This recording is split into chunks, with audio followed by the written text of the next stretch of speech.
So I'm going to take you back a long way briefly here and share with you some of the, I think, seminal discoveries that happened before we were even CAMH that ultimately made their way around the world. So one is the famous relationship that Phil Seaman discovered on dopamine D2 receptor occupancy, finding that this receptor was essential for the action of every antipsychotic medication. And then you can see beside that Hubert Van Tol, who cloned the dopamine D4 receptor. This is all at our old Clark Institute of Psychiatry, we currently call our College Street site. And that was really our sort of headquarters for brain science. And taking things a step further, we had the first PET scanner in Toronto, and Kshitij Kapoor in the mid-90s was able to discover this dose-response curve in humans, so taking the science from the wet lab and the test tube, so to speak, into humans. And what was really impactful about that science was, at that time, there was even more variable prescribing than there is today, so high variability in prescribing of antipsychotic doses, and many, many patients suffered from terrible side effects, probably because their doses were unnecessarily high. And Kshitij and the team were able to show a much more narrow therapeutic window, and that changed prescribing practices around the world, and has probably saved these side effects for hundreds of thousands, if not millions, of patients with psychotic disorders. All the way to the other end of the science spectrum, the old Addiction Research Foundation, which now in some ways is part of our Institute for Mental Health Policy Research, was tasked to do policy work, epidemiology, public health, and they did some phenomenal research specifically around alcohol use in the 70s, 80s, and 90s. And their science changed policy and regulations in the province of Ontario. It averted thousands of deaths, hundreds of thousands of injuries and collisions, and saved billions and billions of dollars. And that was just in the time period that's described above. Taking things a step further, that work went global, and we now have a WHO-affiliated center within the IMHPR, which is something I think very special. And the team there, for instance, has mapped a burden of alcohol use across the world, and that's not just changed policy now in Ontario, it's changed policy globally. So these are some, I think, fundamental, there's many examples, and I wish I could highlight everyone's science, but I'm just trying to highlight a couple of key examples at either end of the science spectrum. I would say that really were foundational before we were even CAMH, and I would say in more classic forms of doing research, sort of smaller teams, groups of scientists, whose work was so fundamental it, made headlines around the world and also changed what we do, both in the clinic but also with respect to policy. But we've changed a lot over the years, and Sarah alluded to these buildings going up. I think the phrase she used the other day is, I've got holes in the ground and bills to pay, something like that. But you can see this beautiful building in the top right. We've seen many photos of it. We're actually now seeing that magic realized. A few of us tried to break ground there. Not very well. It was a pretty cold day. We got a few flecks of dirt there, so the picture is deliberately blurry. And then on the left, you can see our new strategic plan, which is really about how connected we are. So not just connected within research and science, but connected across the hospital.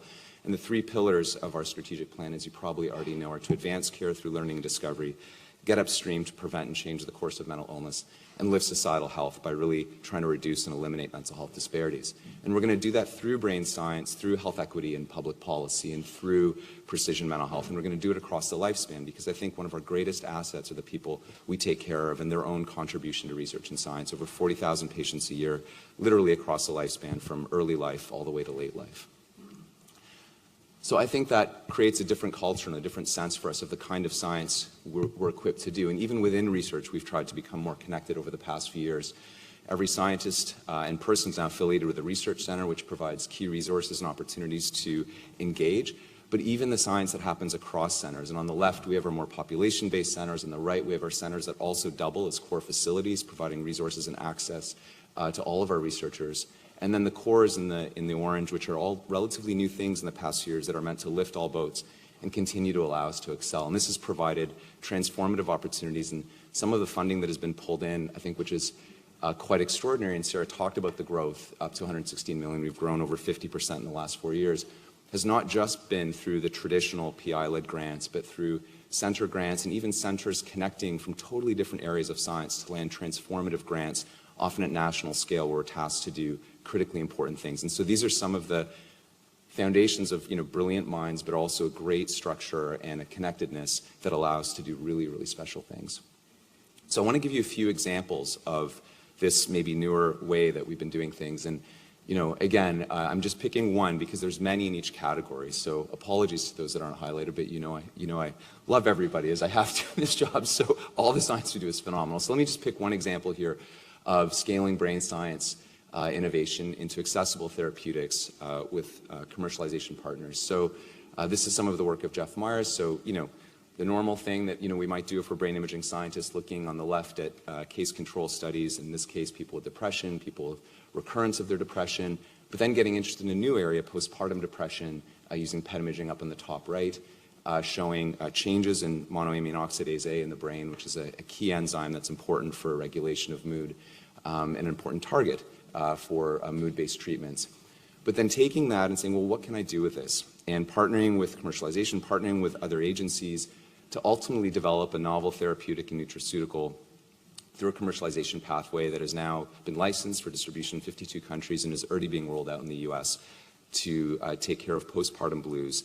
And in the clinical trial that was done, because I think it's crucial that we do clinical trials to fundamentally demonstrate that what we think works actually works, it not only helped with the postpartum blues, but it actually prevented depression 6 months down the road. A great example of getting upstream and a great example of partnership through commercialization to scale brain science globally.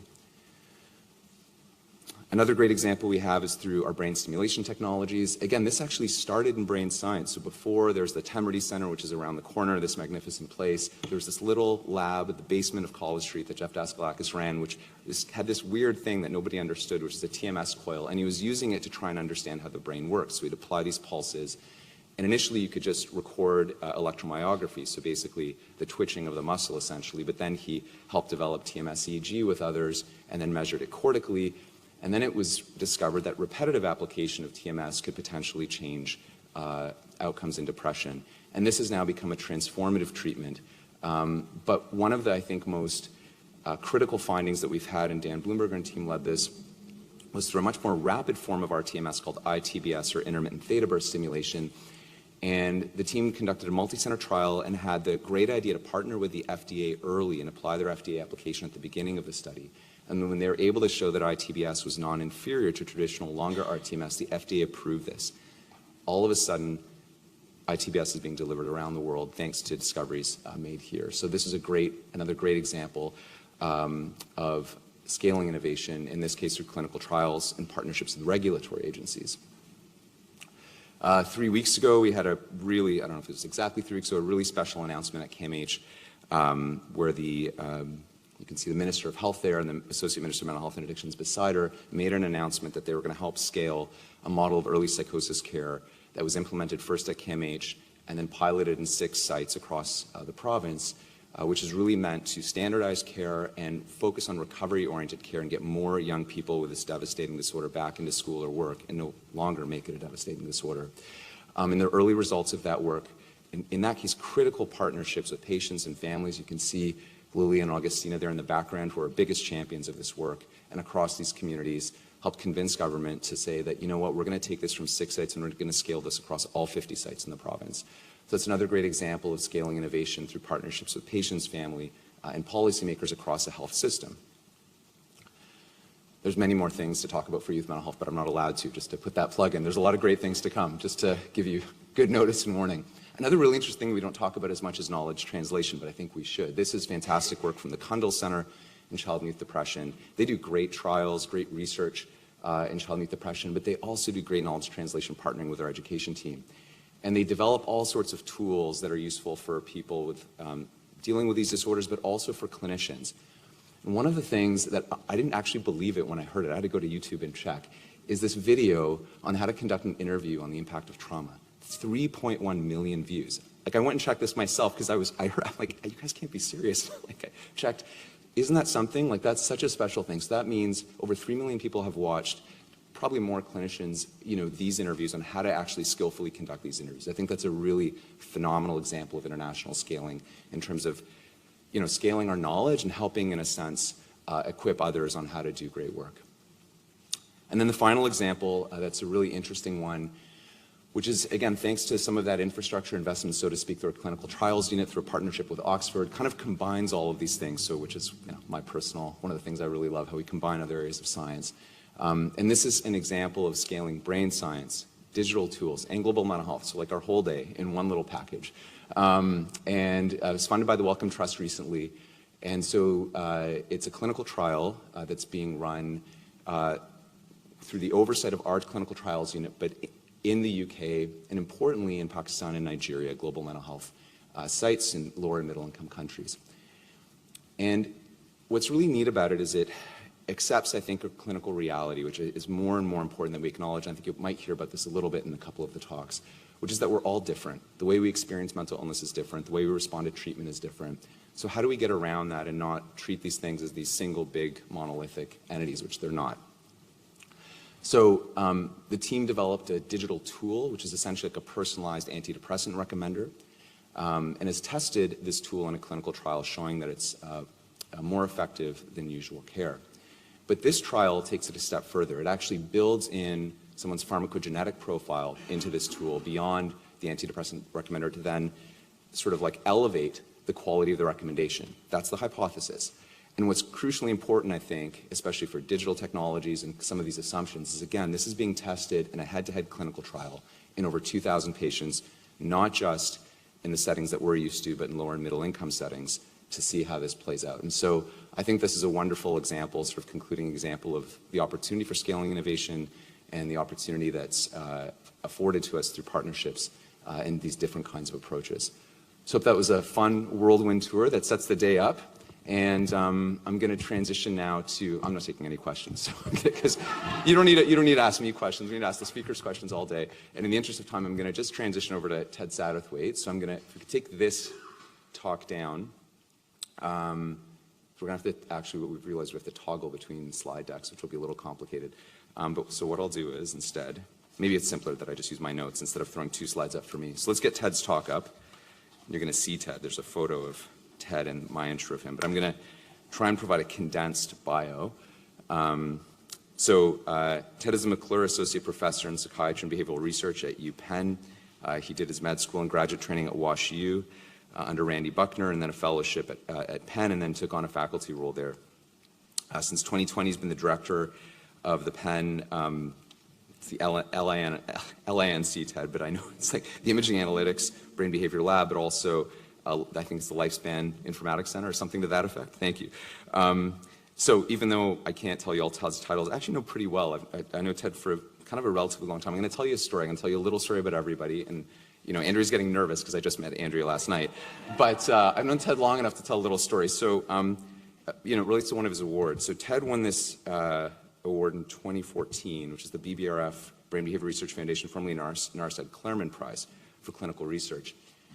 And so so you guys know the NARSADs are really prestigious awards. About 200 people get them every year out of over 1,000 applicants. So it's a big deal to get one. But then they give these awards out for kind of the top, performing one. And I was really excited because I got an honorable mention. I go down to New York, I'm so excited, cool. And then I get out of the cab. As I'm walking to the hotel, Ted walks in. I'm like, man, that dude won. Damn it. My whole life I've been chasing this guy, and here he is. So anyway, that's the story. Very personal. Ted, come on up.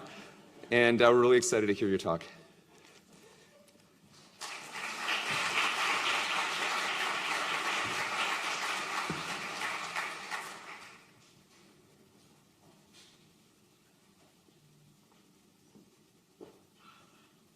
Thanks for that really nice introduction, Aristotle. It's overly kind, and I feel like I've been chasing you. It is just so lovely to be here. I've known a lot of people at CAMH for a long time and admired the work, and it's just so wonderful to be here with you guys and a lot of people whose work I admire so much. Especially good to be here this week. Thank you for buying me a plane ticket to Canada. I'll just wait for my slides to come up here.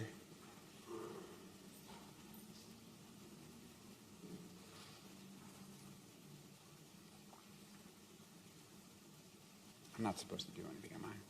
I'm not supposed to do anything, am I? Okay, cool.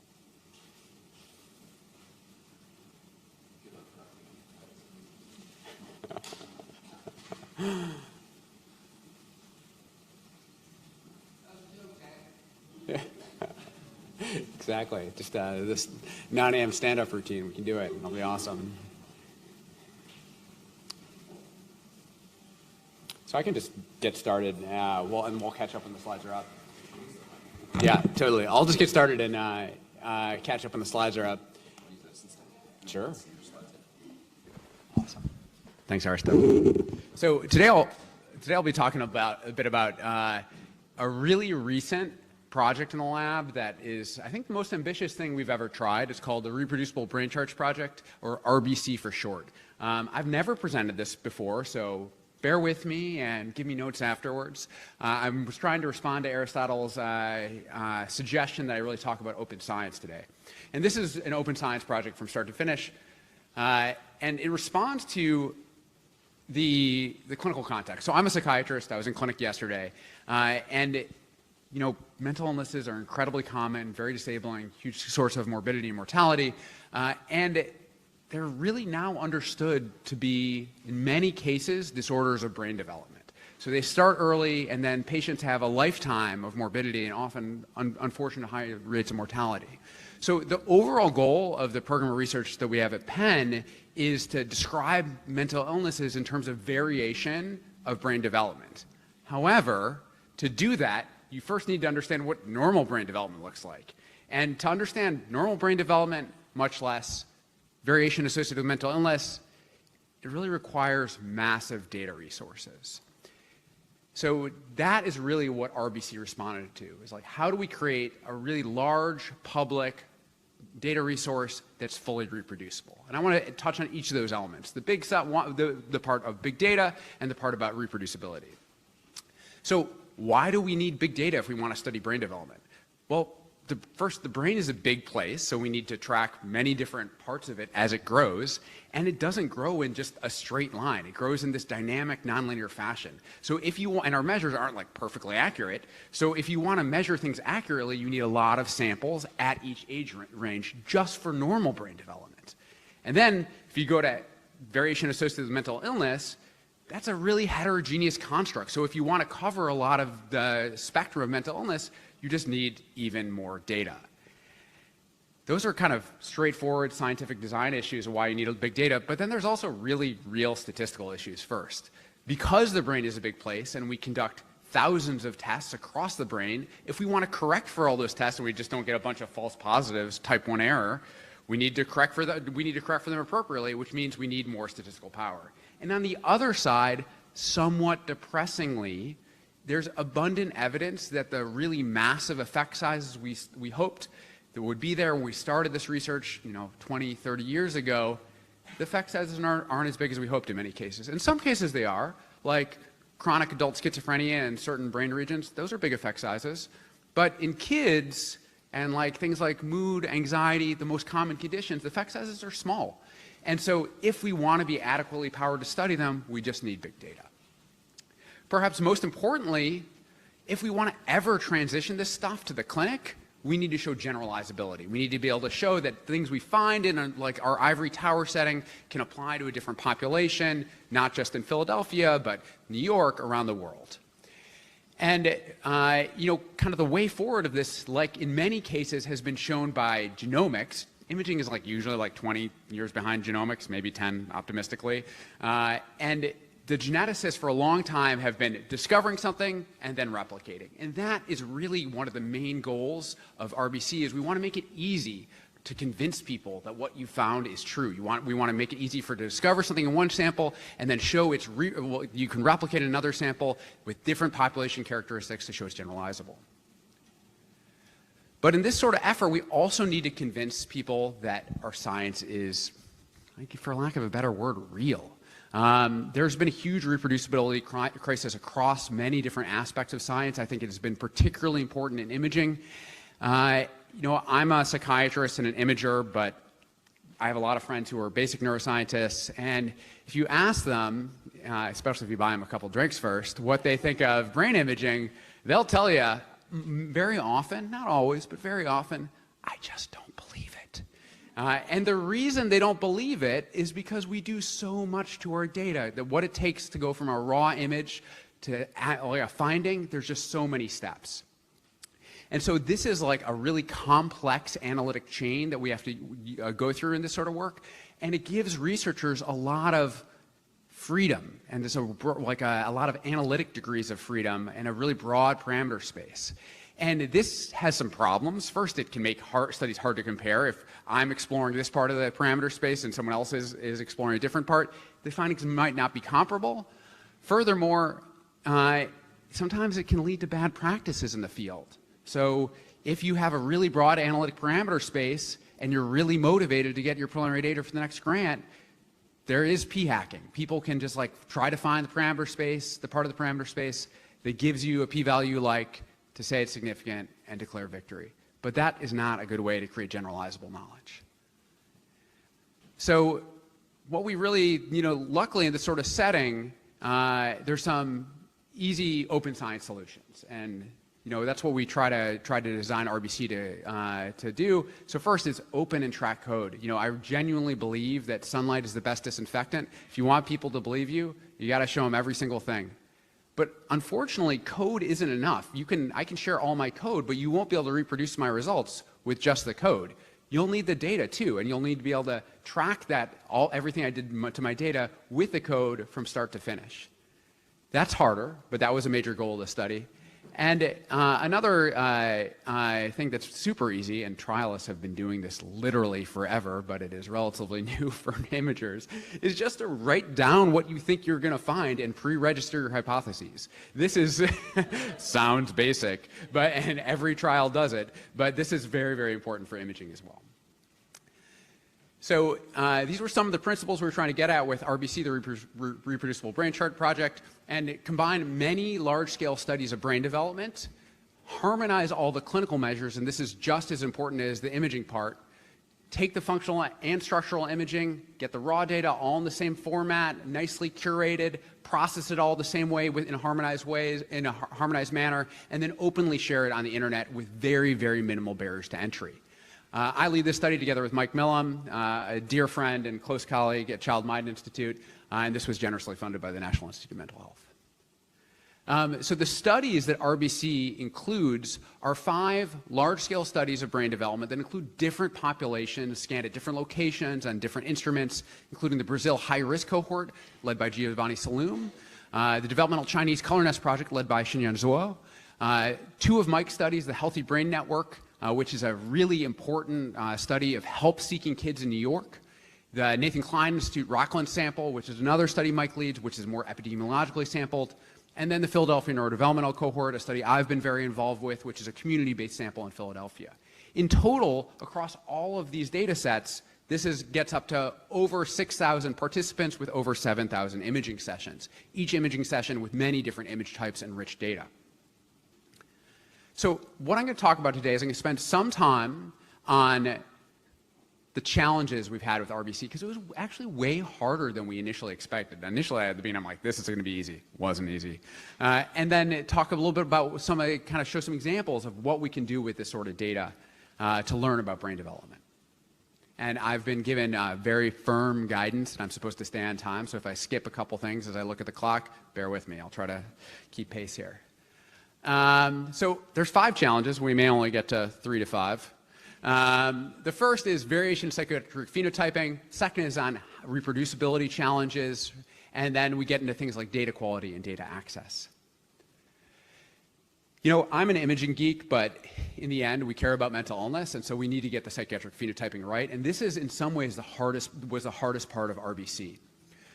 This responds to, there's a lot of challenges here, but the first challenge is we know as clinicians that the DSM, which gives us our clinical diagnoses, doesn't carve nature at the joints. And it is hard to know what the right way to define mental illness is, and there's a lot of competing schemas out there. But some of the challenges that everyone recognizes is, first, there's a lot of comorbidity. So if I were to be diagnosed with a mental illness, like let's say major depression, I would have a 50% chance of also being diagnosed with an anxiety disorder. So clearly, often our labels go together.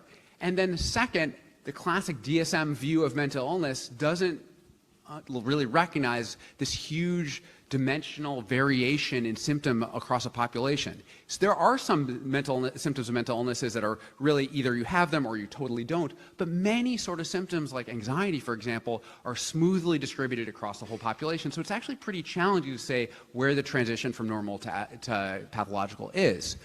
There's different frameworks to try to move beyond the DSM, like the NIH RDoC domain, research domain criteria, but there's also a really awesome approach called the hierarchical taxonomy of psychopathology, or HiTOP initiative.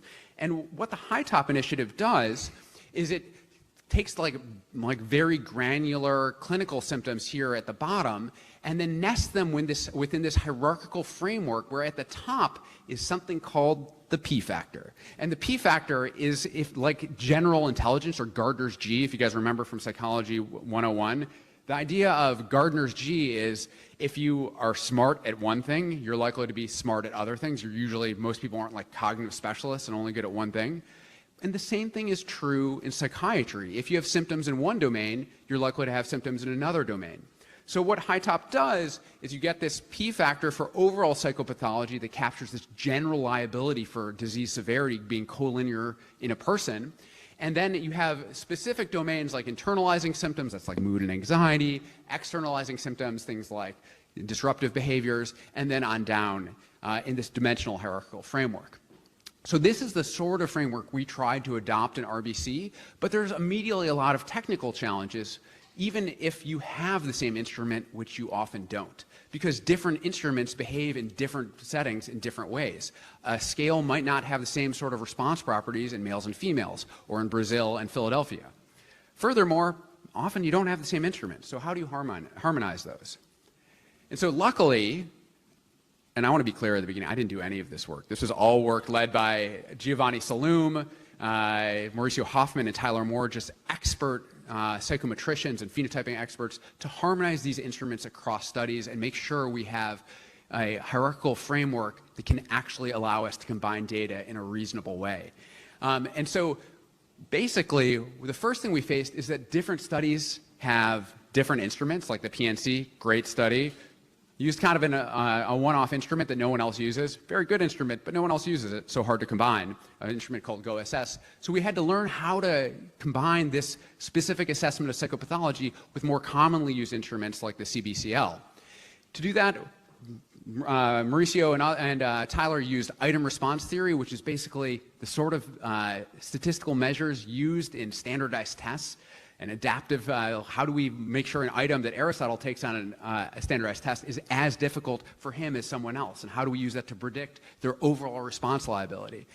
And so we use these sort of techniques to first harmonize these instruments, then find a subset of items that are consistent across these different studies in these different settings, and then build a hierarchical framework modeled on HiTOP, where we have a P factor up top, and then we have specific domains underneath. And this is a sort of statistical framework called a bifactor model. It's been around for a while, but they've recently come back in popularity. And what's nice about it is that all of these factors are uncorrelated, so you can model them together. And this is not typically true of factor models where things will be correlated 0.5 or 0.6. So this is a way that we kind of got around these various instruments, various settings, to get similar measures of psychopathology across these different studies. And you can see this if you just compare two studies. HBN, the study in New York, which is help-seeking kids, so sick kids brought by worried parents. The reason they did all the research was they got free evaluations and assessments for schools. And then PNC, which is the study done in Philadelphia, community-based sample, a lot healthier. Without any harmonization, you can see here, this is on the y-axis, this is a number of participants. On the x-axis is the overall severity of the P factor. In yellow is the PNC, the healthier sample. In red is HBN, the sicker sample. Initially, the distribution of disease severity looks quite similar. And this is completely misleading. We know that the kids are much sicker and as part of HBN. After harmonization, you can really see this difference that the kids from HBN have higher disease severity, and also much healthier kids in the PNC.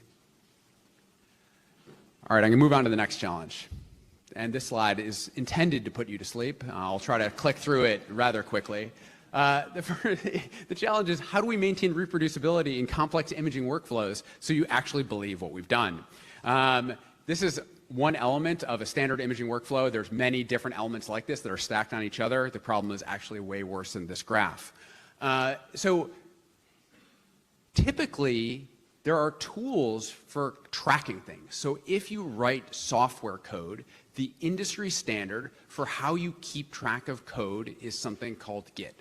All the software companies use it, and it's awesome because it basically allows you to say, okay, who made what change to the data on what line, what changed the code on what line, at what time, and it tracks it and provides a full audit trail so you can roll changes to your code up and back, and you can never lose track of things. So if you, in fixing your software, you break it, you can revert to a prior version. This is used in science quite a lot too. Common things, tools like GitHub, enable Git.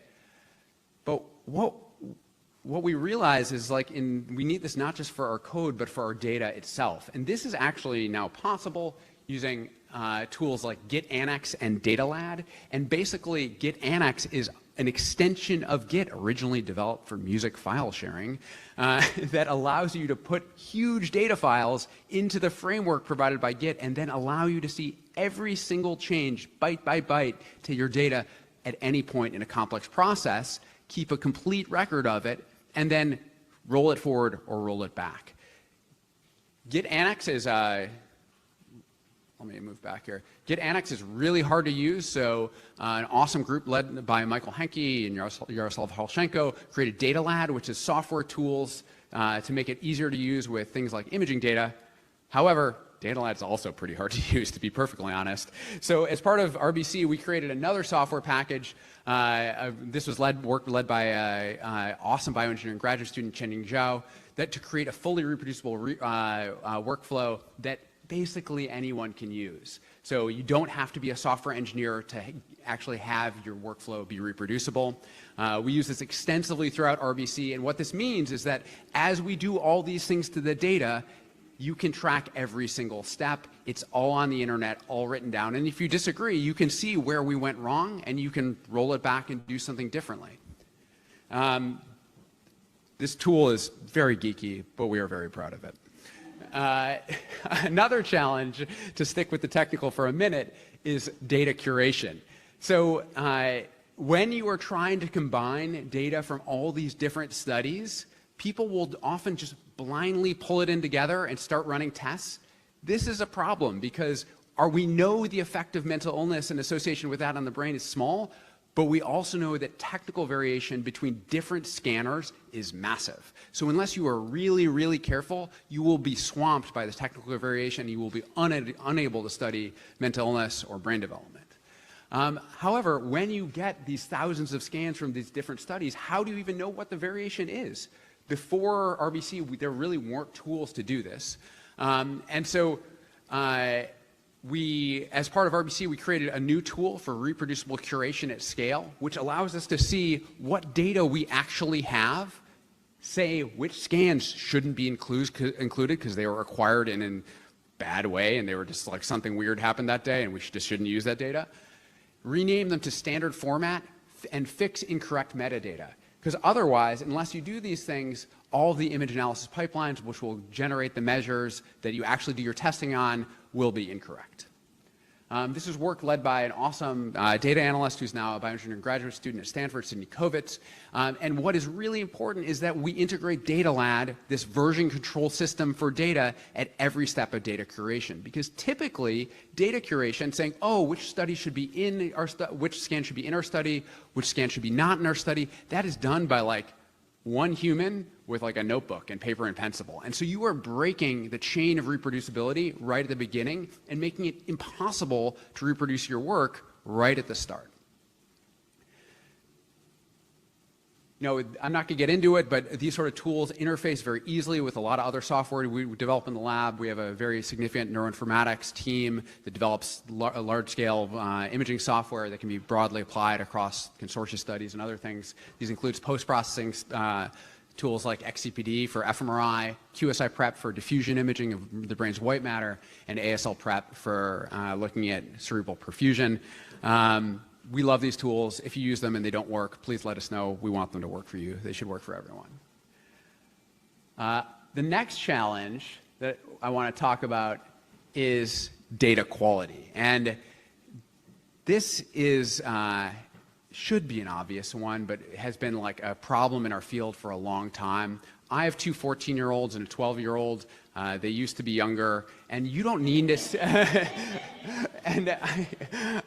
you don't need to scan thousands of kids to know that kids just don't sit still. And if you try to get a kid in the scanner and they don't sit still, it will affect your imaging data a lot. So much so that you will not be able to study brain development or mental illness. So we need to get a handle on data quality if we want to do any of the things that we care about. So this is some work from Martin Reuter and Dylan Tisdall showing that kids who wiggle around that adults who wiggle around the scanner in a controlled way have huge changes in how we measure a basic property like cortical thickness. However, they used a fancy scan here to measure how much you're actually moving during that scan. However, most of the studies in RBC don't have those sort of fancy scans that allow us to measure how much the kids actually moved. So what did we do? Because oftentimes when the data is released as part of a public study, there's either no quality assurance information, and that sucks, or one study will use one framework, another study will use another framework. It's very hard to combine them. So we just bit the bullet and had 3 raters rate each of these 7,000 scans over 20,000 manual ratings throughout. Very painful, thankless job. I'm thanking the people right now for doing it. But what this means is that we have harmonized ratings across all the studies as saying which scans are good, which scans are questionable, which scans should not be used at all. And we can see right out of the gate that there is this significant relationship with age such that, and the effect of motion on your data is so strong that if you don't control for things like this, you're not going to be studying brain development. You're just going to be studying how much kids wiggle around in the scanner. All right, last challenge of the 5 I want to talk about is data access. Because we're talking about open science here, but it only works if your scientists can actually get to the data. Seems pretty obvious, but remains a challenge. So how do we make it easy to get to the data? Try to remove barriers. Unfortunately, the NIH mandated data sharing mechanism is something called NDA, the National Data Archive, which is excellent, well-resourced, huge archive, tons of studies, rich resources.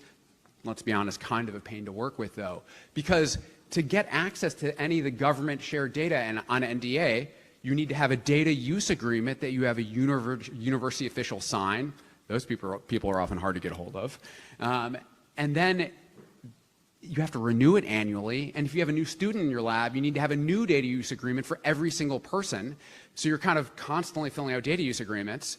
And then it takes time for the NDA to review it, often weeks. So the bottom line is it takes months to access what is in theory open data. This is a source of much frustration in the field.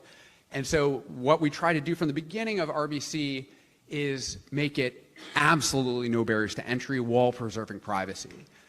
So we preserve privacy by refacing a structural image. So in theory, if you were to take an MRI of my brain, first you would see that I had a really ugly looking brain with holes in it, anyway. And then second, you would have an image of my face, and you would in theory be able to identify me from the MRI of my head to see what my face is. That's a privacy violation right there. So first thing we did was we put a new face on everyone's brain image in a way that doesn't affect their brain anatomy. And then we only included measures of psychopathology that were completely de-identified, so not like really granular text data and self-reports. We shared all the data through Mike Millam's International Neuroimaging Data Sharing Initiative, or INDI, and this is an initiative that's been around for around 10 years now. It's in partnership with Amazon. It provides hundreds and hundreds of terabytes of free storage with, critically, no upload or download fees, because often getting the data onto the web, onto the cloud, or taking it down is quite expensive. And because of this, RBC was openly released in June, and it immediately has been downloaded by hundreds of people. These numbers continue to go up. And I think it's largely because it's just easy to get. If you want the full imaging data, you can use command line tools to get it. If you just want summary data with spreadsheets, there's a web portal. You can just click on it. You get it right there. This is just a screenshot of the website. If you want to get data, just go here. It's really easy. If you can't get it, let us know. I want to mention an initial application of RBC and kind of showing why some of these things matter This is work done by Golia Shafi'i, current postdoctoral fellow in the lab, former grad student of Bratislava Research in Montreal. And Golia is currently working on the preprint for the overall RBC paper. And what she showed was that if you look at the combined data without harmonization in QC and compare it to the data that has undergone all the careful harmonization in QC, this is just average cortical thickness, like a very silly gross measure. You can see this huge spread across the age range we studied on the x-axis, age 6 to 22, on the y-axis, mean cortical thickness, this huge spread of data. It's like you can see an effect of development, but it's pretty noisy. And then if you break that out by study, you see these different curves and shapes and intercepts. After you do all the careful harmonization, and we were really glad to see this because I think it was an open question as to whether we'd do all this work and then it wouldn't matter. You can see this much narrower spread of in the data, much more alignment between these studies which were collected different places on different platforms. Just want to emphasize this has been a 5-year effort with a huge team. These are 8 of the people who are most involved, but there's 12 more people who are also critical, and then all the other people who supported it. A lot of institutions, but it has been a huge team effort. It is not a one-person study, so it's been just a remarkable journey. I want to move on to some of the applications in the next section. What time should I end at? 5 minutes, perfect, excellent. Okay, so we're going to end with 5 minutes of applications of 7 at max. 5 minutes of using this sort of framework to understand brain development. One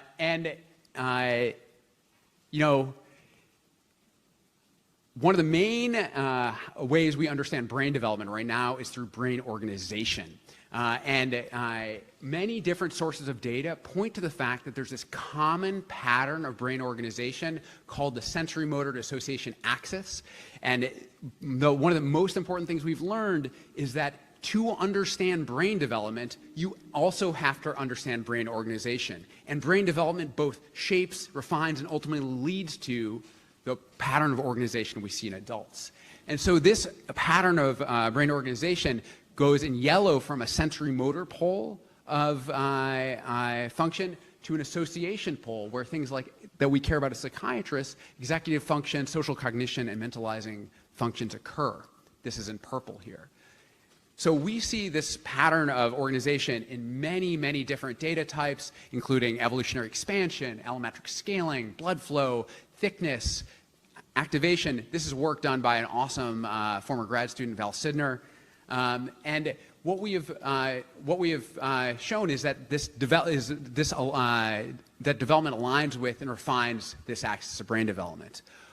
One example of this is from a former grad student, Adam Pines, who's now a postdoc at Stanford, who showed that if you look at just a very coarse measure of between network coupling, of how connected one brain region is to another based on the fMRI signal, you see this very clear pattern where on the x-axis going from age 8 to 22, on the y-axis you have this between network coupling, you see that this huge divergence between brain regions at different parts of the axis. So another way to plot this is if you look at this functional hierarchy defined by the sensory motor to association axis, you can see that it largely explains almost all of the variance of how brains develop, such that things that are in the sensory motor end of the axis, things like in blue, the motor system or the visual system tend to become more integrated, whereas the association cortices and networks tend to become more segregated. That data was from one study, but now with RBC, we have all these studies. So an awesome MD PhD student in the lab, Audrey Lowe, basically said, okay, we're going to take that finding, we're going to write down what we think is going to happen, we're going to pre-register it, and then we're going to look at it in 3 more data sets. And that's what she did. So she used data from the PNC as the initial discovery data set and then replicated it in the Human Connectome Development Project, the NK Rockland Project, and the Healthy Brain Network. And what she found is that you see this incredibly generalizable pattern of brain development across all of these different studies, which were collected under different conditions and with different tools. And what you basically see is that sensory motor systems, like this one here in blue, tend to have increased connectivity, whereas association systems, like the brain's default mode network, tend to become more segregated with development.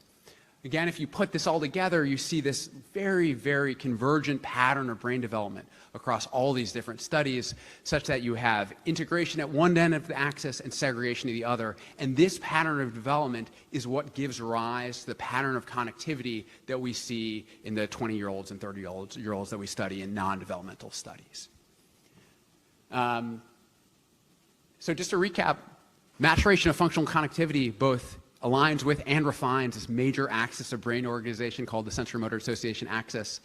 It's driven by this pattern of integration at one end and segregation at other, and this could allow for both ongoing motor development and specialization of higher order systems. And I'm going to end there, but I really just want to emphasize that, I'm going to click through the thank you slides here.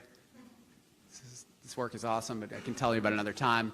I just want to emphasize that this is team science. It takes a ton of people working for years to do this, but I really think it offers a way forward that what I love about it is it's a little bit more democratic. So we're in a very well-resourced ivory tower place at Penn, but there are really brilliant people who want to do good science everywhere. And what open science allows you to do is, we've done all of the hard, unsexy work of pre-processing, curation, and data quality. Now you can just go take the data and run and test the hypothesis that we haven't thought of. I have absolutely no doubt that the best discoveries from this sort of work will not be done by us. They will be done by someone else who's downloaded the data, and that is the way it should be. So thank you.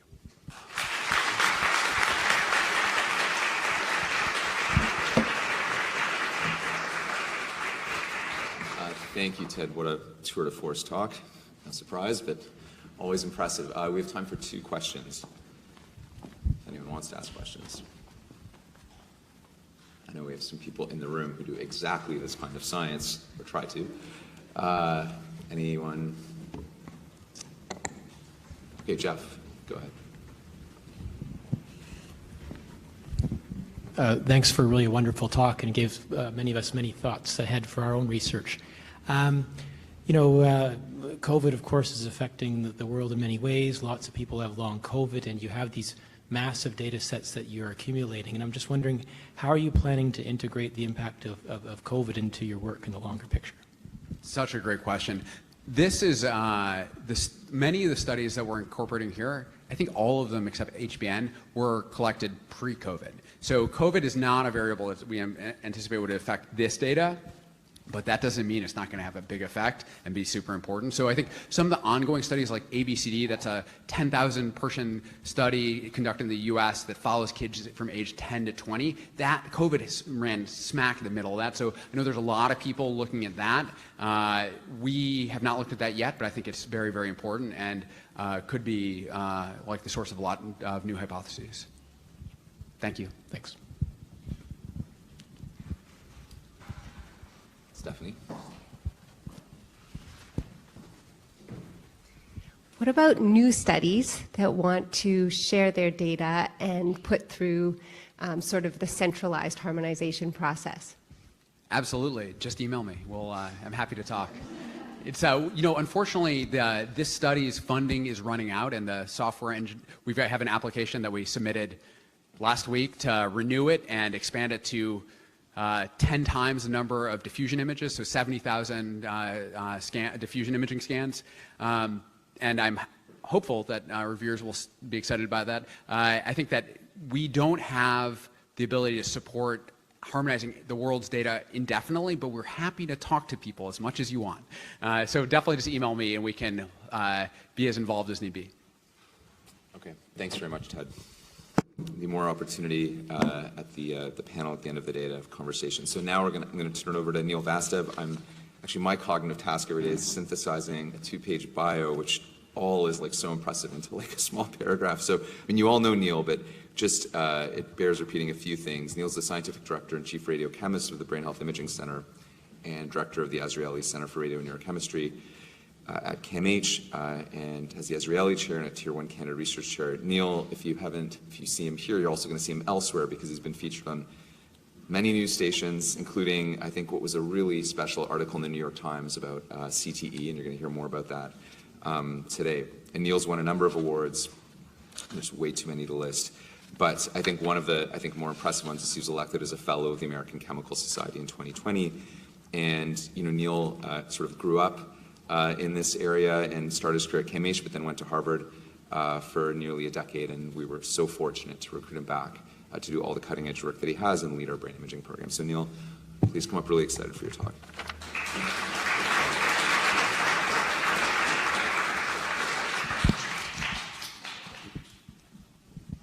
Well, thanks, Aristotle, for the super kind introduction, and thank you all for taking the time to come out and hear the talk today. I'm really excited to give an overview of our Brain Health Imaging Center and show how we develop PET radiopharmaceuticals or brain imaging agents from the bench to the bedside to the community. I'll start by just giving an overview of medical imaging in general. I know most people know that this is what you picture with medical imaging. Someone lies in a scanner and you get an image of the brain. And magnetic resonance imaging, or MRI, and computed axial tomography, CAT scanning, or CT are the most common ones. In those modalities, you use either a magnetic field or an X-ray to get the structure of the brain. But what we're interested in with positron emission tomography is how the brain is functioning. And to do that, we use radioactive tagged drugs or molecules, inject them in the body, and then we can see how they distribute. The way we make radionuclides is really cool. I started training as an undergraduate student doing radiochemistry in the mid-1990s, so almost like close to 30 years, and we do this every day, and it still blows my mind that this is actually what we do. The cyclotron is the particle accelerator, and CAMH actually had the first two in Toronto. There was only like 4 of these in the country when I was training. And, but the history is really cool, because if you've seen Oppenheimer, they talk about Ernest Lawrence, who they named the Berkeley National Laboratories afterwards, but they show his role in Oppenheimer because of his role in the Manhattan Project. But what got him there and made him such a famous physicist is in 1932 he invented the cyclotron, which won him the Nobel Prize in 1939. I like to think of a cyclotron as modern-day alchemy, just the same way that a 15th century chemist used to try to turn base metals like iron into gold. What we do is we use the cyclotron. This is what it looks like on the inside. There's 2 semicircular copper electrodes, and we switch polarity at them. We make them go from positive to negative at a massive rate, 25 million times per second. We change it from positive to negative. When we bring a particle like hydrogen, split it so it's H+, it chases the negative charge. And then when we switch the polarity on these Ds, they go back and forth. And then in a magnetic field and in a vacuum, they start spiraling as they accelerate. And they hit these absolutely massive speeds. It's 17 mega electron volts for the physicists who hate when I turn it to speed, but it's 2/3 the speed of light and about 400 million miles per hour. So you can imagine this super fast proton beam blasting down and hitting a target where the actual nuclear reaction takes place. We load the target with a stable nuclide. For example, we load it with oxygen-18 enriched water or nitrogen gas, just like the nitrogen in the air we breathe. We hit it with the protons so hard that we turn oxygen into fluorine. And we hit it so hard that a neutron pops out. So that's how we do this every day. We make radioactive nuclides with short-lived activity so that we can tag molecules and inject them into the body. So for example, fluorine-18 has a 2-hour half-life. Every 2 hours, we lose half that radioactivity. So we have to move very quick in a lab. We also work with carbon-11, which is made from nitrogen. We hit it so hard with the proton, helium pops out, and it has a 20-minute half-life. So you can imagine how quickly we have to do the chemistry. We even have radionuclides with 10- and 2-minute half-lives. I'm going to focus on the top 2 for today. That was a photo on the last slide, which actually are the 2 cyclotrons we have at CAMH, which were the first 2 in Toronto. Now, when we have fluoride, for example, from the cyclotron, we can then use it to tag a sugar. I promise I won't dwell on the chemistry, but just to give you the context on this radioactive sugar called FDG, or fluorodeoxyglucose, goes where sugar goes. And when I learned to make it, every lab in the world made it differently. We even had massive superstitions that you had to play Van Halen just to get it to work in our lab, because the last time that's how it worked, and every lab did differently. But now it's so streamlined that we have these boxes, and a technician can come in the morning at like 3 or 6 in the morning, snap a cassette on this box, and hit go on a laptop, and get FDG in a vial for enough for us to distribute and scale it all around the country. So this is an example of how the field has really changed for scalability. For context, FDG, this is an example of a healthy human scanned about 60 minutes after receiving FDG, and you see radioactivity in the brain, heart, kidneys, and bladder. This is a successful chemotherapy study here where you can see a patient at baseline showing several lesions, and after chemo you can see that they've all become the patient's cancer-free. We can similarly use this for brain imaging, and just to give a little bit of context on our center, I mentioned we have the first 2 cyclotrons, but we actually have a huge facility. We have 17 hot cells, these are the lead-shielded fume hoods that we use to make radioactive pharmaceuticals.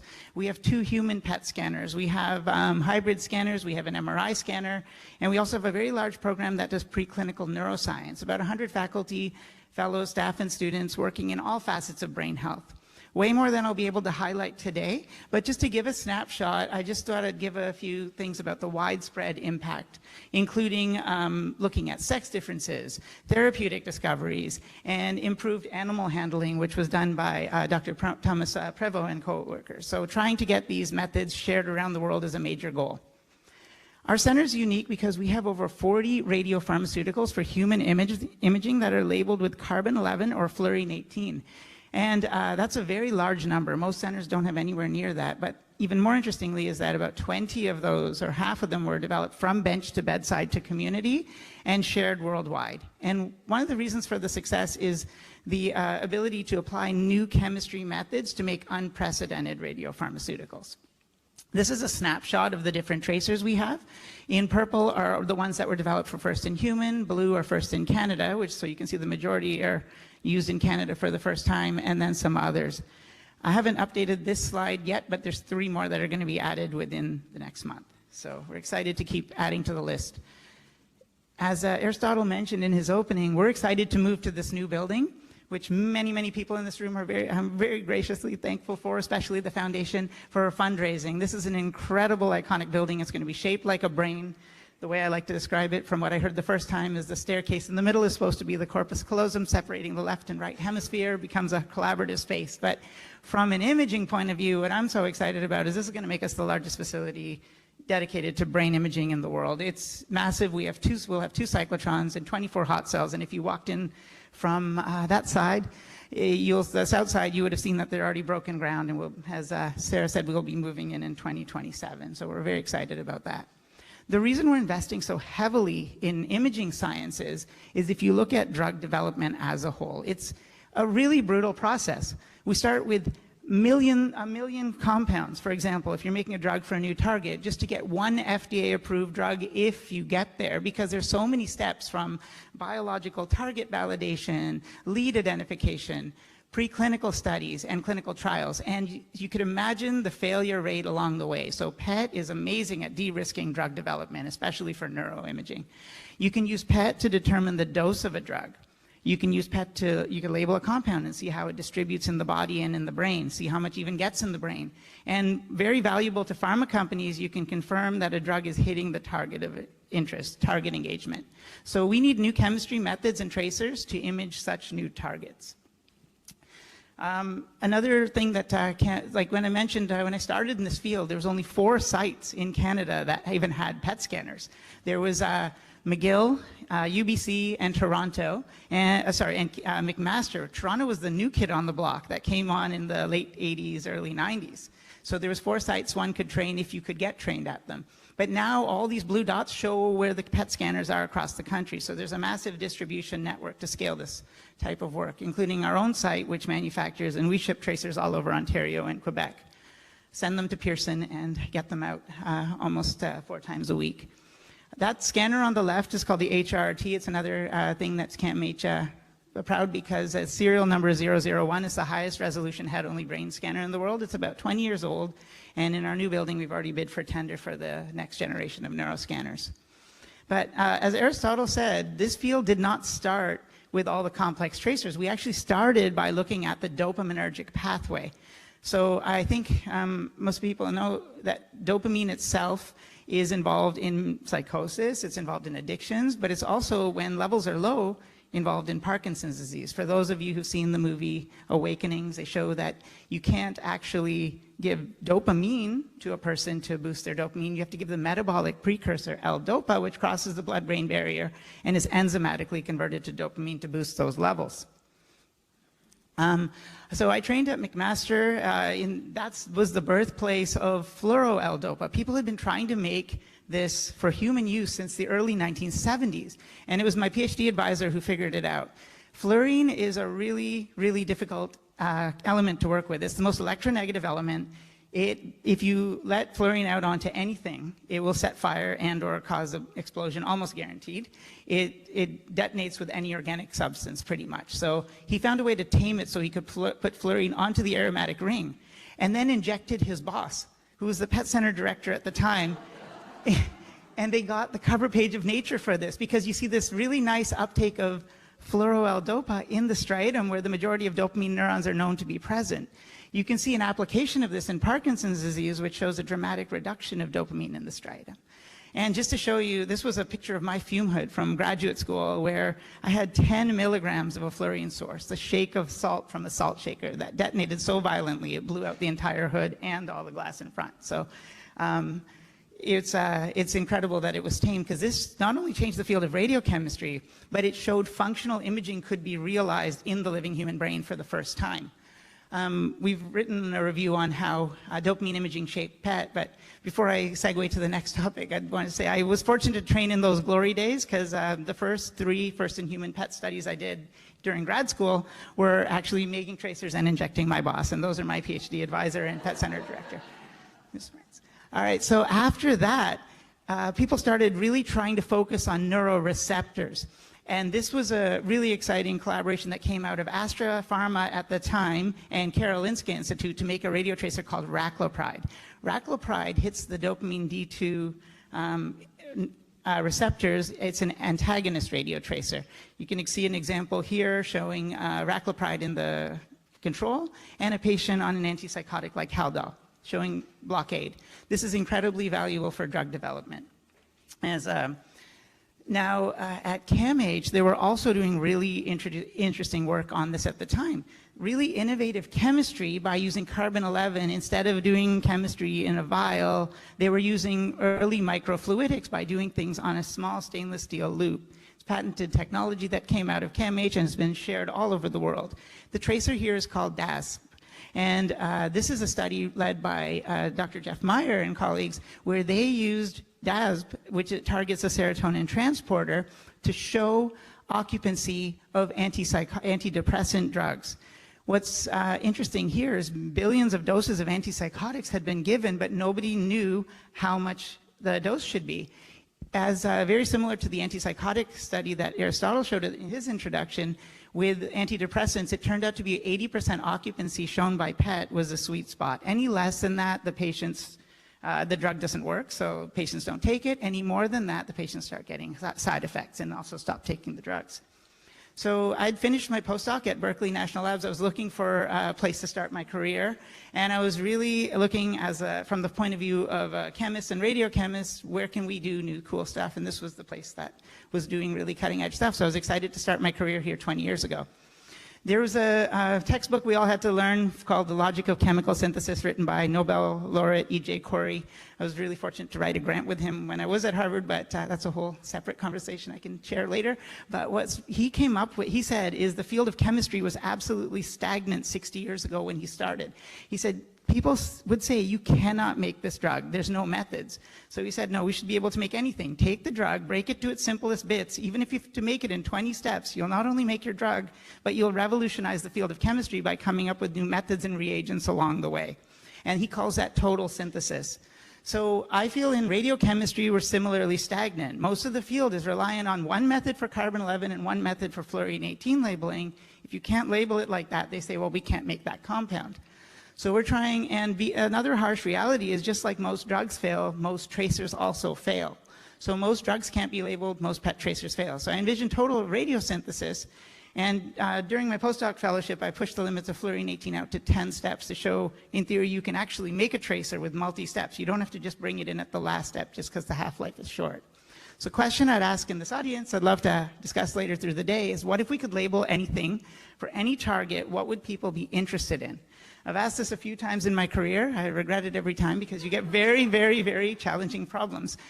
When I first moved here, this was the answer that the physicians were saying. They're saying it's nice that we have fluorodopa. It's nice that we have raclopride, but they don't tell us when dopamine is coupled to, in a high affinity state or coupled to G protein, is coupled to the receptor. So dopamine itself only binds in the high affinity state, so we want dopamine agonist radiotracers. And we're like, this is not easy because agonist radiotracers are not easy to make. They don't contain fluorine, and they didn't have easily accessible groups to make with carbon-11. So we started exploring these multi-step methods. This is something that's 6 steps. If we had to do this in a chemistry lab without radioactivity, we would take 5 or 6 days to make it. We now had to squish this down and make it ready for injection and pass quality control within 2 half-lives. So take something you do in 6 days, make it happen in 40 minutes. And literally, this was one of the compounds we made, and then another one that was advanced by one of my colleagues, Alan Wilson, called PHNO, led to this really intense uptake in the striatum. What was really exciting about that, though, at the time is it showed this was one of the first D3 preferring agonists, and GlaxoSmithKline made a huge investment in CAMH at the time to de-risk antipsychotic drug development. Again, that was back 20 years ago, and still today, including by Nobel laureates and Merck, are still trying to come up with better ways, but we still make it the same way, and it's still the original synthesis that's used, till someone comes up with something better. The second time I asked, what if we could make anything, was when I got my second faculty position, which was in 2011, and I moved to lead the imaging program at Massachusetts General Hospital and Harvard Med School, and my team was making a tracer called Pittsburgh Compound B for the Harvard Aging Brain Study. So we were making this about 4 times a day to image Alzheimer's patients or people who we suspected would have Alzheimer's disease, and tracking them over, a lot of them had been tracked over almost 20 years. And this image was what one of my physicians shared with us. It was the best because it put it in perspective. He said, okay, here's a 74-year-old patient that he control that he had, and an Alzheimer's patient that he had. He said, if every PET scan distinguished cognitively normal with Alzheimer's disease like this, we'd be in business, but we can't because half of the people who are coming through this cohort just have plaques as a normal part of aging, so they look the same as the Alzheimer's patients. So we need more sensitive biomarkers. At the time, between 2012 and 2014, 3 FDA-approved amyloid imaging agents got approved by different companies, but they're all even less sensitive than the tracer we were making, and it's too late a biomarker. So I bet my full startup package. My boss's name was Tom Brady in Boston at the time, and he actually said, if you make me a tracer for tau, I'll translate it. And imagine having a guy with the same name as the quarterback of the New England Patriots telling you that. And he was the physician in charge. I was like, well, I'm not going to not do that. So I bet it all on, and this was a sizable startup. Everything went into making a tau imaging agent. And I bet on this tracer called T807. We did a method patent on it, which made it very easy to share all around the world. There's been well over 20,000 subjects imaged with this tracer. It was FDA approved in 2020. And has been really used to de-risk drug development. There's been 3 recent controversial development of Alzheimer's tracers for monoclonal antibodies in the last, literally in the last 3 years. And they're owned by either Biogen, Eisai, or Lilly, and all approved. But what was critical for these approvals was amyloid PET scanning and tau PET scanning. I was fortunate to get contacted by Merck after we published that, and they said, we have a 2nd generation compound. Do you want to work with us on this one? So we did. We ended up getting ADDF and NIH funding to push it forward. It's called MK6240, and you can see a huge difference here. This is Alzheimer's disease. These are healthy elderlies. It's a much more, it's a best-in-class Alzheimer's tau PET tracer. Something we've brought both these tracers to CAMH for multiple studies, and we now distribute all over Ontario and Quebec. But these have been also scanned in over 20,000 subjects worldwide. What we're working on now is trying to get at non-Alzheimer's tauopathies. Just for context, tauopathies are characterized by aggregated microtubule-associated protein by these different isoforms. So there are 6 isoforms of tau. Alzheimer's disease and CTE, or chronic traumatic encephalopathy, which is from head injuries, are a mixed 3-repeat and 4-repeat tauopathy. But then there's 4R tauopathies, which include a disease such as PSP, which is often misdiagnosed as Parkinson's, and Pick's disease, which is a 3R tauopathy. So we're trying now to make selective tau PET imaging agents, and really heavily focusing on this trying to be the first lab in the world to detect CTE in life. Right now, CTE can only be diagnosed and confirmed post-mortem. So if we use PET and we can come up with a selective agent, our goal is to image tau in life for CTE. Towards this goal, we had worked originally with the NFL, and here more recently through Dr. Carmela Tartaglia and co-workers for working with the NHL and the CFL and the Concussion Legacy Foundation. But this is an interesting scan of a 32-year-old former NFL player who's symptomatic. And you can see a hot spot in the cell side between the gray and the white matter. So that's pretty interesting that you can even see that.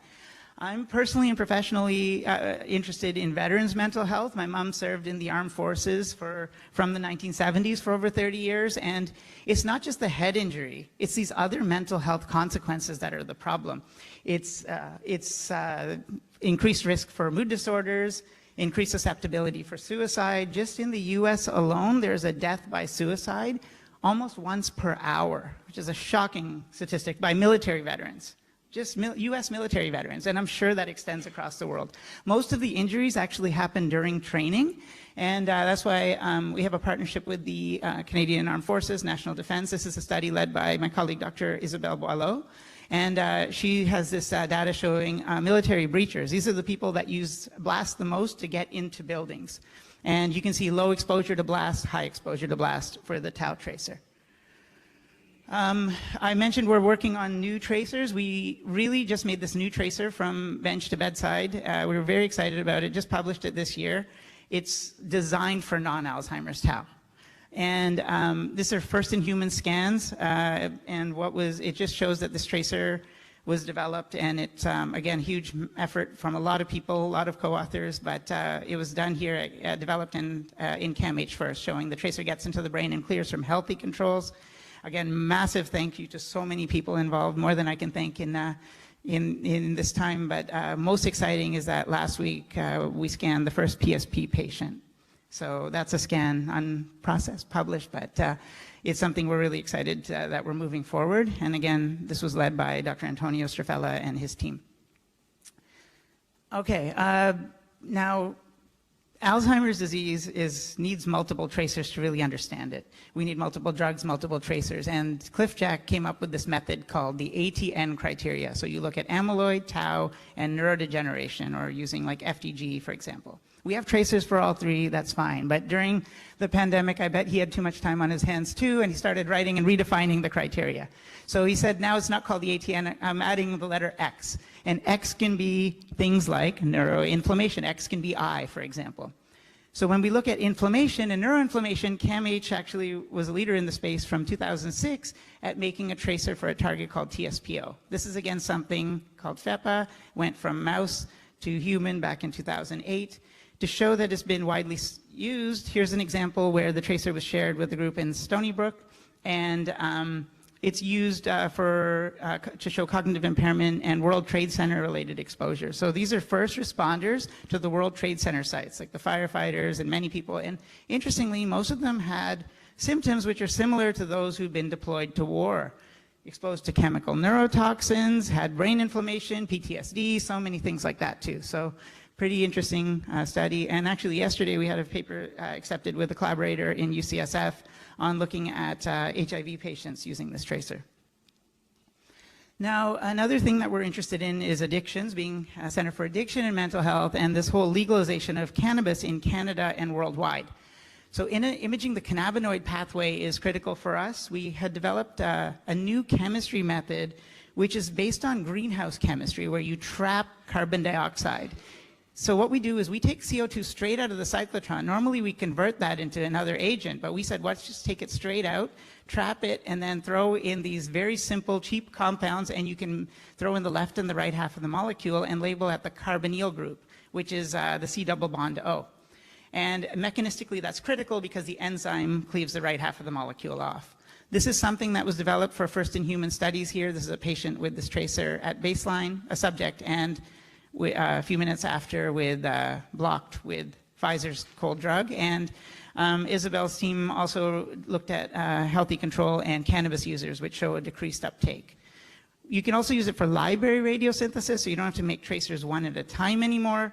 And you can also use it for, we just have 2 more radiopharmaceuticals, one for enzyme called MAGL, one for cannabinoid receptor 1, which will enter first-in-human studies this year. In terms of our preclinical neuroscience in addiction is also a really expanding program. One of the things I'd like to share is that we were very fortunate to recruit Dr. Caleb Brown from Columbia, who's here today, if anyone would like to talk to him. He is really working at this interface of the opioid epidemic. You can see that almost 10 people an hour die from opioid overdoses in 2021, which is another shocking statistic. So he did a really cool study using longitudinal 2-photon calcium imaging, which is a pretty cutting-edge technique in live animals, to show drugs of abuse like cocaine and morphine will really elicit this ensemble response, so that the more and longer the animals are exposed to drugs, they start forgetting about things like food and water. So it's incredible that they'll choose drugs over what would keep them alive. So quite shocking and very representative to the human condition. Another recent redefinition of the ATN criteria is called ATN-S, which is S for synaptic density. We were able to do a study in collaboration with the Yale Pet Center and develop a tracer called Synvest. And this tracer is it's an interesting tracer because it targets synaptic density, and many CAMH PIs have funding to apply this tracer in human population, because synaptic density is really important in almost all facets of brain health. We also showed that the original chemical supplier was providing the wrong material and disseminating it around the world, so people were scanning with the wrong agent. So that was another thing that we tried to keep in the literature on.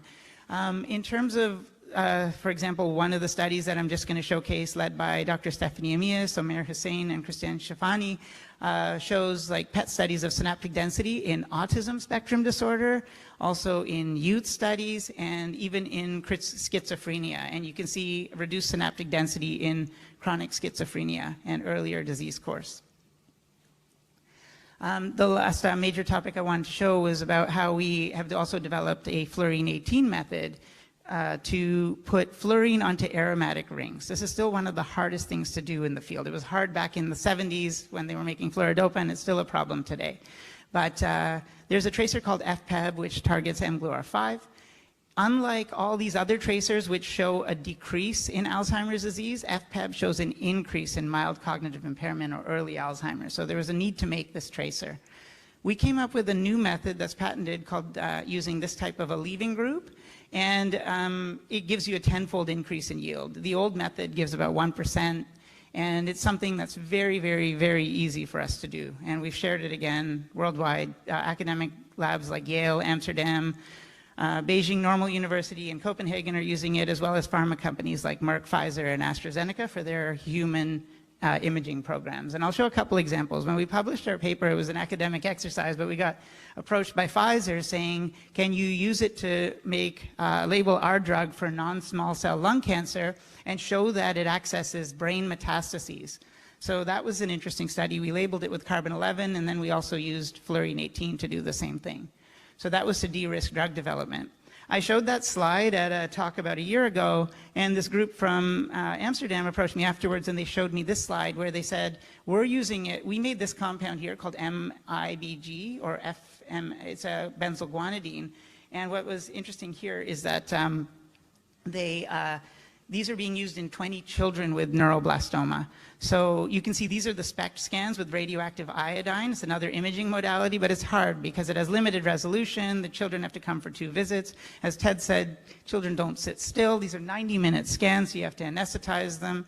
And you have to do thyroid protection because you're using radioiodine. But with our method, they can get the whole thing done in 10 minutes, and you can see the difference. And 1 visit, no thyroid protection. Interestingly, I showed that slide a couple weeks ago in Copenhagen when I was there for a PhD defense, and they said they're also using this tracer for children with neuroblastoma. This is a 16-month-old girl, and they said the way they were doing this before was a 2.5-hour scan and high radiation dose because of the SPECT scan, which gives limited resolution, but they were able to do this in 10 minutes. They just feed the children, put them in the scanner, they usually fall asleep, and even if they move, they can scan them again. 10 minutes, nothing, very low radiation dose, widespread use. And the nice thing with this cancer is if it's detected early enough, about 90% of the children will survive. So this is early detection is critical for this specific cancer. Unfortunately, that's not the case for all cancers. This is a really sad one called DIPG. This is what was started by a former postdoc in my team who's now a scientist, Emily Merle, and is being led by a PhD student in my team now, Melissa Chessé. This starts in the pons, which is the brainstem, and these kids get diagnosed between 5 and 9 and have about a 6 to 9 month survival rate. So during the pandemic, I had a former postdoc working at Ontario Institute for Cancer Research with a company called Medicine for Kids Pharma in Canada, and he said, let's do an open science project where we start labeling compounds and start de-risking their drug development pipelines if we can come up with a tool for target engagement. So their original drug didn't get into the brain. It was a good drug, but a bad tracer. But we kept tweaking their compounds, and we still are today, and you can see we're getting higher and higher brain uptake. So we're hoping to get something for that brainstem cancer soon. I think we can learn a lot from cancer. Here's some work from Dr. Amy Boyle, who's an assistant prof in our team, who collaborated with the NIMH on a neuroinflammation tracer that they developed, and started looking at women's health, for example, ovarian cancers, and in mouse cancer xenograft models. Because I think if we can take neuro PET tracers, apply them for cancer, or take cancer tracers and apply them for neuro, we can really advance the field. Another example of that is we have another new chemistry using carbon monoxide, again, very unique for CAMH. Very few sites in the world even do this, but we can label these, again, these carbonyl groups in ways that we can't otherwise. We published this as an academic exercise, and we were approached by Sanofi and Bristol Myers Squibb very shortly afterwards saying, can you label our drugs for multiple sclerosis, which have this structure on them, and there's no other way to make them. So these are for Bruton's tyrosine kinase inhibitors. And again, just the last study I'd like to show is about individual variability and functional brain measures. This is I think is a very cool study led by Aristotle, Dan Bloomberger, Lindsay Oliver, Aaron Dickey, and Colin Hocko. And Colin is really focusing his program on individual variability for brain measures and really trying to find the right spot for individualized treatments. What they are doing is they're acknowledging that there's differences in brain shape that affect stimulation, such as RTMS. And by coming up with these individually targeting methods, you can target the TMS coil to specific brain regions for personalized treatments. And what's impactful is that CAMH is running 2 world-leading trials in this novel precision imaging for schizophrenia and depression. I just wanted to end by mentioning that we were recently awarded one of the largest training grants. This is actually the largest one given by MyTax, which is a Canadian funding organization. They're going to give us funding over $7 million to train 150 years worth of grad students and postdocs over the next 2 to 5 years to fill this void of highly qualified personnel that we desperately need in radiopharmaceutical sciences. Again, just want to make a massive thanks to our funding agencies and all the different partners and CAMH Foundation and all of you for your kind attention. Thanks again to Aristotle and the organizing committee. It takes a massive amount of energy, effort, and people to put on a day like this, and I'm honored to have been to speak here today. Thank you again for your attention.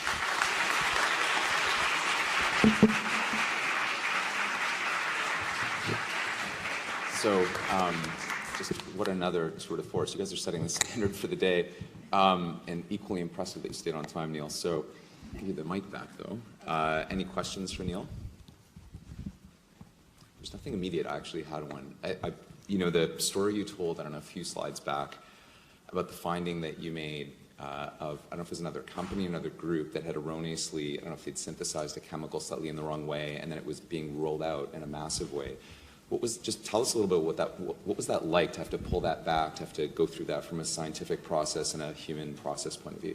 Yeah, that was an incredibly frustrating project. We started working with the Yale PET Center, and we had a grant from Michael J. Fox Foundation and the Weston Foundation.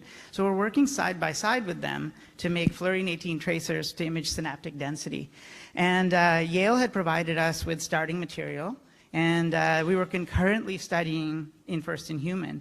And Antonio Strafella and colleagues did the first scan here. They had homemade batches, and they had a batch made from a small company, but there was a supply chain problem because of COVID. So that company in the Ukraine, it was actually a supply site in Ukraine that was supplying all the chemicals, and they stopped. So then we used a different company to make the starting material, and everybody was ordering it from them because we ordered it first and then they shared it. When we looked at the scan side by side, when we do a first scan, they didn't look like the scan from Yale, which was confusing. So everyone starts by blaming the chemists, and we always say it's the physicians. And there's often stories going back and forth of how sometimes the physician will bring in a patient, and then the patient will have a coffee before, it'll throw off the scan. So we're saying, no, but then we didn't know. There were so many variables, and it was such early days, we didn't know because there was only like 2 or 3 scans done at each site. So we were thinking, okay, maybe it was because of the person's age, maybe because some drugs they might have been taking, including birth control. We didn't know. So then we scanned a second time and saw the same problem, like it didn't distribute in the same way as the other one. So this was in collaboration with Yale as we looked at every image together between the 2 labs. And then when one of the chemists in the team took the starting material, again, it's expensive, you wouldn't normally do this, especially when a company releases a certificate of analysis saying, this is exactly what it is, and it's made by this exact method. But it was just a very subtle problem. Somebody at that company ordered the wrong material and put the nitrogen 1 carbon over, and it had dramatically different biological properties. Like that just shows like they call that the fluorine effect, actually. If you have a fluorinated drug with fluorine at different positions and you get dramatically different biological behavior, it's something that happened. And fortunately, we caught it early. We alerted the community, and they've withdrawn the product now. But yeah, hard way to learn it. Certainly slowed us down, not something we'd expect. And it took a tremendous amount of chemistry analysis. One of the chemists in our team had to really go in deep because from first testing, it looks exactly the same. There's no reason to believe it's different based on standard tests, hot and cold. Any other questions? Peter?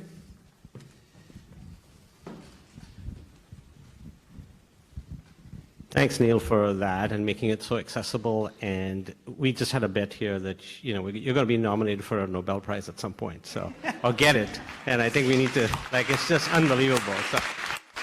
So my question is actually a little difficult question, which is we know when we do brain imaging, we tend to get urban populations that live within maybe 50 to 100 kilometers from where we do the studies.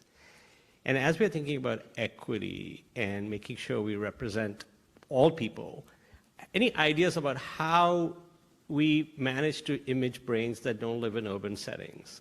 Just a thought, and get them into studies like this. I know we can transport them here, but are there ways that we should be thinking about mobile or other ways to get out into the community and do those kinds of scans in the community or in correctional facilities and those kinds of things where we could do better, studies of the populations who get affected by mental health? Yeah, there's efforts underway right now to do that with, for example, mobile brain scanners. They're almost like a helmet, and they actually have all the detectors in them. I think University of West Virginia made tremendous progress on this. It almost looks like a helmet.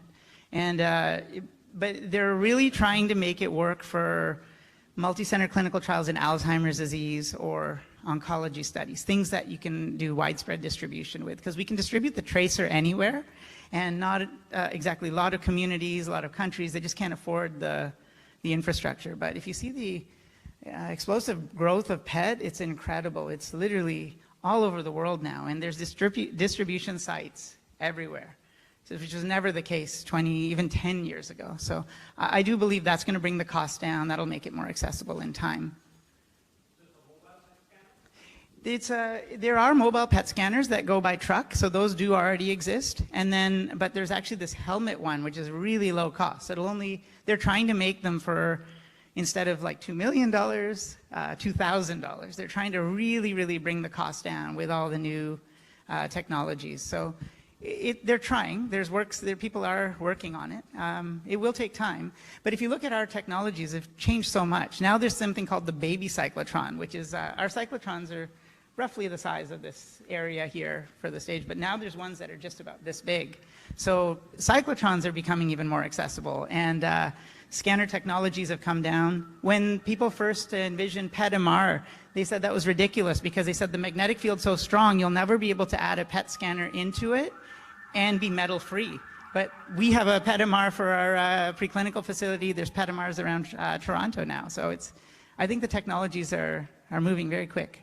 So I do hope to see that in the next 5-10 years, hopefully. Okay, great. So we've got a 15-minute break. We're going to start right at 10:55 with Dr. Andrea Graham's talk, and enjoy the break. No,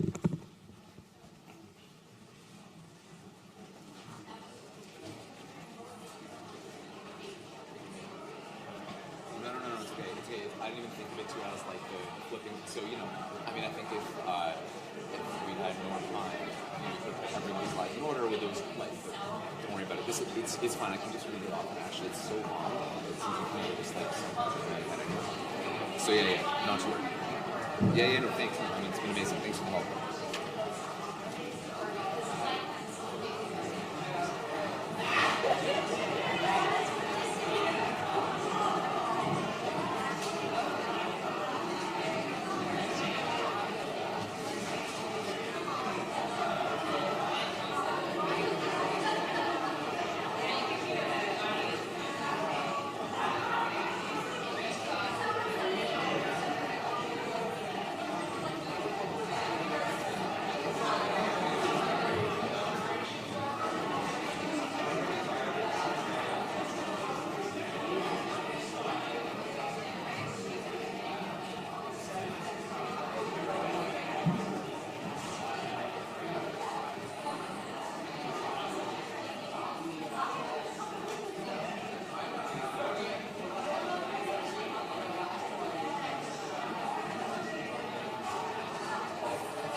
Okay, everyone, we're going to get started so we don't shortchange the next session. Jim Kennedy. Jim Kennedy, please be seated. Jim Kennedy.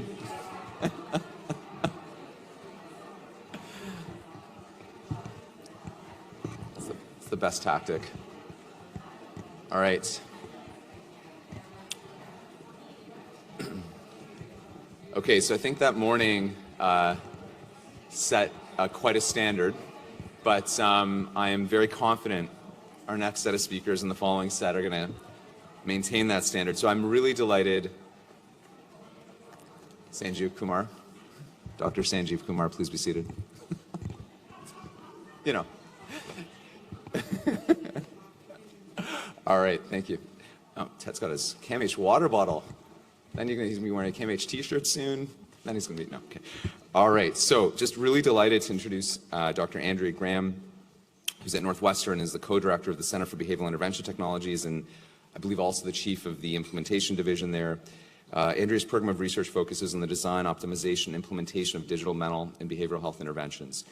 And I think one of the important things on the implementation side is she's really interested in how to translate research into healthcare systems and community-based organizations. And I think, you know, this is such a key area in digital things of all kinds, and something that sort of captivated my interest. So I was looking for, like, who's the person, you know, who does this kind of work. And I found Andrea, and I sent her, frankly, a cold email, and she was very, and I hope the email was warm, but it was cold, if you guys know what I mean. Sort of like just an email. She didn't know who I was. Anyway, and she immediately accepted, and it was a delight last night to get to know her a bit at the speaker dinner, and just so impressed by, like, so many ideas around so many things, but also this very practically minded way of thinking about, I think, something that sounds really simple, but is actually really complicated. So, Andrea, really delighted to have you come to Toronto. Her first time in Toronto, everyone, so give her a special round of applause. All the way from Chicago. All right, good luck. Yeah, here's your thing, and here's the mic, probably. That's, I think, I'll make sure it's on for you. There you go. Wait, I click with the big green. Perfect. Yeah, and then you but can. I'll probably just step out. Does this mic work or no? It does work. It's just that it's a little hard to see the slides. Aha. Okay. Yeah. Thank you. Wanna go maybe- I see what you're saying. Yeah. This is good. This is perfect. Okay, super. Awesome. Thank you all. This is such a treat to be here, and I was going to start slightly differently, but after this morning, I just want to congratulate the two presenters, but I think also the pride that everyone feels here at CAMH is just so palpable, and the innovation is really strong. So it is really powerful for me to be here today and seeing this come to light. I think many research institutions are really trying to think about how to build community, and that's what you have here. And the other piece that really stood out is on two topics that I truly have no clue what you're talking about. I understood it and I followed along, and more importantly, I actually think exactly how Aristotle you were envisioning this day, to think about the translational spectrum, and that I hope some of my messaging actually really aligns in that one of my key takeaways is going to be how do we break digital tools down into their component parts, a message you heard earlier, to better understand human behavior and how we can scale these tools more broadly. And so with that, I want to start by sharing that my program of research focuses really on how do we scale evidence-based interventions, increasing access to high-quality tools for mental and behavioral health problems. And I'm trained as a clinical psychologist, and that means I'm really an intervention and implementation scientist at heart. I live and breathe clinical trials. I love them. And that really speaks to all of that work for me in scale has been in digital. And this is an old slide of the proliferation of these tools, but I really believe this is really where our field needs to continue to go. And what I'm driven by is the fact that we're never going to, my goal is not to replace clinicians, but we will not solve our world's mental health crisis by only relying on them. We have to think about other strategies, and I hope that will dovetail with this afternoon's messaging, of course, but we have to also think about the role of other tools. And the innovation of digital is that it really is about integrating into the fabric of people's lives. So if you're a clinical psychologist, you have a once-a-week session for 45 minutes. Sure, but like everything else happens outside of there. And that's when the change happens, and that's when the problems come up, right? And that's when it's hard. And so how do we think about integrating? And so quite simply, we have these tools, but if they're not engaging, people will stop using them. And so the very simple implication is that they have to be engaging in order to have any clinical impact. But engagement's been the big problem of our field, quite frankly. So Essentially, digital interventions have been studied in lab settings, and when they actually move to the real world, from research settings into the real world, implementation has failed. So patients don't use them, they stop using them in the world, but also clinicians are not integrating them effectively into care. And how do we solve that?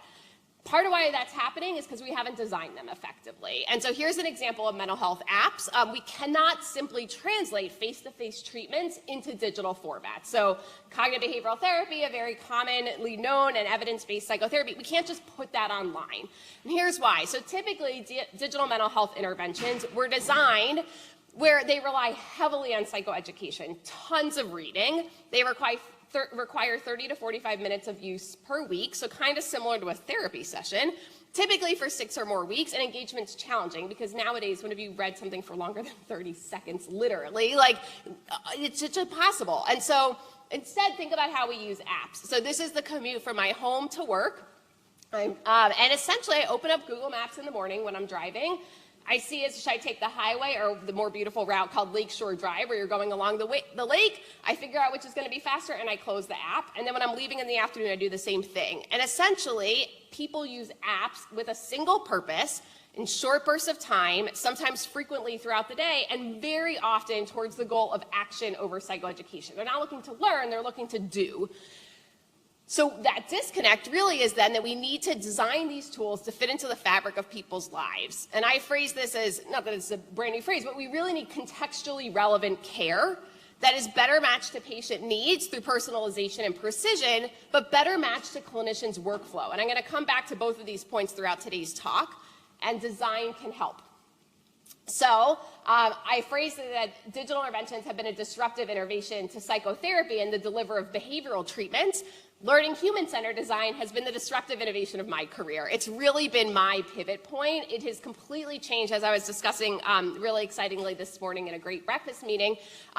It's changed my entire way of thinking about our science and how I do this work. And so I'm excited to tell you a bit about how to do and apply human-centered design. And it really does apply beyond just digital, but it can apply really broadly to all kinds of things. And so I sort of break it down into takeaways that I'll share at the start and then walk you through this process, which is simply a bunch of verbs. Ask, try, design, but also start, and I'm going to talk about that, and then iterate. And iterate is the #1 word of sort of my buzzwords of today. And to view design methods as a powerful tool for solving problems quickly. So let's talk briefly about design. So as Ted awesomely said, like, this will be my most boring slide that there is, and then I'll explain, provide more life to it. So human-centered design is an approach to designing technologies and services that is grounded in information from the individuals who will be using or impacted by them and the context in which they'll be implemented. So it is absolutely grounding what you're doing in those who are actually for whom you're about to impact throughout the entire process. And why is because actually design as a tool literally solves the problems that we need to solve in the world of digital mental health innovation right now, which is uptake and engagement. And these methods can be used to solve every step of the implementation cascade, which is a term that a mentor, Greg Ahrens, had sort of casually coined, but really I think about uptake is more than just one moment in time. It's the clinician actually making the offering, the patient actually agreeing to do something, them having to go to another portal and download. I mean, you could have fall off at a lot of points simply to get someone to have an app, for example. So we need to think carefully about that whole process. But importantly, particularly when we talk about digital tools, we don't all have endless amounts of money, and so it really actually saves money in rework. So these methods allow us to not build things right away, but to design first and then build, and I'll talk about that. And that has been a huge innovation, I think, if we can learn to harness not actually building things first and then realizing no one's going to actually use it, because all the way back in 2001, people have been saying problems are avoidable if you give it adequate attention in advance. So what does design do? So it is a rigorous set of methodologies that embrace rapid learning, and it focuses on things like, how well can I learn this item? Like, if I open the tool, is it learnable very easily? Is it efficient? Is it memorable? So do I know what to do every time I come back, or do I have to relearn that process? Does it help reduce errors? Is it satisfying? Does it create a positive user experience that makes me want to come back to do it again? Low cognitive load, we talked about that this morning in our breakfast, and does it exploit natural constraints, meaning does it actually account for the context in which you're going to be using that? Design is not just colors, and design is not just doing a focus group. And so in America, we have the National Institutes of Health, as you know, and often people are like, I'm doing design by doing one focus group. And you just want to know it's a lot more learning, and it's a lot more process to that. And I really believe in these methods as really changing our stream, because one way to think about this is actually design as an important component of mechanisms of change. So Ted mentioned the RDoC that NIMH has come up with, a way to conceptualize how we actually lead to changes. We hear all about mechanisms through the beautiful talks this morning. In my world, typically we think of the clinically relevant targets, but design needs to be a target as well, because if people aren't using these tools, we literally can't change symptoms. And so we have to think about design, and again, not just literal clicks to people use it. Actually, technology use is often not correlated with whether they get better, but actually, is it useful, is it usable, and do they like it? And if we can target those things, we're going to be in a much better position to actually change human behavior. And so this is one model of the human-centered design process. I published this model, but it's simply one model. There are lots of others that exist. But at the top of it, and I won't carefully go through it, but it'll be part of the workflow that I show you, is really investigating, understanding deeply the needs of the target users you're trying to engage with, designing, iterating over time. And then you see, if you start at the top, it's not till, let's say, the 7 o'clock or 8 o'clock that you get to refine and develop. In software world, that's when you start building. That's when you spend the money, because by then you know what you're doing. And for me, as a clinical psychologist trained in clinical trials, I was very comfortable in the validate stage and not in anything else. And over the past several years, I really embraced the need to spend an exorbitant amount of upfront efforts. I really do a ton of design work in order to know what I'm going to then build. So to start, we talk about ask. So this was my Career Development Award from the National Institutes of Health, where I wanted to design and then test a mobile intervention for binge eating and weight management, an intervention that would intersect these two clinical health problems for which patients were, as I phrase it, stuck in a clinical gap, where the existing behavioral treatments weren't addressing both conditions, and they were only delivered in face-to-face formats. And with two-fifths of America having obesity, we will never reach all people in need. And so can we do this in a mobile way? And so I show you this image of my theoretical model and my originally proposed intervention, and I show you this not to have you actually read the fine print, but to tell you that I spent bazillions of hours making this very beautiful graph that got well funded, and it did great in peer review. And then I had to really embrace not knowing. And essentially, two of my design mentors, fortuitously, it worked out that I had two mentors early on. I had just gotten funded, and I'd also just gotten licensed. And Madhu Reddy on the left, he said, so Andrew, no one's going to do your intervention. He looked at this picture that I spent hours on, and he's like, I'm telling you, if you have 21 bullets, no one's doing your intervention. I'm telling you this already. And I was like, what? He goes, you need to ask people what they need. I said, excuse me, I just got licensed, so I know what people need. He goes, no, you need to. And so I hadn't even written into my grant to do a needs assessment, and I literally did a further step back to say I need to learn. And for me, it really comes down to that you have to really embrace not knowing, and you have to actually embrace not knowing a lot of things. And if you can get into that mindset of changing, actually, that's a really important question, I need to understand that, it really changes how we think about designing these tools. So one of the critiques I often hear about when I talk about design is are you just building whatever patients want? No, I'm grounding it in my theoretical model, but the what, all the rest of it, is what you can be designing around. And so I phrase it as, you have theory, but you're asking questions around how to package it, and so you're not making assumptions. And for me, that really started with truly a very simple initial question of, how do binge eating and weight impact your day-to-day life? Literally asking people that and really trying to understand on a deeper level, how is this impacting you?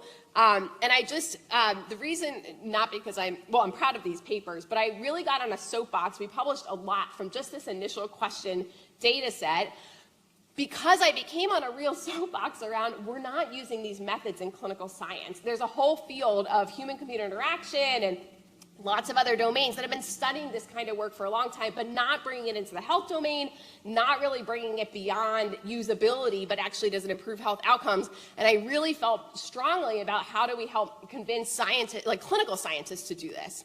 And so from there, it's about you first need to ask, and then you got to try. And this is the fun part, right? So start throwing spaghetti at the wall and see what sticks, and that's awesome. And really, the cool thing is that lots of things can be what's called a prototype. So you can try your methods in very low-cost ways and get a sense of if you've totally messed up or not.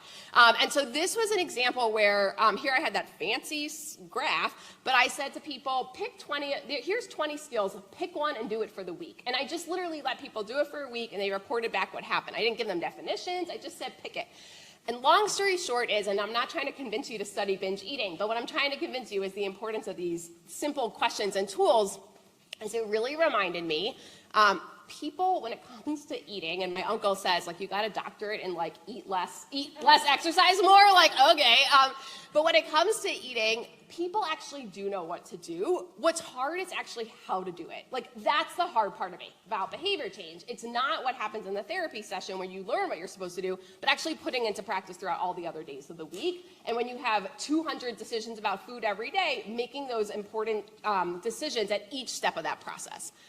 And so I also saw that there's great value in choice in selecting things to work on. And what that meant was that actually, like, if you give people a defined array of clinically valid options, not just do whatever you want, but a clinically valid set of options that were mapped to my theoretical model, people know what they need in their day-to-day life. This week I'm on a trip to another country. I need to be mindful of packing snacks that are different than if I'm at home and I have access to my kitchen. That's different.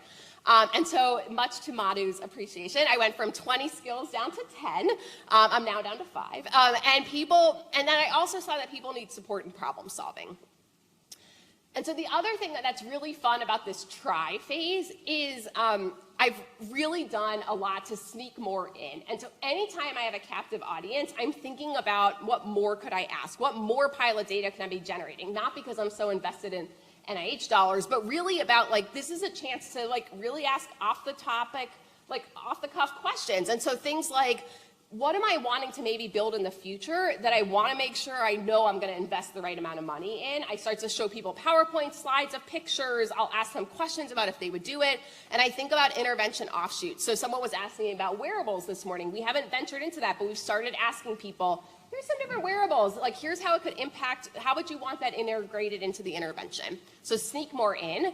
And then, as I've shared, be wrong and be excited to be wrong. So this whole idea of embracing not knowing, I similarly embrace that, like, I'm going to go the wrong way, but actually if I haven't spent too much on building it yet, there's room to do that, and that's awesome. And so it doesn't feel as threatening, because it's really now part of the bread and butter of, like, I want to learn how I can break this. I want to learn where it's going awry so we can fix it. And I love to ask. I was working with someone in industry who does design work, and he was like, what are the pain points? And I said, IRB will not let me say pain points. But other than that, I now think about what are the pain points in these processes. And so one of the big things is really doing small tests of change and proof of concept studies to try it, see if it works. And then pivot if you need to. And so that moves to design. And so this is what I think about is I'm an academic clinical psychologist, clinical scientist. That's my job. I am not to be the next Apple, Google. I don't have enough money to be those people. That is not what I'm trying to venture into. I am trying to understand human behavior with a digital tool. And so consequently, I'm not just building whatever people want. I'm grounding this in theory. That's our value add as clinical scientists. I'm not just going for clickbait. I'm really trying to think about what's going to help people solve a problem. But the best sort of thing that I've sort of grounded my work in is zooming in on the main challenge users are facing. So there's a lot of challenges, but what's the main thing that's sort of getting in the way, and designing around that. And then also embracing the fact that there's form, like a beautiful iPhone, versus function, which is something you could literally just click to record a piece of data. You don't necessarily have to be design around function and actualize the mechanisms you're trying to test as clinical scientists. And then later we can think about scale and the beautification and all of those pieces.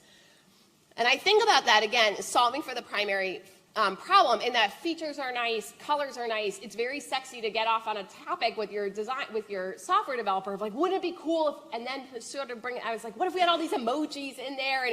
And he was just like, and we just kept going back to like, what's the main problem we're solving? What's going to be most useful to people to help them address their eating behavior? And as a postdoc phrase it is, don't get lost in the sauce. But as a more, I think, fun way to think about it is M&M, you only get one shot. Because the other piece that's different about digital is that if it's a therapeutic conversation, it's a conversation. And clearly, maybe not everyone in the room would embrace this, but the best medicine, evidence-based, is that you have an evidence-based manual, but you're still, adapting and tailoring it to the individual needs of that person. In digital, you have one screen, and people are going to like it or they're not, and you need to keep them engaged. And so how do you think about personalization in the context, though, of a more static tool? And I recognize when I say static, we have lots of technological ways to do that, but importantly, sort of that initial experience needs to draw people in. But the other thing that I think can happen, if we spend too much on design and we don't actually get started, that's a problem too. So be mindful of timelines. And I present this to early career faculty, which I think I'm partly still that, and maybe not so much that, which is exciting and weird all in of itself, but is the importance of still getting started, right? So if I had wanted to do many, many more focus groups and we didn't get to all of them because this thing called COVID, like just get going, because otherwise we still have more to learn, and that's actually a disservice too. So remember your timeline. If you don't actually build the thing, no one's gonna get a thing, keep it moving. But my favorite term of all time is focus on an MVP, minimally viable product. Really design something simple and small and trust that people are actually going to be forgiving. Tell them this is in progress. Embrace that. I think often as clinical scientists or clinical psychologists, we wanted to always deliver the best package, and I really had to embrace like perfection not being the enemy of the good, or just let's go, because we can learn, and that's going to help us adapt, and ask for input, especially what they don't like. So really embrace saying to them, like, do not make my ego better. I want to know what you don't like so I can make it better for future users, and people are very happy to share. And the reason this mentality is important is because actually our scientific incentives are backwards to where like industry is. So typically a budget and a grant in year one is when you do your build and you get the most amount of budget towards your product, and then of course it goes down over time, because appropriately NIH shouldn't be investing in ongoing iteration I shouldn't say that. They want you to then do your trial, but we have to actually, in industry, we're constantly learning and spending way more money as you go along. So if we can rethink how we actually design the way we spend our funds, we're going to have much greater innovation and potential for scale from there.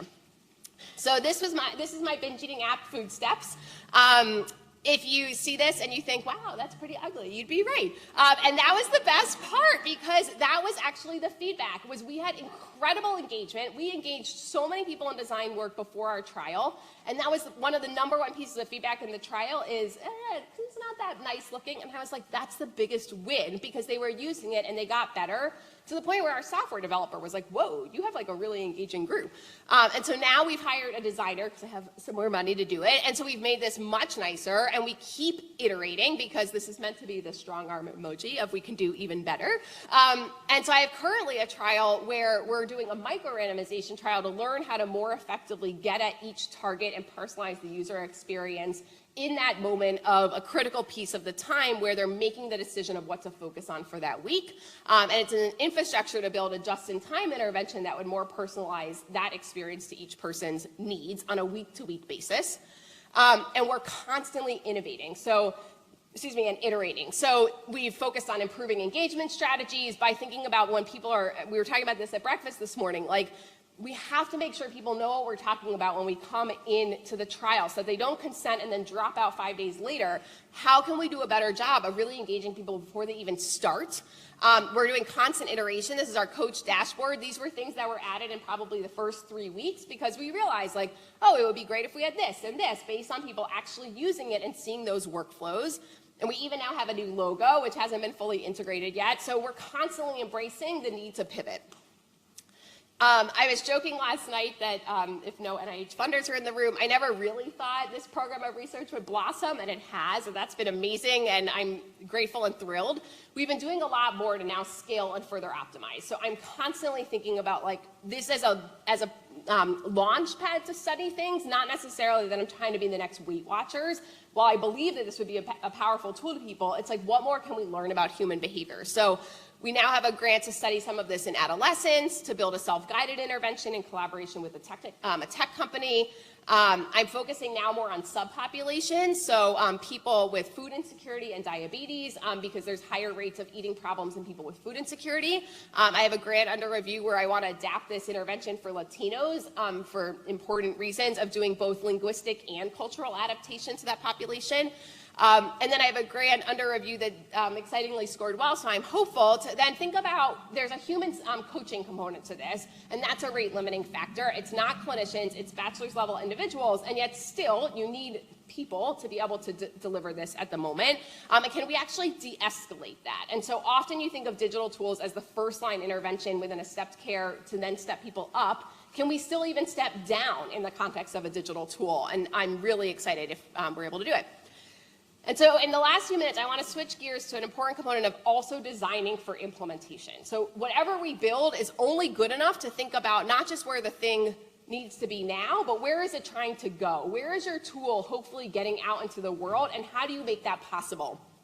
So again, start simple, but at the same time think about scale so that you're building with that in mind. If we had... I won't even go into details.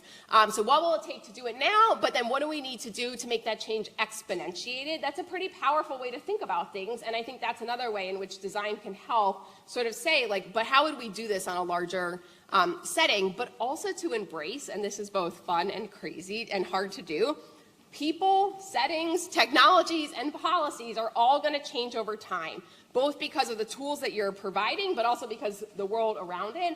And so you're going to have to iterate. It's one of the challenges of an implementation trial, is that it often never goes as you're hoping. And so you have to be ready to embrace that. And it's another reason I believe we're starting small can really help. And one of the sort of big domains of my research program has thinking about designing for implementation and how do we get it into clinical workflows. And essentially, as Jillian will also share, integrating anything into workflows is really hard. And that's especially true when you're now adding a digital tool to a typically face-to-face workflow. It's by design different. That's the whole point of why we design these tools, is to be different. So it's not necessarily so easy to think that it can just easily be integrated into clinical practice. That's actually really hard. And in the US, even with the big sea change of reimbursements that's coming, I hope, like that's like literally I mean, yes, that's going to be a game changer, but we have a whole lot more work to do of actually then how do you get it into the healthcare setting successfully. And I'm sort of proud to say I've been part of like a gazillion, not a gazillion, but like a lot of failed trials on this, right? And it's like we learn and we get in, we get out, and we figure out what we're going to learn rather than keep trying to fit a square peg into a round hole. It's like, what can we learn from this experience with these small tests of change to make it better? So colleagues and I had put together, in the field of implementation science, there's things called implementation strategies. It's the things that we do to help people do the thing that we want them to do, like deliver a digital intervention. And we tailored that to digital tools in the healthcare setting. And there's some that I have found particularly relevant in some of my work. And I'll just share this briefly, which is that I have a grant to implement a digital mental health intervention for depression and anxiety in ambulatory care coordination. So these are people with chronic conditions, including depression, so that it's not their main one. And how do we then, this tool could be an opportunity to get people more services. How do we actually deliver it? And one of the best things of this trial was that we first did a field test where we asked, and a field test is a part of an implementation strategy called a small test of change, where you're really wanting to inform larger scale implementation. Like how do we talked earlier this morning of like just do a small pilot to see how this could go. And the main reason with technology is it's literally never going to work as you think out of the box. And you can, it's never going to roll out as planned. So give yourself a dress rehearsal, give yourself time to perfect that on purpose. And in fact, in all of my grants, I always say we're going to do a field test first, because I don't want my first few clinical trial patients to be the ones that I really like tested things on. So what we did is we trained and supervised 4 care managers who were they were internal champions of this tool. They were excited about it. They got trained to do it. And we wanted them to each enroll 5 people. They see 100 patients a month, so we thought 5. Okay, so 3 out of 4 care coordinators actually enrolled anyone into this, and they had 8 patients total, and that's not good. And so we then said, it's good we did this. Let's look under the hood and really ask why. What were the pain points? Let's deeply understand what went awry so we can design it better to the rollout. We had several lessons learned that we're now implementing into our current trial. One, actually over the course of COVID, the literal clinical service was redesigned, where they had worked in regional models and now they work remotely. So you literally just, that alone as an institutional structural change impact actually our trial design, and we had to then go to the funder and explain, we had to rethink how our science was gonna match what their practice looked like. In Telecare, the app, it involves human coaching, part of what we do a lot, and it didn't fit into their clinical workflows. Basically, it just was too much, as I talked about, to do a digital thing in a face-to-face, well, they do it telehealth, but in that kind of an environment. It just wasn't working. And so we had to disentangle coaching from that. And that actually, thankfully, is consistent, because we want to think about generalizability, consistent with where a lot of digital mental health companies are really bringing coaching in-house, because the places where we think it's going to be implemented, it's not always working. And we needed implementation strategies. As you saw, we didn't hit the 20 patients that we were hoping to hit in this brief amount of time. We need better strategies to literally facilitate identifying patients and making that referral process happen. And so the whole focus of our trial is on what are those implementation strategies. We're trying to build as many as we can, and we're iterating them over the time. And so just as a literal example of iteration, this is simply one handout that went through multiple rounds of how do you conceptually and simply in a 1-pager show people how to make that referral, because that handoff is the most important activity for reach. If you can't get that right, no one's getting your tool. So we went through several rounds of this, showing it to the leadership, showing it to care coordinators, showing it to colleagues to just say, do you even know what we're talking about, and landing on the final bit.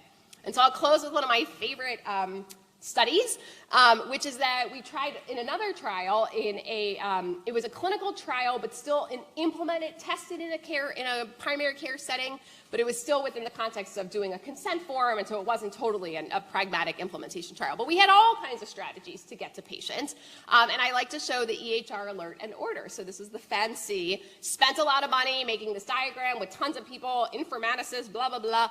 And this is sort of how it went, is that actually interoperability with an EHR is really hard to do. And so essentially that EHR alert and order or clinician recommendation was only 4% of our entire patient yield. But, as I often say, don't throw, what is the line, baby with the bathwater, because it actually had the highest rate of conversion. It suggests that, of course, the clinician conversation really matters, but how do you actually support the clinician in having that conversation? And ultimately, I really believe we need multi-tiered implementation strategies to get digital tools to people. So I'll close with this really big notion that I think is really what we need to game change science around how do we deliver mental health processes but imagine now if actually digital was always coming first in clinical delivery, right? And so it's not this ugly stepbrother, not as good as psychotherapy, hey, you'll get on the wait list, but you can also try, no, what if we have to reposition digital mental health? We have enough evidence to suggest that there's a lot of good ones out there, there's a lot of not good ones, but if we can really build these tools to be the right infrastructure, it can be a much more low-cost way to build systems of stepped care, but we have to reframe how they're presented to patients and to clinicians, quite frankly, and we have to actually learn if then patients are willing to titrate care from there. And this is a paper I have under review where I asked people who are coming into my food steps tool, okay, but what if I titrated you? And the vast majority, even more, were willing to titrate down, and this was pilot data for my de-escalation grant, to less coaching. They were happily to go to even less services, which is often the opposite of what we think people want. They want the face-to-face, they want the fancy person. No, they were willing to go down even more so than they were willing to go up to more intensive treatment.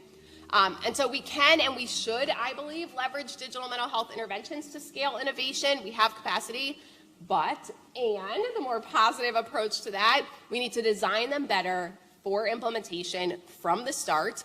And so again, reminding of those verb takeaways is really ask, like learn how you need to package your what, the how of your what. Proof your concept, design function over form, start with an MVP, because I love the term, and embrace rapid adaptation. And ultimately, the reason why I really believe human-centered design or design thinking really it matters for scale is because implementation also is all about asking questions and creating together. But it also recognizes the need for adaptation. What happens here at CAMH is different than what happens here at Northwestern, and so we need to really embrace that, but we can do it faster without compromising rigor with these tools because HCD really embraces rapid iteration, pivoting, and discarding when something's not working, and that's really important. And with that, I'll close.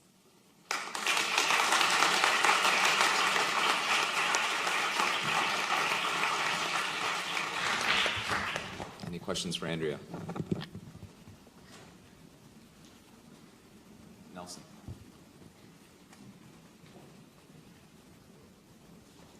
Hi, Andrea. Thanks so much for that. I was nodding my head this whole time. I'm a scientist here at CAMH. I'm also a service designer, so a lot of this resonated with me.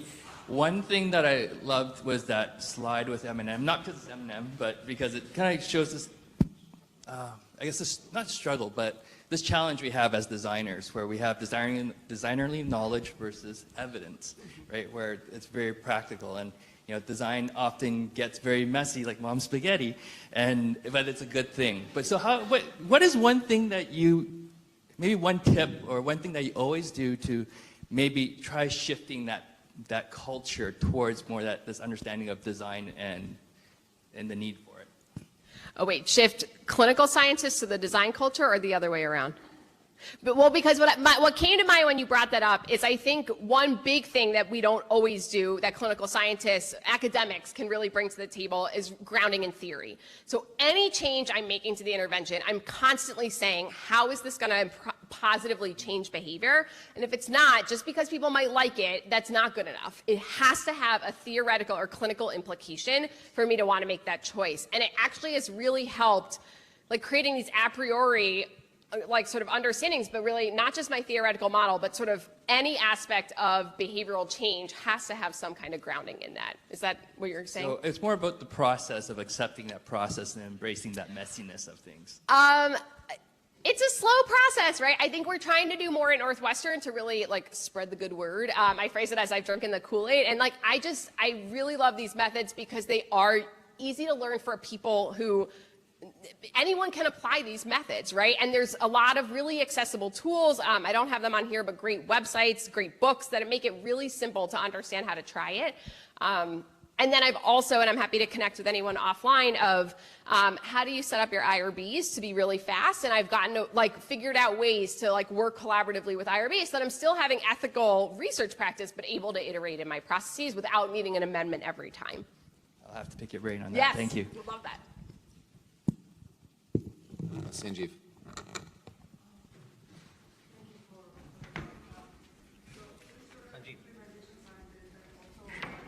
Just wait for the microphone for 1 second. That's okay. Thank you. Thank you for the talk. Amazing work. And so my question is about the regulatory aspects, which you touched on a little bit. And since you're an implementation scientist and also a trialist, so thinking from implementation science perspective and also from research in general, of course you want generalizability. And sometimes the regulatory process is like getting informed consent and particularly written consent, and that gets in the way of that. And it minimizes, it limits generalizability and also poses other problems, as you know. So can you share what's your experience with that, like particularly in terms of doing these kind of interventions and in pragmatic studies, like how do you navigate the issue of consent? Amazing question. I have a lot more gripes than wins to speak to that, because we need patients to be safe, but we really have to do this pragmatically. And so I think the best answer to that is making sure the compliance team is in the room early on. We had the unfortunate problem where they came in too late and we had to backtrack, and that was a problem, for example. And then earlier this morning, I'm blanking, I apologize on his name, but he's scaling across 200 clinics here in Canada. It's amazing.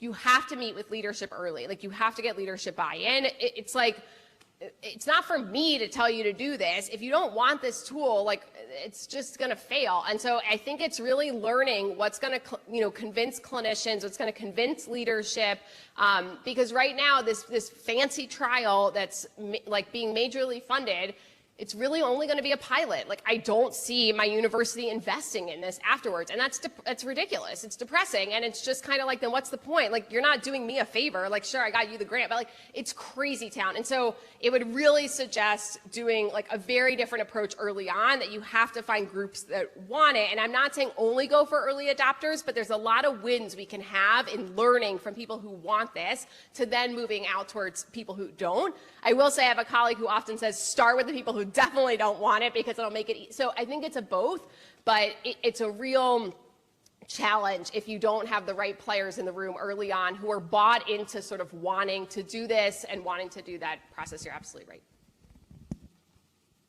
Okay. Any other questions? Last one.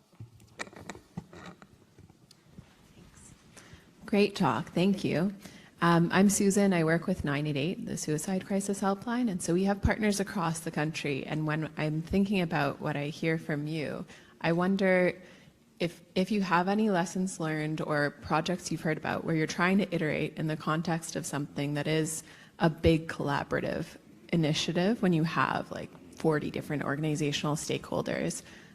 Just curious to hear about any thoughts on human-centered design in that kind of context. Yeah.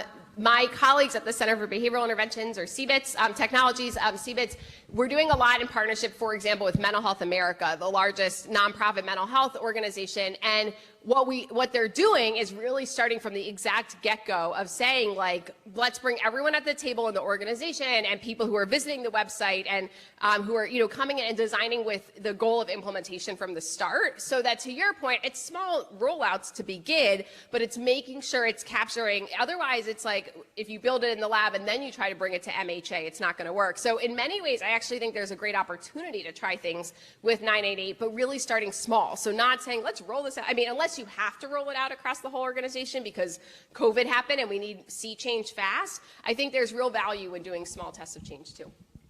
Thanks so much, Andrea. Yeah, wonderful.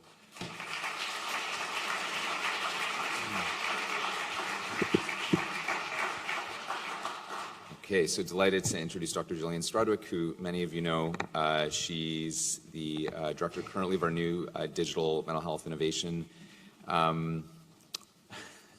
whatever we call it, basically, center/hub. But it's, this, I just want to comment on this briefly because it's really inspired actually by some of the challenges Andrea talked about, that we've, I think, had a number of really fantastic people engage in research, but because there's such a complicated pipeline in so many steps, we really wanted a central home for this kind of work to support the evaluation, the implementation, the uptake, the training, and that really requires collaboration beyond just research, education and training, clinical partners, the informatics team. And fortunately, Jillian is the Chief Clinical Informatics Officer at CAMH, so that helps with that, and has a number of other titles. I would also say she's won a number of best-in-class awards in nursing science and in informatics research as well, and has a number of grants and many, many papers. But on that note, I just want to bring up Jillian Stradwick to do her talk. Thanks, Jillian.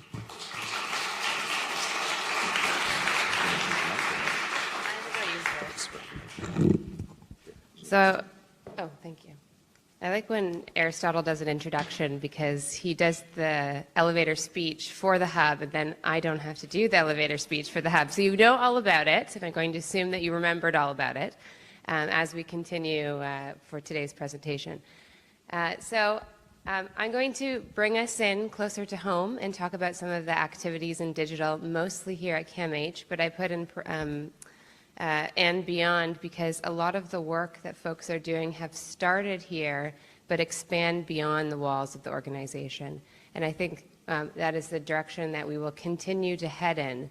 But here will be some of examples. Now, first I have a bit of an outline. First, we'll start with some of the possibilities here for CAMH. I'll provide sort of two options for you to think about as we go through the presentation. We'll talk about our reality, which expands across Canada. The third is thinking about our future and some of the great work that current scientists at CAMH who are working in the digital health space are already doing, as well as some of the activities of the Digital Innovation Hub, and then I've got some take-home messages. We are also excited to be in this building and hopefully situated with a number of folks who are doing both in the wet lab space and in sort of the regular dry lab space that we would use. So let's talk about the possibilities at CAMH and beyond. So this is what I think often we think about. Possibility one is that we leverage, utilize, scale digital to support our existing functions of an organization and make them more efficient, see more patients. And there's a couple of examples here, right from when folks are referred to CAMH, that we've matched them to the correct services, that we've given them resources while they're on wait lists, that we even have supports in place that allow clinicians to be matched to the right workload, to the folks that they'll be caring for. And so that's the potential option one, amplify our current way of delivering care. Option two, I didn't know how to draw a lovely picture of, because that's sort of blowing it all up and saying that we know that we have digital technologies that can do a lot of interesting things that will allow us to do prevention and early intervention, treatment and care, monitoring and continuous care, and community and holistic care. For both the models, we need to have a supportive ecosystem, and that's where the Digital Innovation Hub comes in. Certainly, that's our vision of being able to support clinicians, scientists, educators, and being able to surround them with the right supports to do that work. So keep those ideas in mind as we flow through this presentation. So our reality, and I think many of you might think that our reality is going to start off with something really negative or something not great, but I'm actually going to start with something positive, which is that most Canadians do have access to a cell phone, they have access to a smartphone, they have access to internet, and they have access to a data plan. Now, that's not everyone, but we're talking about most of the individuals that we work with and that are across the country. Dr. Nelson Shen led some work earlier on in the pandemic where our lab surveyed over 1,000 Canadians. These Canadians identified as either already receiving mental health services or in the process of receiving mental health services, and we asked them about a whole bunch of things related to digital mental health. And what they shared with us is that they're already using digital mental health interventions. They had downloaded different apps on their phones, they were having telepsychiatry. There was some questionable satisfaction with some of these. And those were related to a whole kind of slew of reasons, anything from privacy concerns, the lack of awareness, to costs, and the list goes on. And so certainly there's a real opportunity, and if you open up your phone today and look up a mental health, if you put depression or any sort of mental health term in, you may find hundreds, if not thousands of hits. Many or most have not had any sort of really evidence generation behind them or scientific backing. Many organizations are really behind this. So the Mental Health Commission of Canada and other organizations are saying, I think there's a huge opportunity here. And so the Mental Health Commission of Canada has created an e-mental health strategy for Canada and have engaged a number of folks with lived experience in a number of organizations across the country and thinking about what the future might look like if we were able to really digitize some of the work that we do in this space. So that's a lot of the positive. That's all good. Now, when we think about the real challenges, I'll situate them on the screen and say that the Digital Innovation Hub is really meant to address these challenges. So the first one is that a challenge is that digital interventions are not uniformly scientifically evaluated and meet clinical needs. Sometimes there's the generation of interventions that are not necessarily at the hardest meeting the hardest challenges because they're the most difficult perhaps to design for. The next is not all patients have the skills and technology to utilize digital tools for the mental health. Then we get into the health professionals not necessarily having the competencies. For most, how many folks are health professionals in the room, I should ask? You could raise your hand. In your entry to practice program, if you can remember, going to school, did you learn about informatics, digital health? You can raise your hand if you did. Okay, so no one is raising their hand. So that is yet to be integrated into entry to practice programs, and yet most folks are not in their entry to practice programs right now. Most folks for the foreseeable future are already practicing, and so being able to ensure that we've equipped those folks with the skills to be able to work with these sort of new models of care and new technologies is very important. We're not yet leveraging digital to its full capacity to scale promising interventions, although there's great examples of where we are. And then finally, this idea of seamless integration of technologies into clinical care processes is not yet present. This is sort of one of my favorite things to think about, because often we develop these technologies that sit outside and we expect clinicians and patients to use them, and yet they're outside of their workflow, and they actually there's no need to actually use them to accomplish whatever task they need to. So they don't get used.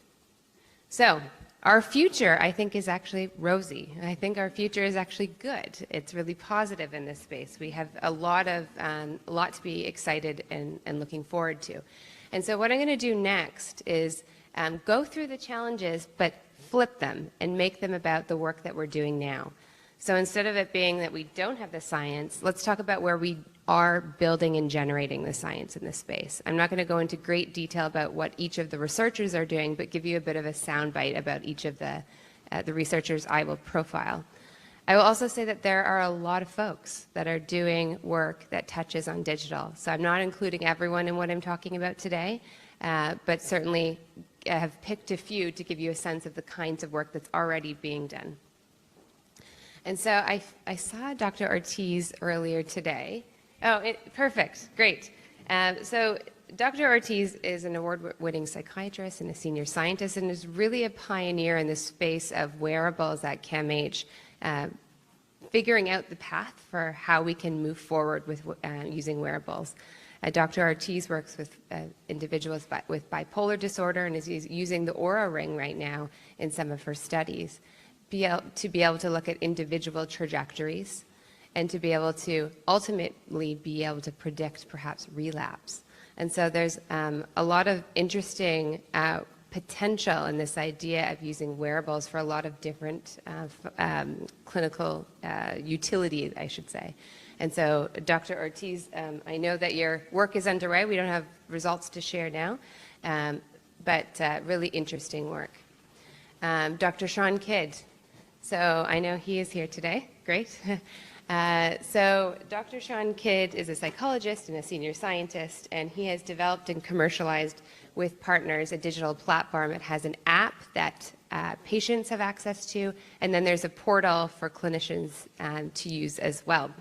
And this has really been designed to improve decision support, risk detection, and recovery for people with severe mental illness. I should add, individuals with severe mental illness are less often included in studies in general, and often overlooked when it comes to the potential for digital interventions in particular. So this is quite novel, the work that Dr. Kidd is leading.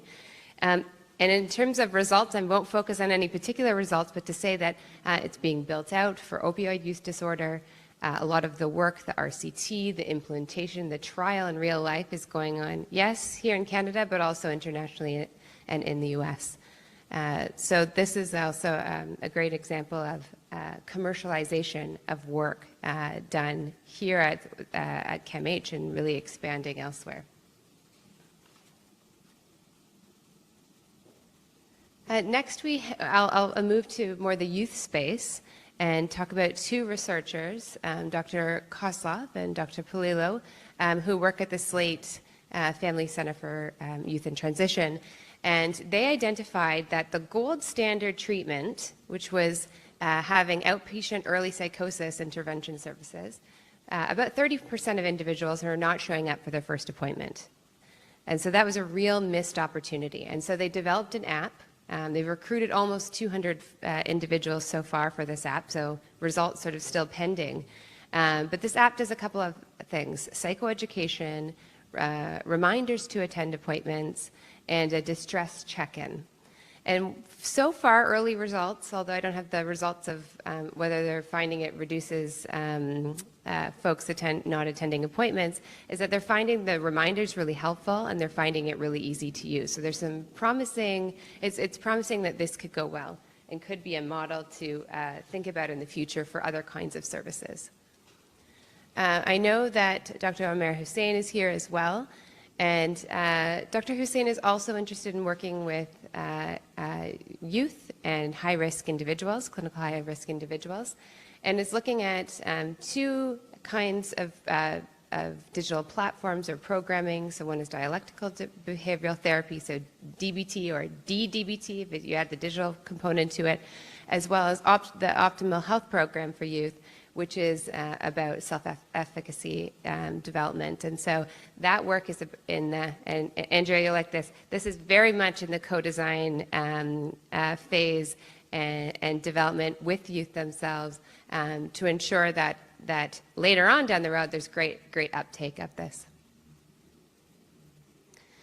I'm going to move over to the Campbell Center for Neuroinformatics and talk about the work of Dr. Andrea Diaconescu, who's created essentially a game of cognitive tests that can be used to determine suicide risk factors. And so each gamified test addresses a different cognitive domain and has a different related suicide risk factor. And she's in the validation phase in a number of studies with this particular game, and one of which is thinking about if this were to be integrated into clinical care processes, what would that need to look like? And what are some of the digital supports that would need to be in place? I know we have Dr. Nadia Minian here as well from the Intrepid Lab. The Intrepid Lab, you might know as the former nicotine dependence service or nicotine dependence clinic. It's led by Dr. Peter Selby, and there's a number of digital initiatives going on in the now Intrepid Lab. And so there's a particular medication that is used that supports individuals in stopping smoking. There's a challenge in folks being actually able to take this as intended. And so Dr. Minian has created with partners a chatbot that answers common questions, but it also supports individuals in being able to adhere to actually taking this and doing tracking of things like the number of cigarettes, when they've taken their medication. And so right now they're in the phase of working with individuals who are using it to see how are they actually using it. Are they, treating it like ChatGPT? Are they using it as intended? And so that's the early results is that they're looking at, I shouldn't say results, the phase that they're in right now is that they're really monitoring how folks are actually using that in this early stage. And then also from the Intrepid Lab, we have Dr. Osnat Melamed, who has some funding from Women Mind, and I saw some folks from Women Mind here earlier today in looking at My Change Plan app. So an app that already exists, but incorporating in content and co-designing content that's specific for women's health. And so this is also another approach to saying we know when there are interventions that work well, ensuring that they're tailored to various populations that could derive the most benefit. And then finally, I will mention Dr. Singla, Dr. Daisy Singla as well today, although you'll hear from her not too long after lunch. Dr. Singla has a number of activities in the digital mental health space. First is the Summit large trial, multi-site RCT that's looking at comparing the kinds of providers as well as the delivery mode. So is it a virtual or telemedicine delivery mode or in-person delivery mode? So I understand results are pending and we're looking forward to hearing about those. And then the Pierce app, which is really interesting. I was speaking with someone earlier today about the quality of supervision. And so this is I believe a couple of the authors or developers of this are in the room today. And this is really a measurement-based digital peer supervision tool that was rolled out and developed in rural parts of India and Madhya Pradesh and Goa with over 200 individuals that have enrolled in learning about how to use this app. So is it currently being used now? Yeah, so it's currently being used now, which is fantastic. So I'll shift away from talking about some of the the examples of activities being done at CAMH and talk about some of the flipping the other challenges I mentioned. So one was that, do patients have the skill sets to actually be able to engage in this space? And so this is some of the work of the Digital Innovation Hub and partnering with a number of researchers at the organization. The first idea is this idea of a digital navigator, someone that can support an individual in doing things like technology setup, troubleshooting, and engagement, wayfinding of the particular tools themselves, doing some digital health literacy training. And this is not a new idea. There are folks in Boston, run out of Dr. John Torres's lab, that have created a digital health navigator program. There are folks in this room that we sent down to Boston to have that training, to think about what would that look like and need to look like within our context. And there's an actual digital health literacy program called DOORS that was developed that could be the basis for some of the things that we're developing and thinking of. So certainly an important component if we want to surround individuals at CAMH with the right supports to make digital successful. Let's get into this health professions space. And so, as I said previously, not many folks have a lot of exposure in their entry to practice programs. However, there's an opportunity here at CAMH. We have a large education department with an interest in digital health. There have been some activities to date, and right now we're doing a needs assessment with CAMH Education to understand where the gaps are, where the opportunities are, and being able to deliver further digital mental health education to providers. So to nurses, to physicians, to others who would be actually working directly with patients. And so this is a sort of a busy slide, but it gives you a sense of that there's everything from micro-learning series all the way to fellowships, and there's a lot of opportunities to integrate education in throughout. This next piece is about seamless integration of technologies into clinical care processes.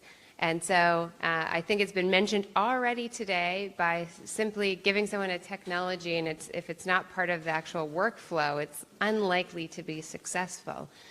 And so we have a doctoral trainee who is a registered nurse. She is an sort of a general emergency room nurse and a mental health nurse who's doing her PhD at looking at how do we integrate the Hope by CAMH, which is an app that supports suicide prevention through safety planning and other components of it. How do we actually integrate that into clinical care processes in our emergency department? It's a very busy place.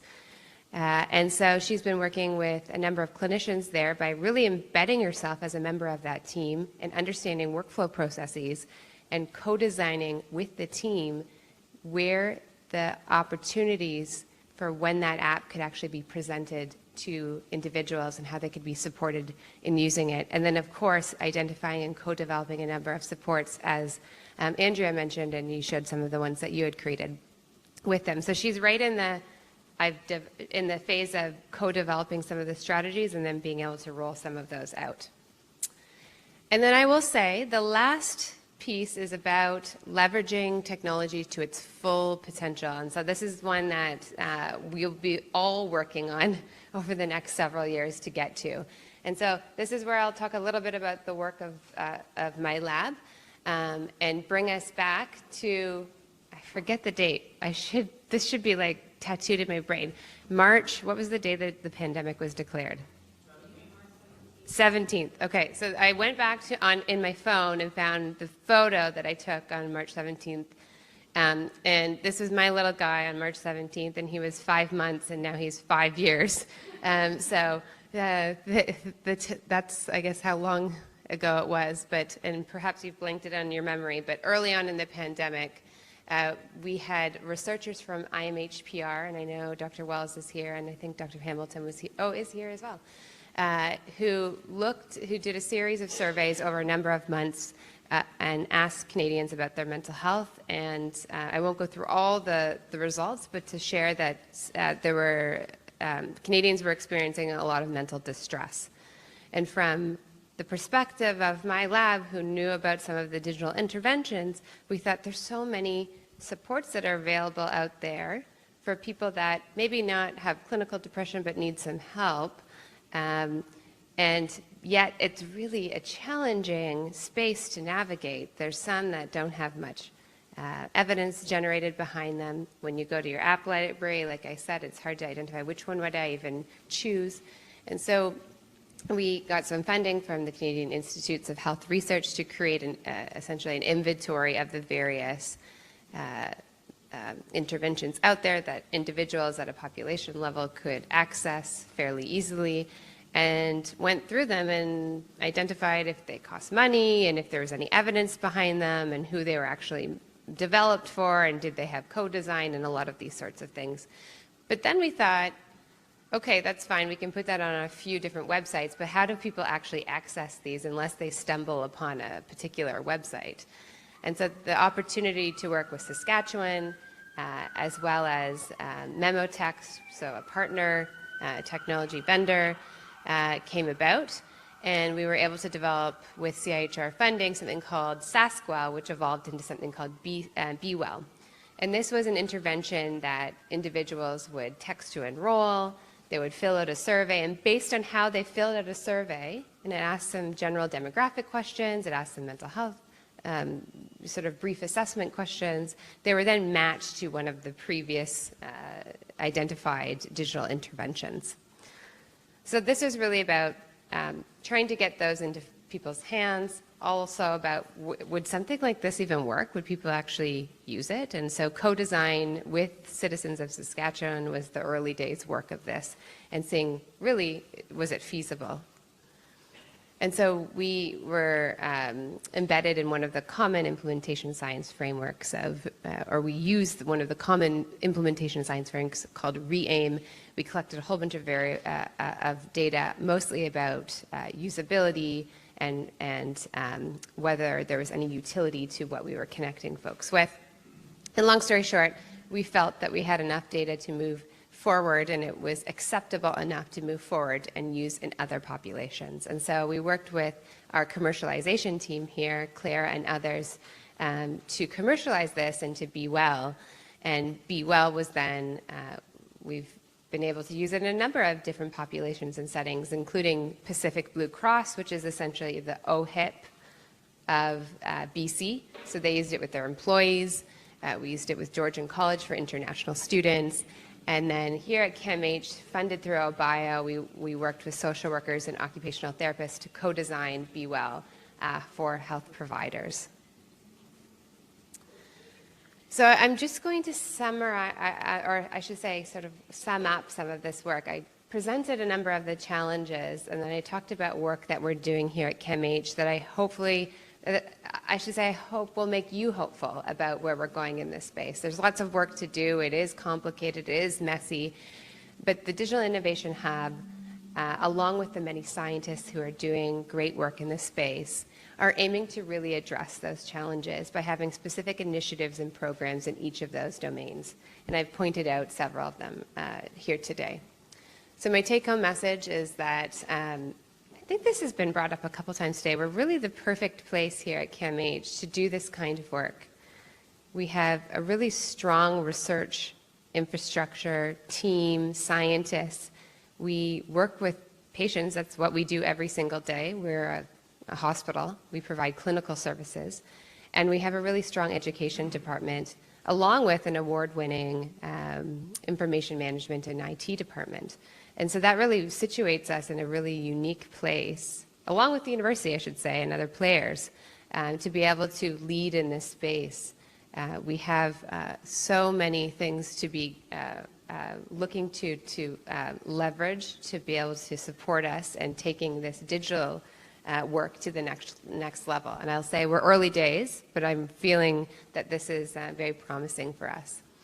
So in summary, I think there's a lot to be excited about in this digital space here at CAMH. I've pointed out to a few of many examples, and that the Digital Innovation Hub, although it's 2 months old, will and has already started to be some of that wraparound support for individuals pursuing digital mental health work at CAMH.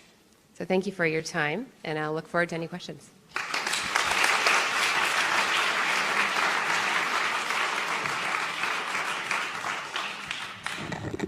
keeping our promises. We're perfectly on time.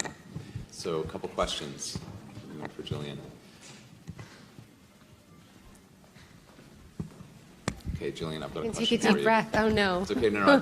Do we have one? Oh, good. Lauren's got one. Perfect, because I was going to ask one. So that was so interesting in terms of the work that's taking place. And, you made such a good point about the fact that so many of these mental health apps have little to no sort of evidence behind them, the ones that are sort of broadly available to the public.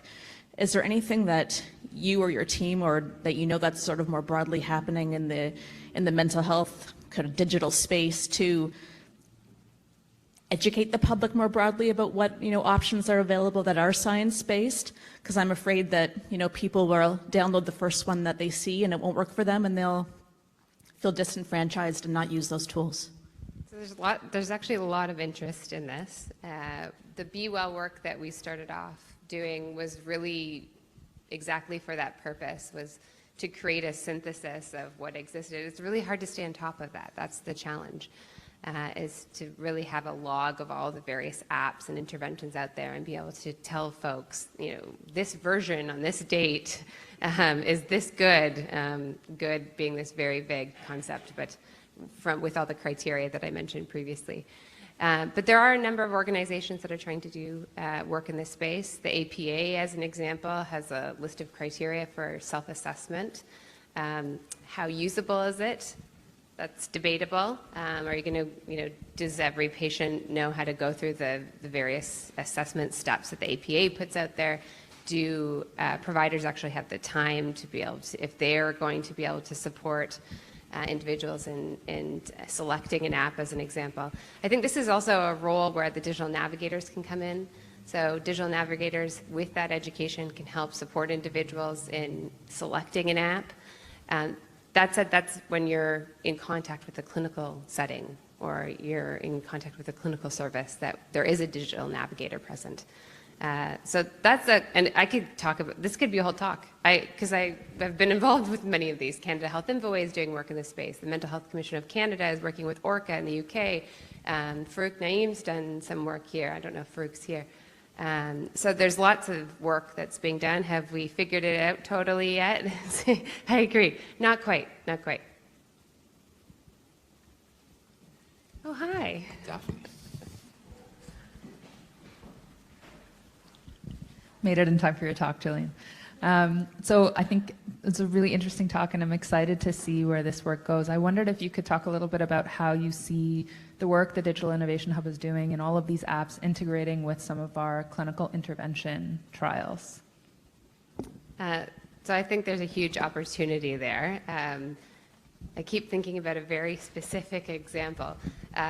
So there are already a number of existing large trials, and there are often opportunities, especially if there's many visits associated with these trials, the opportunity to incorporate things like wearables, and certainly with the new hub in partnership with the Campbell Center for Neuroinformatics, this is where the team of folks who support the wearables exist.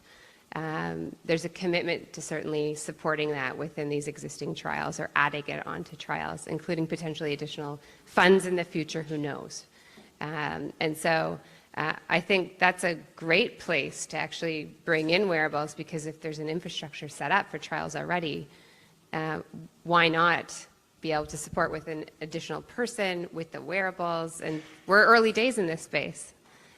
This is an opportunity to learn what the wearables tell us and if it's meaningful in the context of collecting other forms of data. So I think there's limitless potential here. And the hub is the hub, as if it's a person, is certainly interested in doing work in this space.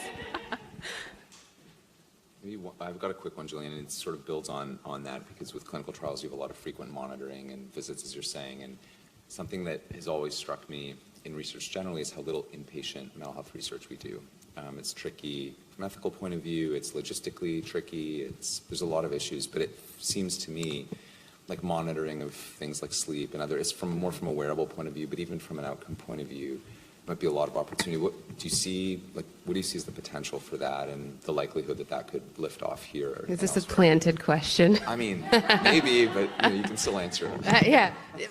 So, yes, I think this is a great opportunity, particularly with sleep. We talked a little bit about it at our breakfast meeting. So I'm a registered nurse. I'm not sure if that was shared in my bio, and I worked on many of the inpatient units here.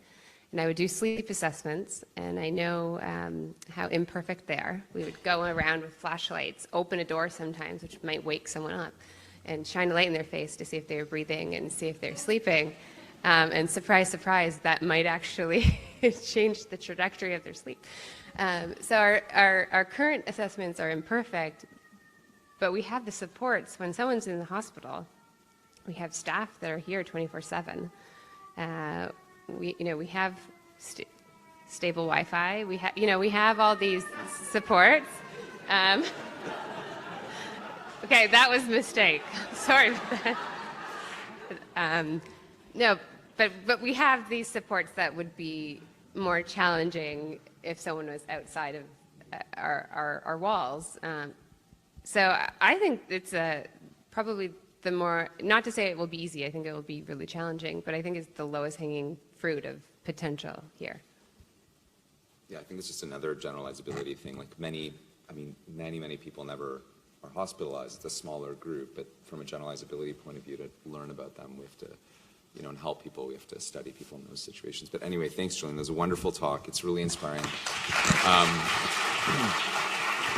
And as you said, it's been 2 months, but you've already got your arms around this one, so we're very excited to see where this is going to go, and I think it's really going to help lift digital research off in this and application off in the organization. So we have lunch. I promise you it's going to be good. Another promise. I'm making promises all day. I'm not going to stop.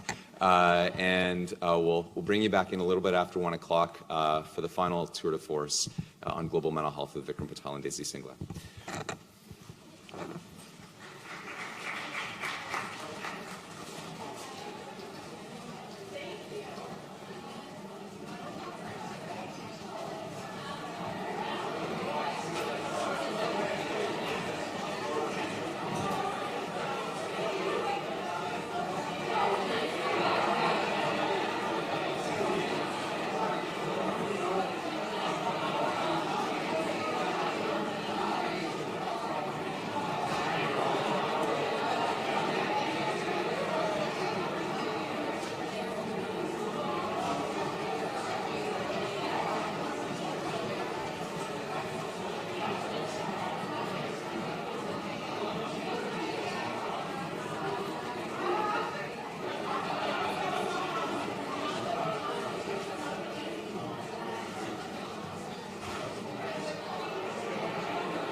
see the screen here, right? Okay, what am I?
Vikram, is this your water?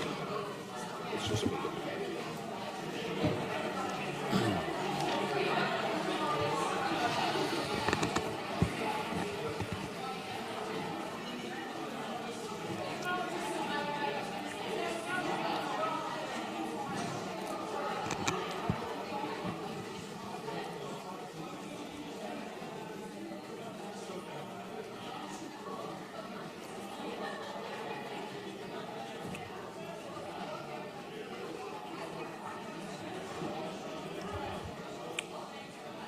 Okay, we're going to start back up again, everyone.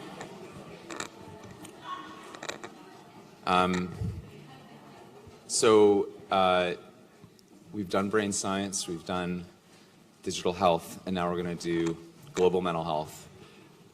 Just a super exciting and interesting topic in an area that we've done some work in, but I think is just growing so rapidly, not just here, but everywhere. And it's such a honestly an honor and a delight to introduce Professor Vikram Patel, who's the Paul Farmer Professor and Chair of Global Health and Social Medicine at Harvard Medical School.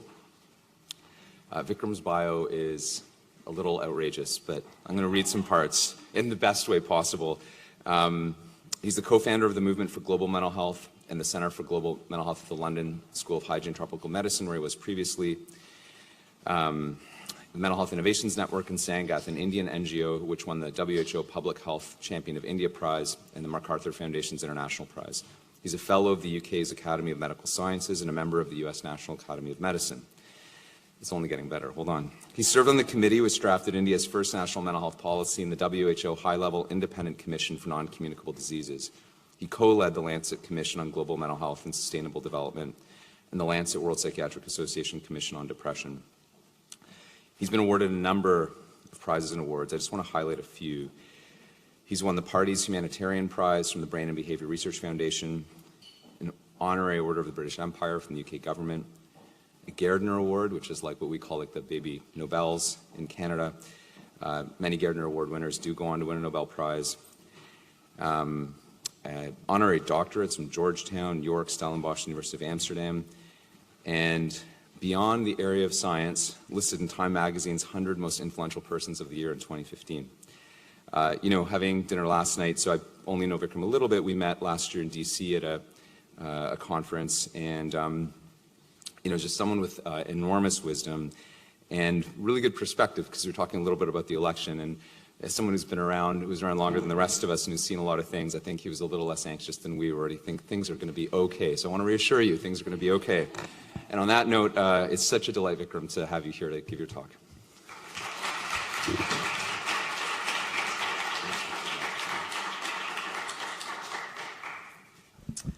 Thank you, Aristotle, and thank you all for being here. This is the afternoon graveyard slot. But hopefully, after this amazing morning, which I have to say was one of the best days I've ever spent, I usually get a rare opportunity to spend a whole day in a science meeting like this. And I want to just congratulate Aristotle and the others who put this together. The 4 morning talks were just outstanding. I'm sure you'll all agree with me. And I hope that we can keep up that standard. So obviously, the elephant in the room that Aristotle spoke about is the election result on Tuesday. I think half the country is celebrating, and we should be mindful of that. For me, an election is it's like a game. Sometimes you win, and sometimes you lose, and you're going to have another shot at it. In the U.S., luckily, every 2 years we have a shot at it, and so there's always an opportunity for change. I'm always reminded of Brian Stevenson, the great U.S. lawyer and a MacArthur Genius Award winner.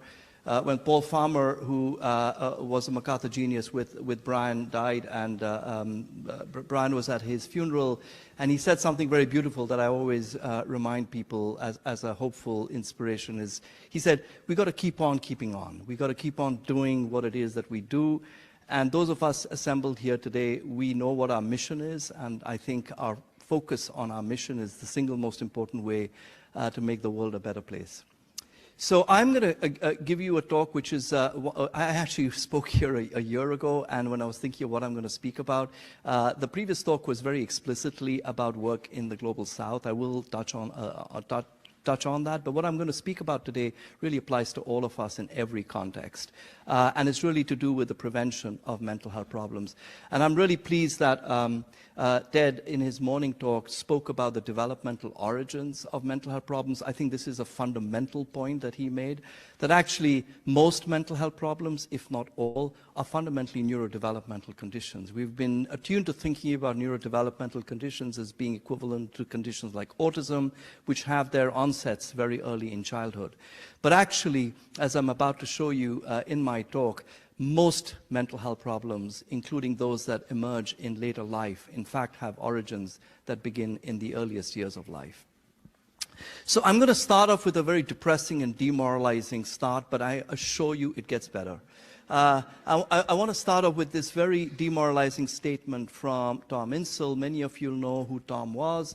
Tom was the director of the National Institute for Mental Health, a very dear friend. He's given me permission to actually quote him here. This is a quote he first made in an informal way, and then he wrote about it in a book called Healing, which is a must-read, coming from the pen of one of the most important biological psychiatrists of modern times, and a person who, in his own words, oversaw the disbursement of $20 billion of research funding just over a decade. And in his own words, every single metric on mental health got worse during that period. Now, he was also contrasting how other directors of the other institutes of the NIH might also evaluate the impact of their science funding. And they would have very different statements. For example, the heads of the National Cancer Institute could stand up and say, thanks to all the funding we've pumped into cancer research, there's a whole generation of new therapeutics that have transformed some cancers from being diseases that were almost certainly fatal within a year to becoming lifelong chronic conditions. Those were the kinds of things that Tom had wished for, and unfortunately not one of them has really come to pass. Not only did we spend a lot of money on mental health research, but also, contrary to what most people think, we also spend a lot on mental health care. The US, for example, has 35,000 psychiatrists. I can't even count the number of psychologists, psychiatric social workers, and so on and so forth.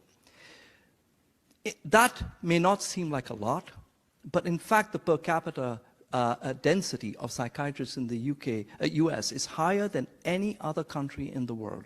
There are more psychiatrists working in New York City than in the whole continent of Africa. So if the US is under-resourced, then the rest of the world is in deep trouble. Many of us think in the US that we don't spend enough money on mental health care. In fact, an analysis by economists that was published in Health Affairs shows that the US spends more on mental health care than it does on cancer care, which may come as a complete shock to us, because cancer care looks so expensive, so technologically sophisticated, that you'd imagine that it should completely outstrip the cost that we have for mental health care, not according to the estimate that was published in 2015 in Health Affairs. So the point here is this. Here is a country that spends a lot, even if not the most. Let's admit for a moment that there may be some errors in that calculation. It certainly spends a lot on mental health care.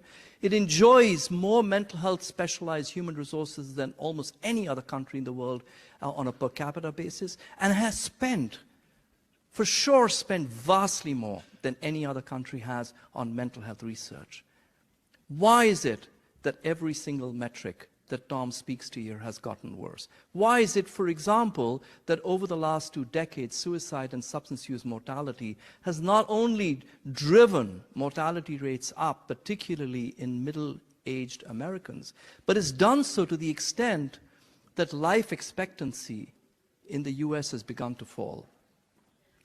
This is an issue that has really been at the heart of many recent syntheses of the science, trying to grapple with this baffling question, that in spite of all this investment, why are we not able to shift the needle on the burden of mental health problems? Here are 6 different reports, 3 from the Lancet, 2 of which I co-led, and 3 from the World Health Organization and the World Bank, that have really tried to examine this question of why have all countries failed regardless of their economic strength.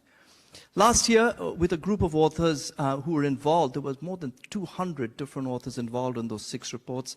A group of us got together. Richard Horton, the editor of The Lancet, commissioned us to really examine what were the key messages that we could distill from these reports that had been published in the previous 5 years that could offer us a sense of, I'll use the word diagnosis here in 2 different ways, as you'll see. The first way, the diagnosis of why we have failed. And then, perhaps more importantly, point directions towards paradigm shifts that we need to adopt that come from science, and what might be the implications those have for policy, practice, and future research. So, in a nutshell, something that, again, Ted really nicely set me up for in terms of his earlier remarks about the problems with the diagnostic approach. This was precisely what every single report ultimately spoke to. That the reason why we have failed through our scientific approach to actually understand better what shapes our mental health, to understand better what causes mental health problems, to understand better new avenues for therapeutics and prevention, has been that we have artificially divided a dimension into binaries based on diagnostic approaches that are largely based on observations made by psychiatrists in about a dozen clinical centers around the world. Think about that. The entire system of psychiatric diagnosis was developed in the 1970s. If you go back to the history that Anne Harrington has written so beautifully about the origins of psychiatric diagnosis, it's a very telling story. A small group of almost entirely white men who were working in the best psychiatric hospitals and institutions in North America, almost entirely in the US. I think CAMH may have also been represented, and in England. That was it. This group of clinicians got together and developed a diagnostic system based on the observations they were making in the patients that were attending their clinics. That, in a nutshell, is the history of psychiatric diagnosis. It's, of course, become a little bit more inclusive, a little bit more diverse, but it certainly doesn't represent the world. It doesn't even represent the people of the US, because in the US, only about 10% of people with mental illness in the population actually ever reach a psychiatric clinic. So by the time you reach a psychiatric clinic, you're almost completely unrepresentative, actually, of the distribution of mental health and mental health problems in the population. But what this narrow focus has done is that it's led to a privileging of biological mechanisms over psychosocial mechanisms. This is important, not because there is any denying that ultimately all mental health problems have a biological substrate. Of course they do. Where else do they occur? They occur in our brains. But that the actions that we might take to disrupt the pathways that lead to mental illness often lie outside the brain. because it is a continuous pathway of mechanisms from our social environment that ultimately leads to disturbances in brain function. And yet much of the NIMH funding has really focused only on solutions that target internal functions in the brain. It privileges, this is particularly true in the US, I don't know if it's true here, but in most parts of the world, our entire system is geared towards acute and crisis management rather than prevention and early intervention. It privileges a very narrow thinking about who is a mental health provider over a team-based approach. And it privileges clinical phenomena based on the diagnostic checklist rather than what really matters to people living with mental health problems, what they will call a recovery approach. Last year when I spoke in this room, I really spoke to the third of these different paradigms. But today I'm going to focus primarily on the question of prevention so that I can also not bore myself and some of you who might have come last year with, with the same topic. I often show this slide. This comes from the Lancet World Psychiatric Association Commission on Depression to really illustrate why Tom Insel is so depressed. What you see on the top here is the red line shows you the steady decline in the age-adjusted burden of ischemic heart disease. And in the bottom blue line, you see the age-adjusted burden of major depressive disorder. The story, the chart speaks for itself. And in fact, if you look at the blue line and disaggregate that by age groups, it hides the fact that for young people, in fact, it's gotten worse in the last 2 decades. So cardiologists might think that what's happening with the red line is because they're putting in stents. In fact, that's not true. In fact, most of the decline is being driven not by treatment, but by prevention. And that prevention falls into different buckets. For example, a selective or indicated prevention, people who have got risk factors for ischemic heart disease like hypertension or high cholesterol, the use of therapeutics to actually bring hypertension down and reduce cholesterol levels is a very powerful prevention measure. But what's really driven the decline in ischemic heart disease and associated vascular conditions like dementia is really primary prevention. And that primary prevention has really focused on a number of risk factors, but most importantly, of course, smoking. Alongside smoking, changes in diet, changes in exercise. So many of us now spend so much time engaged with these different we think this happened overnight. It didn't. It happened over decades of actually identifying those risk factors and then acting on them. That is what is actually driving the burden down. We've often thought in the mental health world that we don't actually have a tobacco equivalent. We don't really know where or what to target when it comes to primary prevention. So a lot of our focus has been on indicated prevention. For example, people with subthreshold symptoms. But if we acknowledge that that's actually an artifact of the diagnostic system, because we drew the line somewhere completely arbitrarily, and then said those who fall below the line are subthreshold, but that threshold itself is not built on science, there's a problem there. We're effectively treating people. How can we actually prevent, at the very outset, the onset of mental health problems? And that, of course, requires us to think about when do mental health problems begin. And again, Ted spoke to that this morning. Here's the irony. The average age of a person coming for the first time to a mental health service in the US is in their late 20s or early 30s. The irony is that every epidemiological study shows that anywhere between 2/3 to 3/4 of all adult mental health problems actually began before the age of 24. Which means that by the time a person actually comes to the clinic, they have actually had symptoms of mental health problems for anywhere from 5 to 10 years. But it also means that if you've got to have primary prevention, that must begin in childhood. Because if problems begin by the age of 14 or 15, clearly prevention can't happen after the age of 14 or 15. We have actually, in that Lancet paper, called for a focus, there were 5 different paradigm shifts, and I'm only going to deal with one of them in this talk, is to move from a focus on the treatment of diagnosed mental illness to a rebalanced emphasis on prevention and promotion. And I want to really, take you to what I think is the most promising target of all in childhood. Now this, I'm sure those of you who are younger may not recognize who this grumpy fellow is, but you can maybe guess who he is. And certainly those of you of my generation who went to psychiatric residency in the 80s or before will immediately know who this grumpy man is. But this grumpy man, I'm not going to tell you his name because you're going to have to guess that. I'm sure most of you know who it is. Used to work in Austria as a psychiatrist more than 100 years ago. Much of what he wrote about has been debunked. Much of what he hypothesized and theorized is no longer practiced. But I believe that actually he made some of the most fundamental observations that have stood the test of time. And one of those observations was the things he was inferring from the adult patients that he was seeing in his clinic in Vienna. He was seeing patients with a variety of physical phenomena that he could not fully explain through physical lesions. And so he began doing narratives with these patients and identified that in almost all of these patients that there were histories of childhood trauma. And he then, of course, went on to invent a whole theory about why that childhood trauma could lead to these adult mental health problems. That theory has not stood the test of time. But that theory was also written at a time when we knew nothing about brain development.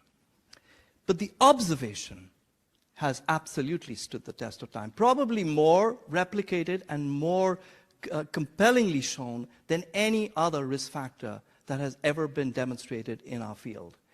So much so that today it is a widely acknowledged fact that adversities in the earliest years of life that you can see here are associated, adversities of various kinds, I'm going to turn back to the different kind of adversities in a moment, are associated with a range of physical and mental health problems. By the way, not only mental health problems in the form of diagnoses, but also physical health problems that are ultimately linked to risky behaviors. Those risky behaviors are linked to substance use, to dietary behaviors, and so on.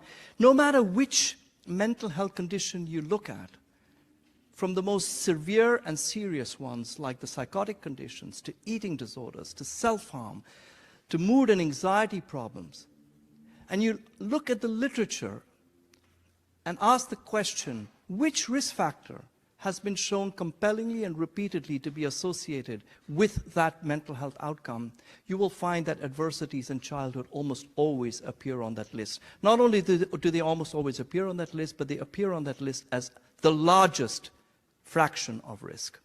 There's also a dose-response relationship. The more adversities you have, the greater the risk, which of course adds to the causal inference that one can draw from this observation. And most importantly, you find the same association replicated in diverse contexts around the world. Last year, led by Zulfi Bhutta, who is of course very much a member of the Toronto environment, he had sick kids, and a group of us tried to assemble all the evidence that we could find on adversities in early childhood and lifelong health. We wasn't just focusing on mental health, but I see mental health very much through the prism of risk behaviors that emerge in adolescence in the same kind of way that many other cardiometabolic risk behaviors occur. And of course, the comorbidities we often see between these groups of conditions could also owe their origins to very common, very distal childhood risk factors.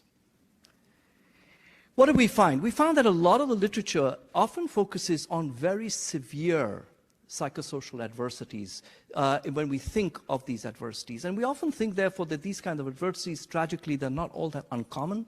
But we think of them in very extreme senses, that these must not really be explaining the burden of mental health problems in general populations. So yes, maybe in war-affected places or places that are particularly sensitive to climate events, parental psychopathology, these are also very specific subgroups.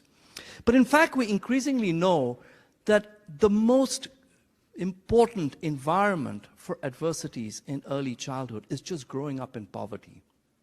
And if you begin to think about growing up in poverty as a worldwide phenomenon and something that is true in all our communities, then you begin to actually understand better that this is a relatively ubiquitous, a relatively common experience that can actually be a very important driver of population mental health. How does growing up in poverty, what are the actual mechanisms that growing up in poverty can affect brain development? Well, there are some obvious ones. In extreme poverty, in the kinds of countries and places that you might more typically associate with global health, these are some of the environments that children growing up in poverty will experience, environments in which direct insults to brain development and brain architecture can actually be identified. For example, exposure to heavy metals, infections that can directly affect the brain, and of course, extreme forms of malnutrition that can also impair brain development. But a much more ubiquitous kind of impact or mechanism has been identified, and that is the impact of neglect. And by neglect here, I want to be very clear that I'm referring not to parents who are low income being bad parents. I'm going to refer really to the fact that parents who are low income have so many enormous challenges in their everyday life that they're unable to actually provide two key environmental factors that are essential for early life brain development. The first is the ability to simply play with that child, to be able to play with that child in a way that is responsive to the child's needs. And we now know through a very rich body of developmental neuroscience, most of it in animal models, of course, but now increasingly through the availability of some of the imaging kind of work we heard about this morning that has examined the impact of early life adversities on brain development, we have begun to see how the lack of a responsive stimulating environment actually impairs the development of the architecture of neuronal connections in the brain. And that, in fact, those neuronal connections are fundamental to learning. And when you learn better, you're far more likely to actually do better in life. And that alone explains one of the pathways in which early life neglect can lead to poor mental health.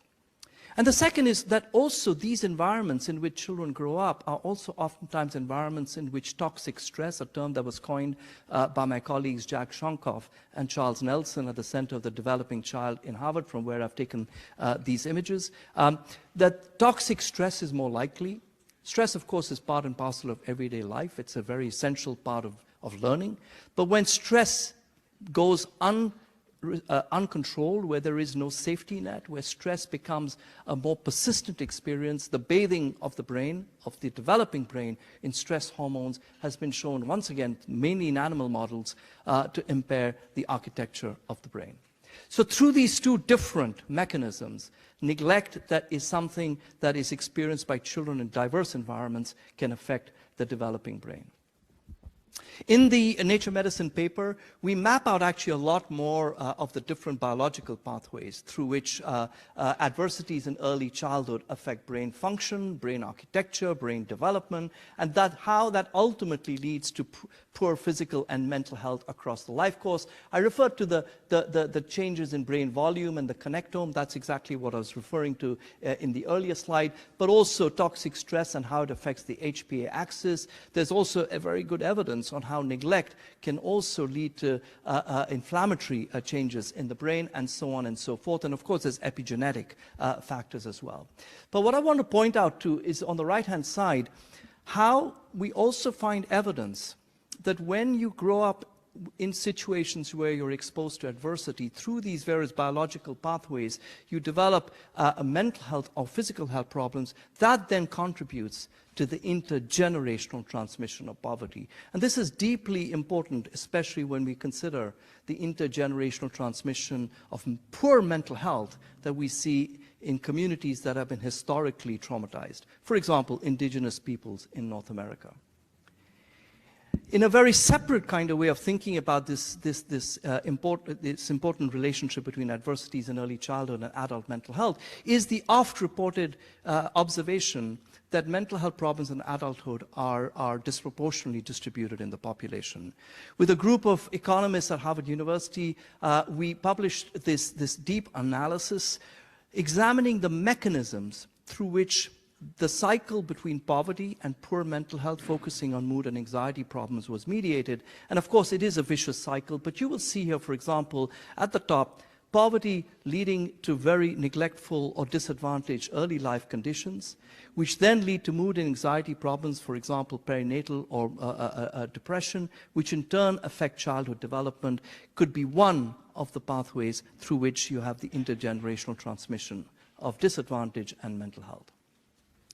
This is why James Heckman got the Nobel Prize in economics, but it's interesting that it took an economist to pick this up more than 2 decades ago. James Heckman is an American economist who famously published his thesis on the return to investment for public policies and wrote very eloquently that the best period of investment was actually in the first 5 years of life. And you can see the Heckman curve shown here. And of course, what he didn't know then, he had no knowledge of brain plasticity. He had no knowledge that we have as people who are developmental scientists, that the brain is most plastic. It is most responsive to the social environment in the first 5 years of life. This is important not only because we understand why adversities in the first 5 years of life are most likely to lead to poor mental health problems, but of course, they also offer the window for opportunities for prevention.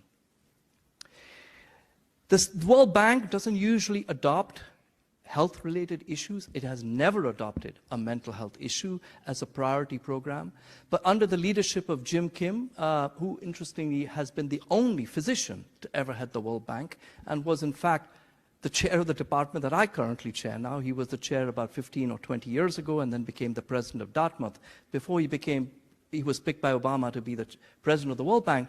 Under his leadership, the World Bank announced early child development as the most important program, building off both James Heckman's work, but also the work that came from developmental neuroscience, that these were the best years in life for governments to invest in. So I want to now just flip to the second part of my talk and then end. What is it that we can do?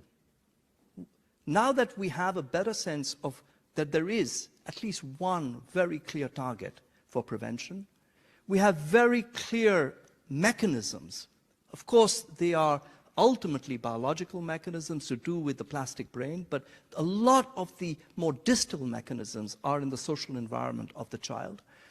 What can we do to actually interrupt those pathways?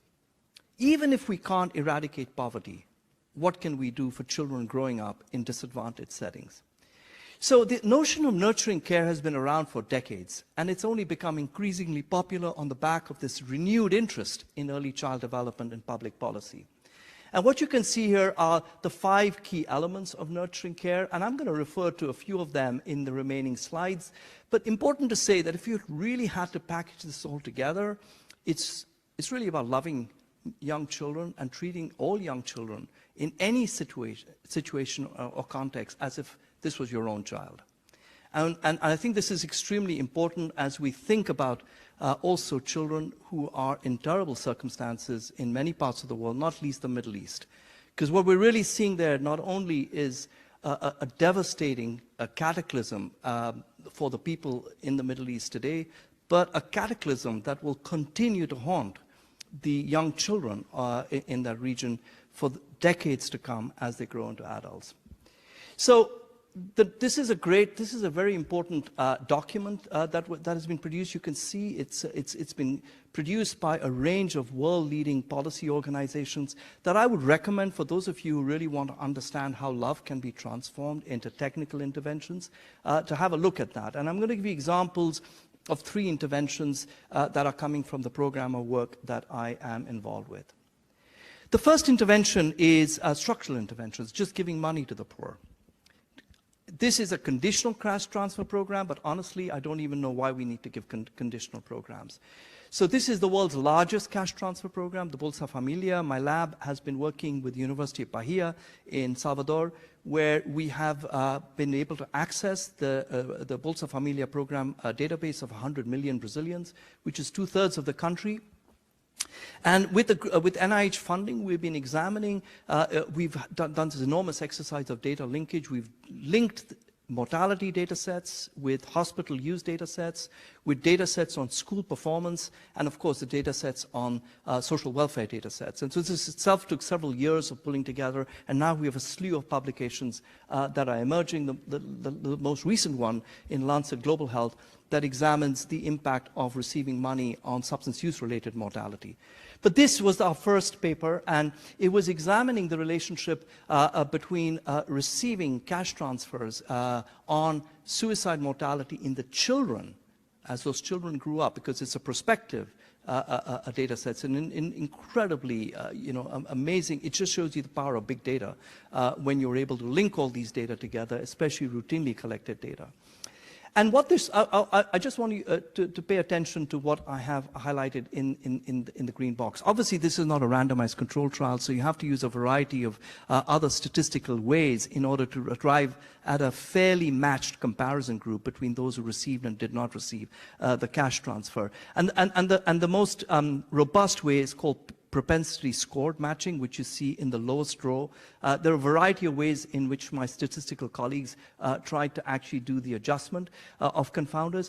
But if we just take the last row and you look at the risk, the incidence rate ratio of suicide mortality, this is actually dying of suicide. That's a 60% reduction in suicide mortality amongst those families who actually received a cash transfer. Probably the largest effect that you can ever get of any intervention in terms of reducing suicide mortality. Simply giving money to poor families. That's all you do. You don't, of course, give the money to poor families to reduce suicide mortality. That's not why the public policy makers under Lula did that. It's actually to raise reduce poverty, absolute poverty. But this is the benefit that you can see in the mental health context. The second intervention, I won't say much about this because I'm sure Daisy will speak more to it, is treating maternal depression. Maternal depression is a very powerful and well-known predictor of neglect. Again, I want to be very clear, it's not the mother who's intentionally neglectful, it's her condition that creates the environment of neglect. And so treatment of maternal depression is extremely important. My colleague and friend Atif Rahman has been leading one of the most important programs in demonstrating how you can take psychological treatments for maternal depression out to scale. He conducted one of the landmark trials in global mental health when he used lady health visitors who are frontline workers of the Pakistan health system, and ran this CBT trial. This is one of the first times a randomized controlled trial of psychological treatments was published in the Lancet. They publish them a lot now, but this was one of the earliest trials published. With Atif, we got an NIMH grant to begin to examine how we could adapt this Thinking Healthy program for delivery by women, not health visitors, but actually just other women who had been who were mothers in local communities. So what we call peer-delivered Thinking Healthy program. Daisy was one of our collaborators on that. This is one of the papers that arose. This was the paper from India, and there was a similar one from Pakistan. And soon after that, the World Health Organization, its first ever psychological treatment that it announced for any mental health problem was announced then. How many minutes do I have left? Am I done? I think I should be, yeah. And then finally, I'll finish in a moment. Just tell me how many minutes I have. So, okay, and the final is parenting interventions, which are focused on early child development directly by training parents to actually provide a responsive environment. Francis Aboud from Canada has been a key investigator there. These have very large effects, on early life brain development. This outcome is cognitive development. I'll finish off by just telling you about a program that my colleagues in India are currently leading, in which they're integrating ideas of parenting development by having a delivery system which employs a group, working with groups of mothers. Self-help groups of women is a very traditional South Asian style of problem solving and supporting each other, and also for livelihoods. And what they decided to use is a existing architecture of supporting young mothers and nutrition support in young children, and develop videos that could be used to actually train mothers, and through discussion and through learning, group learning, on how they could actually parent their children. I'm going to see if this works. This is just to show you a video, one of the videos that they use.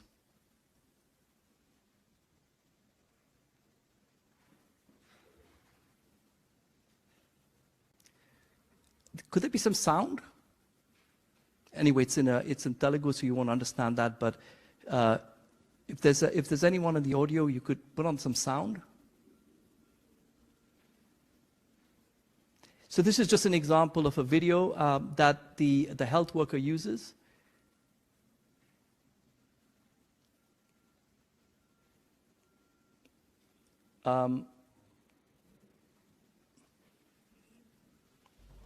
రండి మన పిల్లల జీవితాల్లో అత్యుత్తమమైన ప్రారంభాన్ని ఇవ్వడానికి చేతులు కలుపుదాం.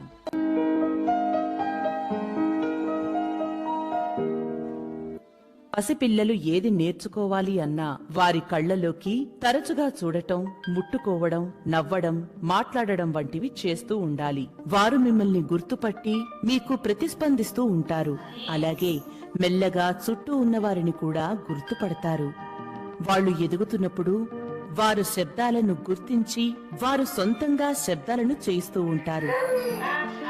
ఇవన్నీ మీరు వింటూ అలాంటి శబ్దాలను మళ్లీ చేయడం ద్వారా తల్లి బిడ్డల మధ్య సంభాషణ మొదలవుతుంది. అందుకే పిల్లలను వారి పేరుతో పిలవండి. ఇలా చేయడం వలన మీ బిడ్డకు భద్రతాభావం కలిగి మీతో ఒక బలమైన బంధాన్ని ఏర్పరచుకోవడంలో సహాయపడతాయి. In the interest of time, I'll jump over the next.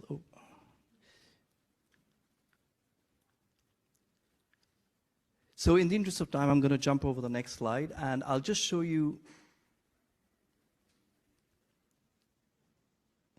So parenting interventions are very powerful. They're delivered by frontline workers. We have developed a platform called Empower. We heard earlier from Jillian about the various ways in which digital, and Andrea on various ways in which digital technologies can be used.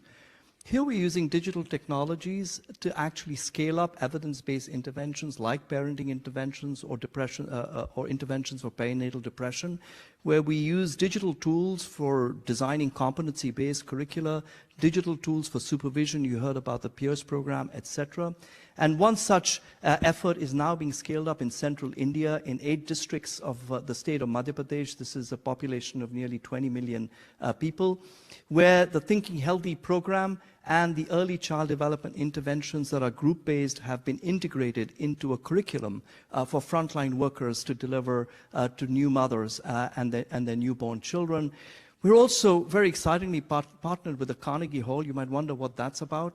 It's about the fact that the Carnegie Hall has developed this new idea of mothers singing to their babies, which is a part of almost every tradition in the world.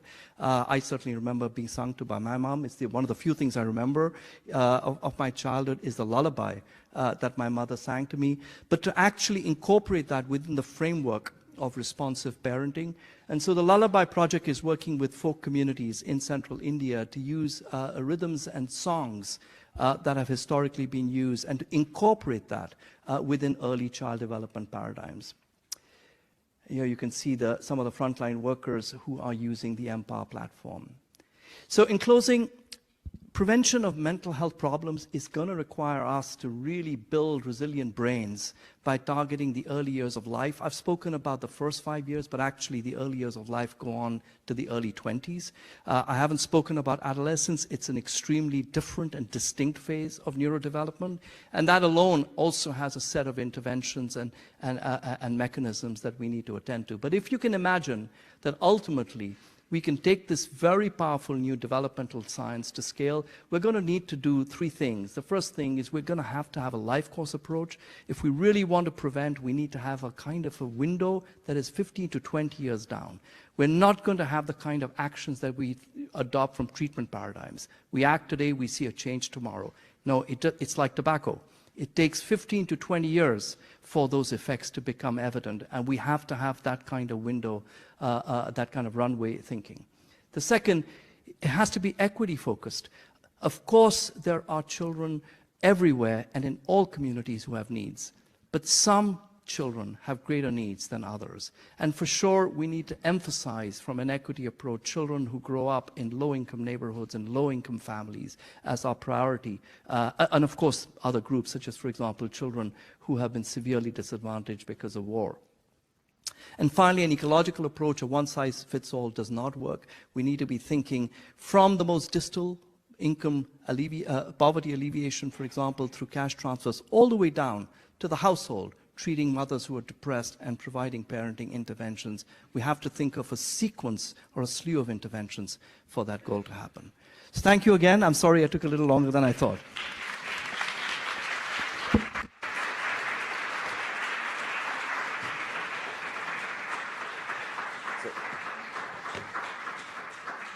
When Vikram asked me how much time he had, I acknowledged that I'd stopped looking at my phone. I was so engaged in the talk. So it was just an amazing talk, Vikram. I don't know if anyone has a question or two. We're going to have the panel coming up. Yep. Okay.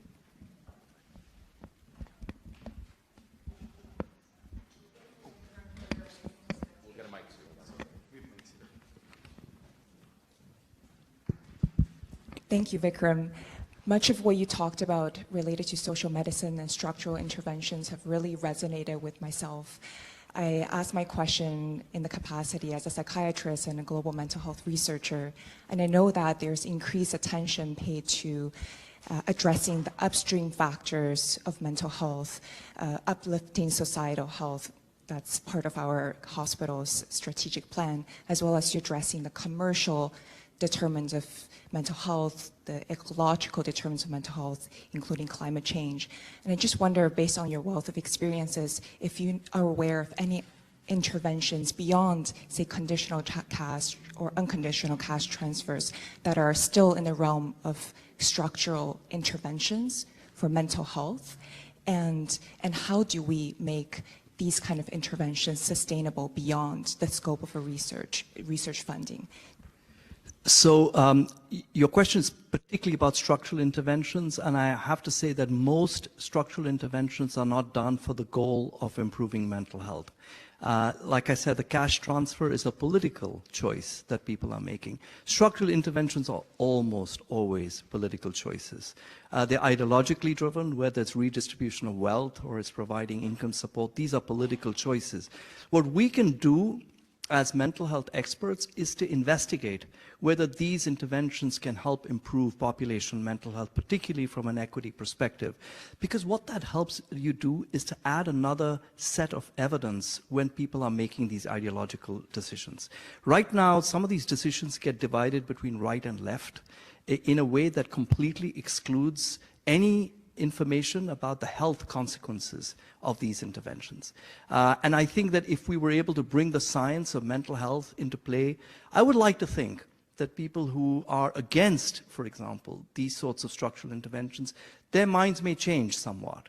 I'm not convinced that is the case, but it adds something which is, as it were, in my view, bipartisan, because everyone's interested in better health for their communities.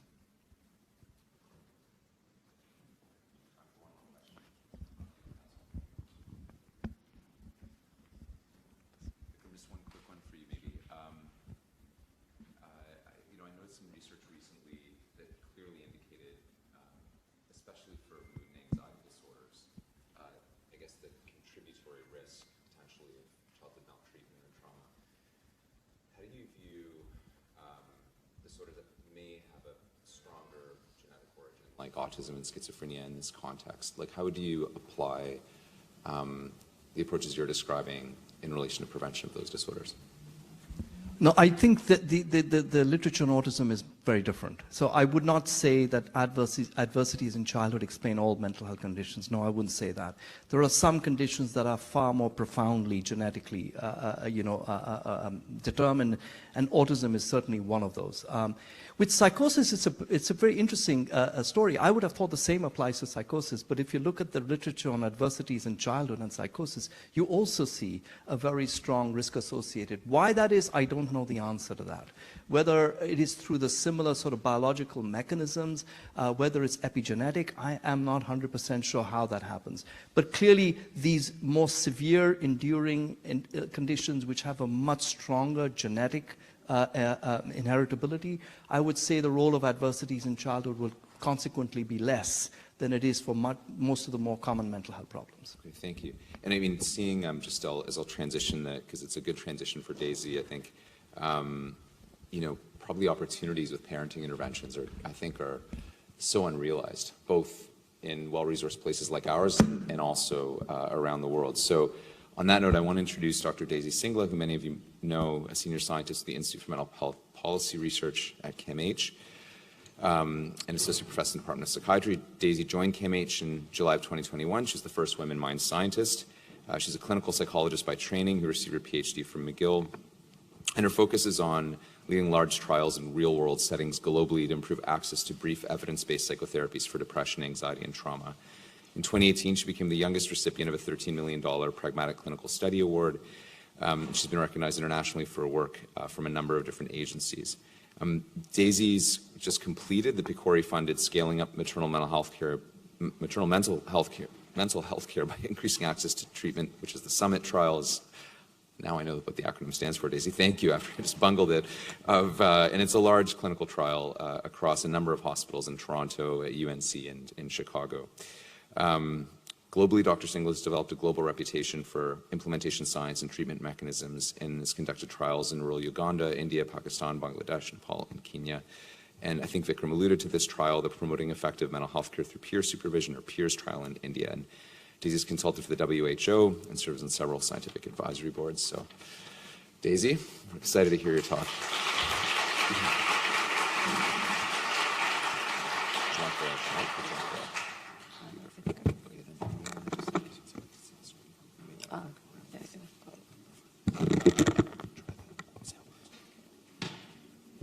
Okay, good afternoon. How's everyone doing? Yeah? All right. Let's give ourselves a hand. Yeah, last talk. Thank you for being here. You could have passed out after lunch, but here you are. Of course, we have one golden rule in global mental health, which is never give a talk after Vikram Patel. In any case, here we are, and I'm just going to make sure I understand how to use this. I assume it's this middle button. Thank you.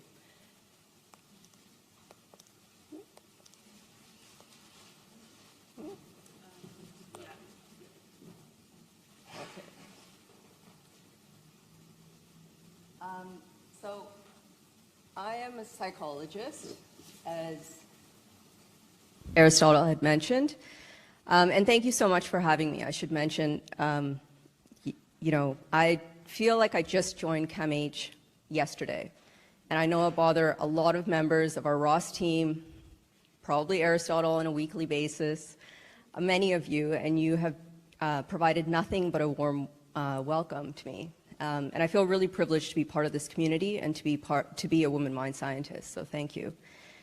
I'm a psychologist, and in our evidence-based psychological approaches, we have agendas.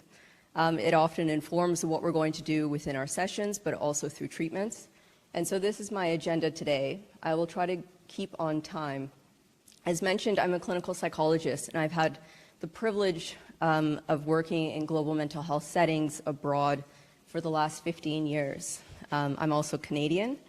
And while my husband did not want to gallivant sub-Saharan Africa and South Asia with me, it's one of the reasons I'm back in Toronto and to apply the incredible lessons that I've learned in global mental health to our local settings. And the thing that I really focus on is improving access to talk therapies for these extremely common conditions that you heard about today: depression, anxiety, and trauma. And in doing this work, have had the privilege to collaborate with local NGOs around the world. So Samantha Wells, who's our director at IMHPR, and Aristotle, you now know why you're signing so many travel recs. These are some of the countries that I have had the privilege of working in. But what I really want to point out today is I'm going to be talking about a program in Uganda, which was actually part of my PhD thesis, as well as the privilege that I continue to have to work with an NGO that Vikram founded 25 years ago called Sangath. So I don't need to explain why parenting interventions because Vikram explained the why in his talk just now. But in the Ugandan context, we not only have adversities on the child end, but also on the maternal end. It became so obvious given the indicators that you can see on the screen, from stunting to poor child mental development to high rates of maternal depression and extremely high interpersonal risk factors such as physical violence, intimate partner violence, along with the rich database of child development programs and maternal mental health programs. Why not put the two together? And so that's what I sought out to do in one of the most rural areas of Uganda. So the capital city is Kampala. This was about 352 kilometers from the capital city. This was a whole day's adventure. And as Vikram had mentioned in his talk, it was absolutely critical to work in the most rural areas to see if this program worked. So I worked with an NGO called Plan Uganda, and they had local stations in many parts of the country. They were most concerned about Lira because there children were dying and had the poorest rates of child development, and that's where intimate partner violence was the highest due to the war that had happened just a few years earlier. This was amongst one of the first programs, parenting programs, to integrate fathers, which seems like a no-brainer now, but to integrate fathers into these interventions and to be delivered by trained community peers rather than specialist providers, and it ultimately involved a 12-group session and 1 to 2 home visits. I want to emphasize that this program was very much developed in collaboration with the local community. We don't do this work without our local collaborators, and that's one of the real strengths of global mental health that I'll be emphasizing not just in my work, but also in the work of others.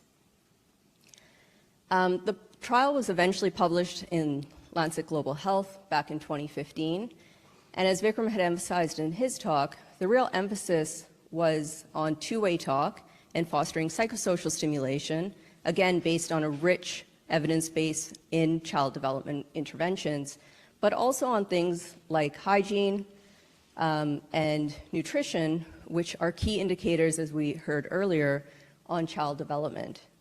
One of the reasons, some of the key and unique elements of the program, of the intervention, or at least this is what I was told by the reviewers, is involving fathers. Now, in my opinion, and as a stark feminist, I believe that fathers and partners can either be a risk factor or they can be a protective factor. And in this case, we really had the opportunity to work with fathers to be protective factors. And what we eventually found was that the program improved child development and maternal depressive symptoms, as well, and ultimately was implemented by the NGO in 5 countries and continues on. But I'm not the only one doing global mental health research here at CAMH, and it was incredible because Aristotle had asked me to highlight some of the work that's being done locally. Some of my colleagues are in the room today. And it's been really remarkable to see what kind of work is being done. My friend and colleague, Dr. Ishrat Hussain, is not here today. I believe he's at CPA. But Ishrat has a number of trials, including a parenting intervention for fathers that was just published in JAMA Psychiatry a couple months ago. And what he eventually found that involving fathers in a parenting program not only reduced their depressive symptoms, but also improved child development indicators, and these results were sustained at 6 months post-randomization. Ishrat is working on a lot of things. I'm sure many of you are collaborating with him, but he's also working on a culturally adapted cognitive behavioral intervention for individuals with bipolar disorder. Dr. Omar Hussain is an associate scientist. He's been mentioned in every single talk this morning. And it's been a pleasure to get to know Omar. Omar has many research projects on the go as well. And he's focused on a culturally adapted CBT and culturally adapted family intervention in Pakistan for first episode psychosis. Now, what's really fun fact, the two of them are brothers. And what's really important, and as I mentioned before about stakeholders, is that they are leveraging this incredible resource and organization in Pakistan who has excellent relationships with the community called the Pakistan Institute of Learning and Living. In addition, we heard about the recent funding that CAMH received.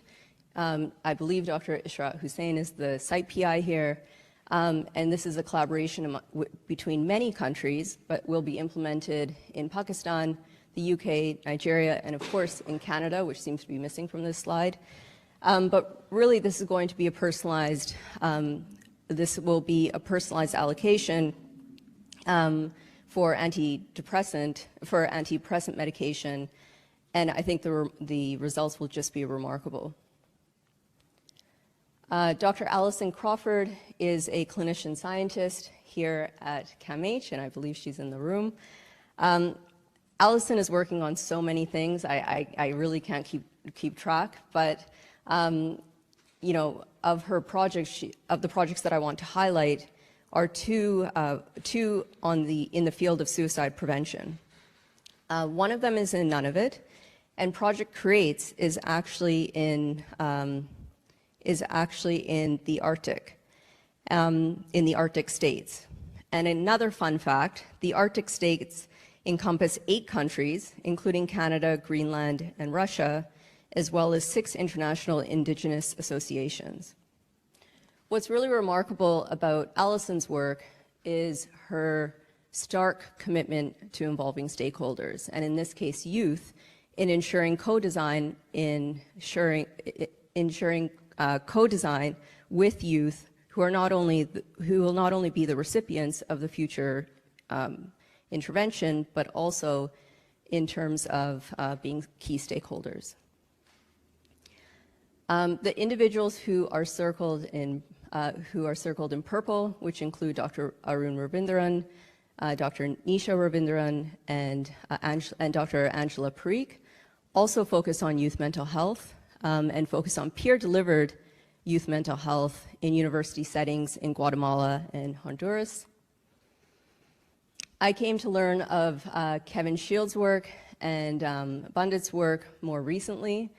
This work is truly remarkable. Many of these studies focus on the burden of alcohol consumption and have been published widely in the Lancet Public Health, as well as the Lancet.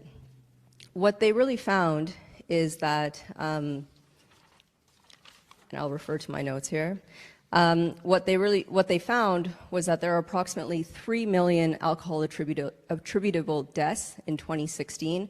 What's even more remarkable is what they're going to do with this data, which is essentially a multi-country involvement, a multi-country commitment to actually target alcohol consumption.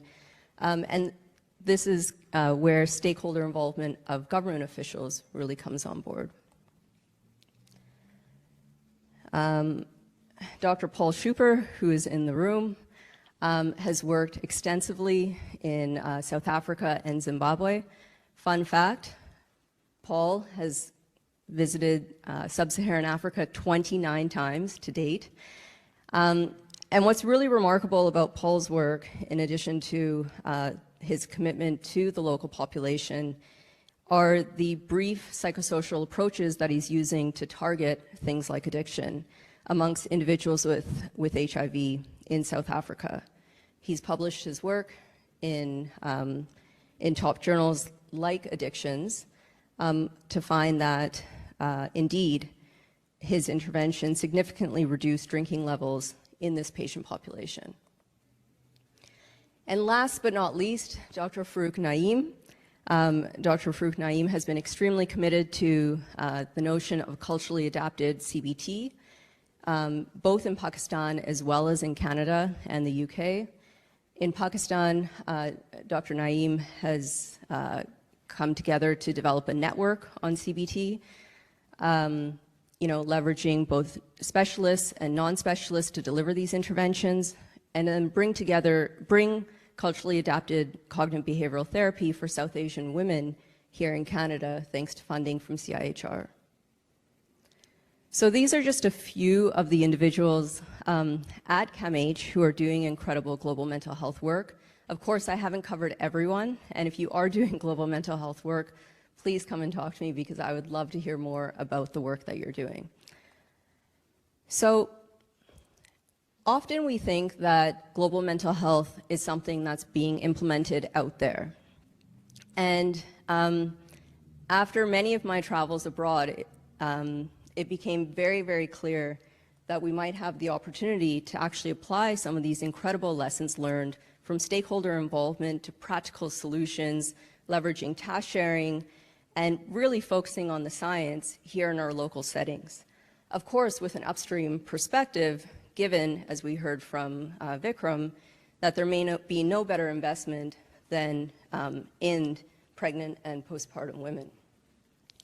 So I thought to myself, well, we have a lot of effective interventions, these brief talk therapies that seem to be quite popular but widely inaccessible. There seems to be a lot of patient-centered solutions from the Global South, and is there any way that we can apply this here at home to really improve access and scale access to talk therapies for perinatal populations? And so the conception of Summit. So Summit asked two key questions. Is a brief psychotherapy delivered through telemedicine as effective, or for my stats friends in the room, non-inferior to in-person psychotherapy? And the second question asks, can non-specialist providers, in this case nurses, midwives, and doulas, deliver a brief behavioral activation psychotherapy as effectively as specialist providers like psychologists, like myself, like psychiatrists, and like social workers who have done this for much longer. And the non-specialists that we recruited, we ensured that they had no prior experience delivering mental health care to ensure that this comparison was indeed valid. Individuals were randomized to one of 4 arms. This was a 2x2 factorial design of in-person specialist, telemedicine specialist, in-person non-specialist, and telemedicine non-specialist. And the study, which was funded by an organization called PCORI, or Patient-Centered Outcome Research Institute, has been implemented in 3 cities, Toronto, Chapel Hill, and Chicago. And the study is led by my co-PI, Samantha Meltzer-Brody, from the University of North Carolina. What's really remarkable about this study is not just the PIs that you see in the middle of the screen. I lead the site at Mount Sinai Hospital, and obviously I'm based here. Samantha is the co-PI and perinatal psychiatrist at UNC. Rich Silver is an obstetrician and maternal fetal specialist at North Shore Health System, and Simone Vigo, many of you probably know, is a perinatal psychiatrist and epidemiologist. What's remarkable is not just the interdisciplinary nature of the team and the size of the team, but that we really leveraged diverse stakeholders to be involved in the study. So in addition to Vikram Patel, who serves as a co-investigator on this study, and who has really guided me through this process, this is a pragmatic trial being done in real-world settings. This means we recruit, like many of you, real patients from real family care, obstetrician, self-referral, external referral, community settings, and it is absolutely imperative, and this is very much a lesson learned from global mental health, that we also have individuals with lived experience and patient advocates sitting at the same table as investigators like myself, like policymakers, and payers and insurers to make decisions to inform the design, the implementation, and ultimately the dissemination of this study.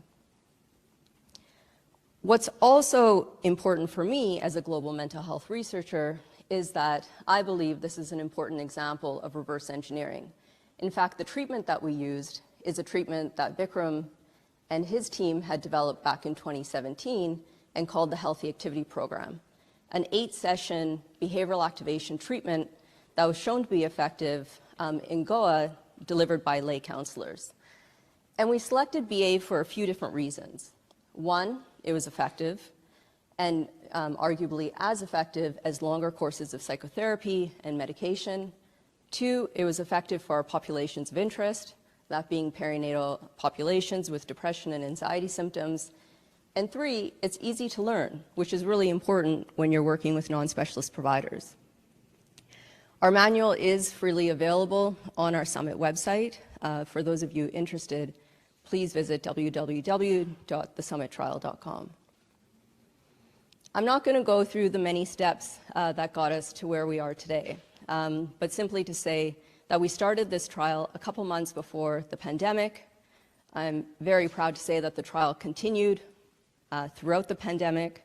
In person, of course, paused. However, we got it back up and running, and with a few modifications to our trial design, we're actually able to exceed recruitment targets and exceed our recruitment timelines. We just finished our 6-month follow-up assessments, and I'm going to be sharing some data with you today. And today, we wait for our primary paper to be published. It's currently under review in Nature Medicine. We're continuing to conduct home visits to look at child development outcomes. Does it make a difference that these women have received treatment? And what does that mean in terms of their child's mental development? We will continue to follow up these women. There's 1,230 of them in terms of 12-month follow-up assessments. Dr. Claire Oliveira is the health economist who is co-PI on a separately funded grant to conduct a cost evaluation. And of course, we all know the importance of disseminating our findings so that they don't just stay in a journal that nobody will read, but really extend beyond our academic community. So we found that patients reported that there's extremely high satisfaction. And we really had to look at this. We asked every single patient what they thought of the trial. And don't think of this as your Uber score. I certainly would not want this to be my Uber score. But in general, they were between mostly satisfied and very satisfied with the treatment that they received. Of course, we followed up with open-ended questions in terms of what did patients like and what did they not like. In general, individuals liked the empathy that their treatment provider expressed, as well as the treatment.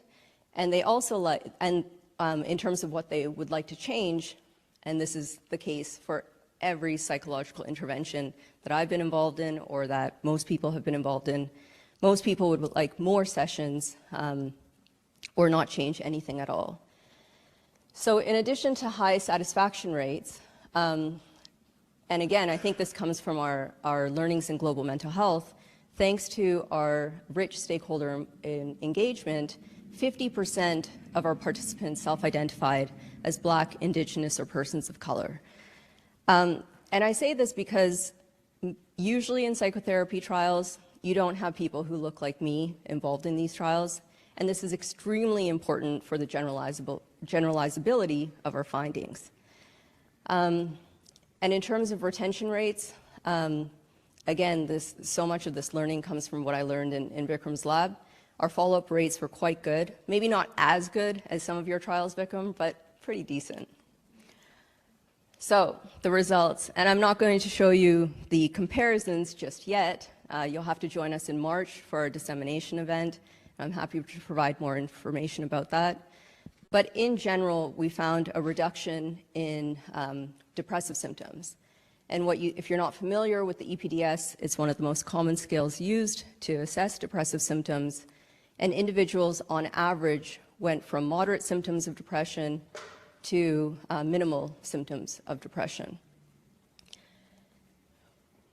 When we looked at anxiety scores, we found a very similar trend. So again, individuals went on average from moderate levels of symptoms to mild symptomatology at 6 months. And I'm grateful to my team who's here today, who also recently ran the 6-month data, and we found sustained effects. In terms of next steps, I mentioned some of these things already. We'll continue with follow-up assessments. We'll do home visits. We have just completed our testimonials, and as I mentioned, we'll be doing our cost evaluation and involve policymakers to move forward with our dissemination, but more importantly, the implementation. But rather than hear it from me, I'm an academic and I'm still learning how to talk about this stuff to lay audiences. I think you'd probably rather hear it from other individuals. There was supposed to be a video here. Do you mind playing the video for Daisy Singla's talk?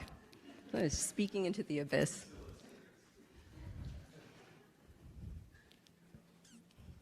That worked like magic.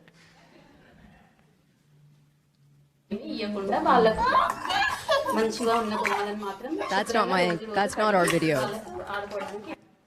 That's a good video, but that's not ours. Ours is in English.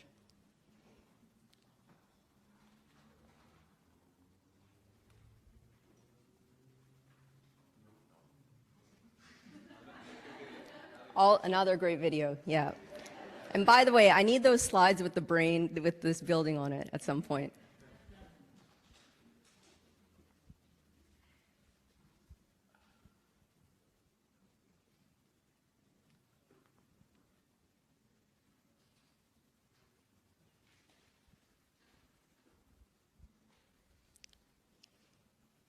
Do you have one more video? Not this one. I went through a shock, like for a week after delivering the baby. Your mood is alternating, you're crying at the drop of the hat for weird things. It wasn't as if I could just put it down and step away, like my kids needed me. But just constantly feeling afraid. Talk therapy is the most effective intervention in mental health care, and we know that pregnant and postpartum women by far prefer talk therapies over medications. Behavioral activation is a type of therapy that uses brief, targeted behavioral interventions to help people feel and do better. One of the design elements of Summit that really is unique is training individuals to provide mental health services who are not mental health specialists. From a first-hand lived experience perspective of actually speaking to hundreds at this point, there has been a profound impact of such a short, structured therapy on the lives of perinatal individuals. If they didn't have access to Summit, they might not have had access at all. Having someone to talk to regularly, just about my daily life and the things that I was trying to manage, was incredibly invaluable. I do think it made an improvement to our family relationships. It helped me to have more positive moments with my daughter. Having a nurse as a provider, there were what you could call good bedside manners. She met me where I was in terms of what I needed through like the empathy and being able to like feel through things with me. I did feel my mental health improve. I remember my husband mentioning it, that he noticed too. Perinatal mental health care is so vital to individuals because it is the most common complication of pregnancy. There is no health without mental health. I think that's vitally important, no matter who you are. I think it's even more important for the perinatal population for the simple fact that they are caring for the next generation at an extraordinarily vulnerable, formative stage of life. And we know that parenting practices in this very critical period of time can impact that child's mental health throughout their life. This is very important.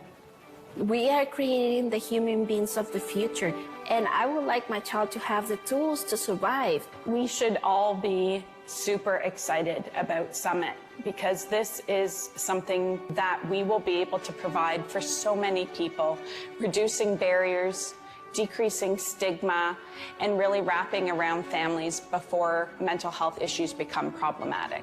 So this allows us to have a population health approach to identifying and treating perinatal women and providing a first-line treatment in.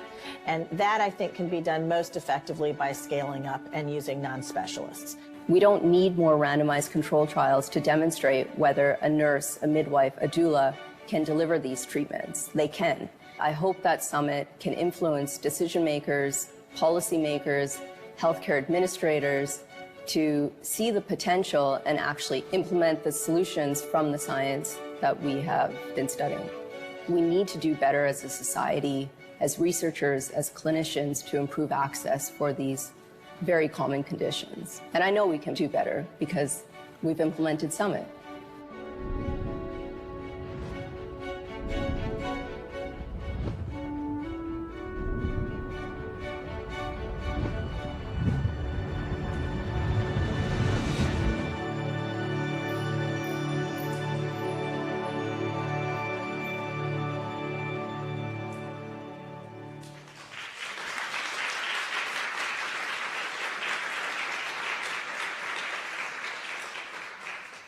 So before I end, I just obviously want to thank Vikram for coming to Toronto. I can only imagine how busy you are, but also informing my career. I think, so many of us in the room work on global mental health. We focus on pragmatic solutions. Not sure what happened there. We focus on pragmatic solutions in real-world settings that can make a difference. And I don't believe global mental health is something out there. It is something that we're doing here at home. And we have so many solutions to implement in order to improve access to mental health care. Of course, these are all focused on collaborations. And what we heard today, I think, Andrea, you said it beautifully when you said, just ask people what they want. And I know how much of a difference it's made to our team to have individuals with lived experience and a number of patient stakeholder groups from all across North America to be involved in our studies. And this is not unique to our studies. This is something that's done by all global mental health researchers around the world. And of course, we are scientists, so we believe in letting the science speak for itself. I know everyone in this room is committed to that. And so let's continue with this journey. And finally, I want to thank my team. Some individuals are sitting at the back. If you could just stand up, you deserve a huge round of applause.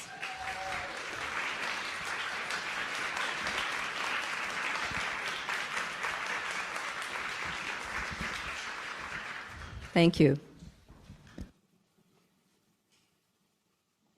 Maybe one question for Daisy, and maybe that, while we're doing that, the speakers can come up and have a seat on these chairs. Yeah, and we'll send it. Anyone want to ask a direct question for Daisy?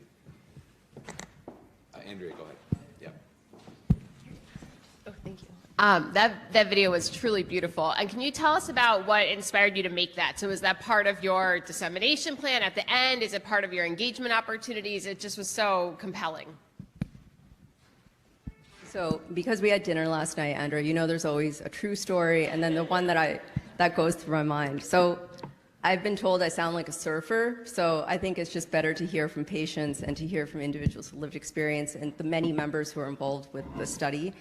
It just became so clear that there is this research implementation gap, and videos are such a powerful way to share our stories and to share the stories from such a diverse team. And also, I think this is something that many individuals do, especially in the global South. Great. Would you guys mind transitioning up to the Daisy, take your mic with you? You can sit wherever you like. It doesn't really matter so much as we've got 3 mics. I'll just stand here. Great. So this is the final segment of the day, and we're going to get you guys out of here maybe even a little early. So I broke the promise in the right way. Those who go around this morning, remembering the promises. So I'm going to probably kick things off to get the group here to chat a bit amongst themselves, but it's also an opportunity to ask questions that you think might cut across the presentations or individualized questions, whatever you prefer. So it's interesting because Andrea just asked Daisy a question. So she kind of got it going in a way. I'll kick things off. So Peter Selby asked a question of Ted. I think it was Ted, or maybe it was Neil actually, but it's the same question I think, and I've seen it come up in reviews and other areas, which is, we've heard about implementation and scalability really in a way across the whole day. But maybe I can ask the non-brain imaging scientists, how you would feel about more modern technologies, and maybe digital is like the beginning of that, making its way into clinical care, and what you think it would take for that to happen. So I'm asking a little less, I think, about what Vikram presented, which I think is a whole other crucial area we need to lean in on, and a little more perhaps about how, what you think it would take to bridge that gap, in a sense, to modernize mental health care to be a little more like other kinds of health, but at least for people who require care within these kinds of walls. Just so anyone can take this question, but not Ted or Neil. Who wants to take it on? I'm going to pick on Jillian. She's our chief clinical and informatics officer. I feel like this is what my whole talk was supposed to be about. So just to understand, this is about what it would take to really bring a lot of these. Yeah, and not just digital tools. So let's say, and it might only be for a subset of patients where we, have a predictive margin where we clearly see an economic value, let's say, to doing a brain scan one day. But that sounds great, and you can show that in a paper. But then, how do you take that and bring it all the way into practice? It's a bit of a research to practice question, but about kind of technology and higher cost tools more broadly. So I think we do this all the time in terms of non-research findings, in terms of we identify practices that we want to adopt, we identify new solutions, new technologies, whatever it might be. And some of those same processes, I think we can actually translate to bringing in research findings as well. And often it starts with getting in early with the clinics, with patients, with community members, with family members, and starting those conversations early around the need, identifying what it would look like for a certain tool, intervention, whatever it might be, to land in that clinic. What are the current processes, doing a bit of a needs assessment, and then maybe it's not really a needs assessment, but a current state assessment. And then how would you map that new intervention in? And then how might you do checkpoints along the way of evaluation, knowing that it's not going to necessarily the way you initially implement it look like that, 6 months from now. So I think it was Andrea that talked about like constant iteration. And so I guess what I'm saying is using an implementation science approach within our systems, which we actually implement things all the time. However, it's bringing that lens of, we've learned a lot about implementation in terms of research, and we can bring some of that learning into how we implement all of this new evidence. And I'm being very vague about evidence because I know we're talking about lots of things here. I'm just wondering if you have any thoughts, just to switch gears slightly, about when you think of some of the big-time public health interventions you're talking about. So I think you talked about the reverse in a sense in terms of looking at, there are some more mechanistic style studies now looking at social determinants of health and childhood diversity on brain development. Would you see a role for also measuring the impact of some of the public health interventions you're describing on brain development? Or would you feel like community-based outcomes are sufficient? What was the last part of your question? Long question. I guess what I'm wondering is, because you cited some literature which is out there, which is really impressive, showing the association between childhood adversity and trauma and other things on brain development and on learning. Would you see a role for some of the interventions you described having a component to study the impact of those interventions on the brain, for instance? Okay, thank you, I heard that. So the first thing to say about digital interventions right now, at least in the US, and I don't know if this is happening here, the single most important concern is the negative impact of digital interventions. By digital interventions, of course, I'm not talking about therapeutic interventions, I'm talking about social media. This is a raging question, and it's a question that I think is going to require all the detailed attention of scientists who are concerned with the developing brain, particularly in early adolescence. I think some of you may have read yesterday that the Australian government has just imposed a blanket ban on anyone under the age of 16 having a social media account. And I think, importantly, they've made the media companies responsible for implementing the ban, not parents. So to me, that's the single biggest question with early childhood development and the digital world. Whether it turns out to be that there is harm or not is an empirical question, and I think we need to engage with that. But to your point about using digital tools for early life brain development assessments, actually a program I haven't mentioned, one program that I have been mentoring for the last 10 years, has been to use digital tools to actually get inside children's brains. Because a key problem with early life brain development is you can't measure it. And if you can't, as you know, the old adage is if you can't measure something, you just don't do anything about it. As compared to growth, which is very easy to measure. So by growth, every child, every time you take your kid to your pediatrician, he or she will sort of usually weigh them, and then they will, have them stand on a scale, or if they're very small, measure them. And then they'll plot them on a chart. I think many of you will be familiar with these growth charts. We have nothing similar to that for brain development.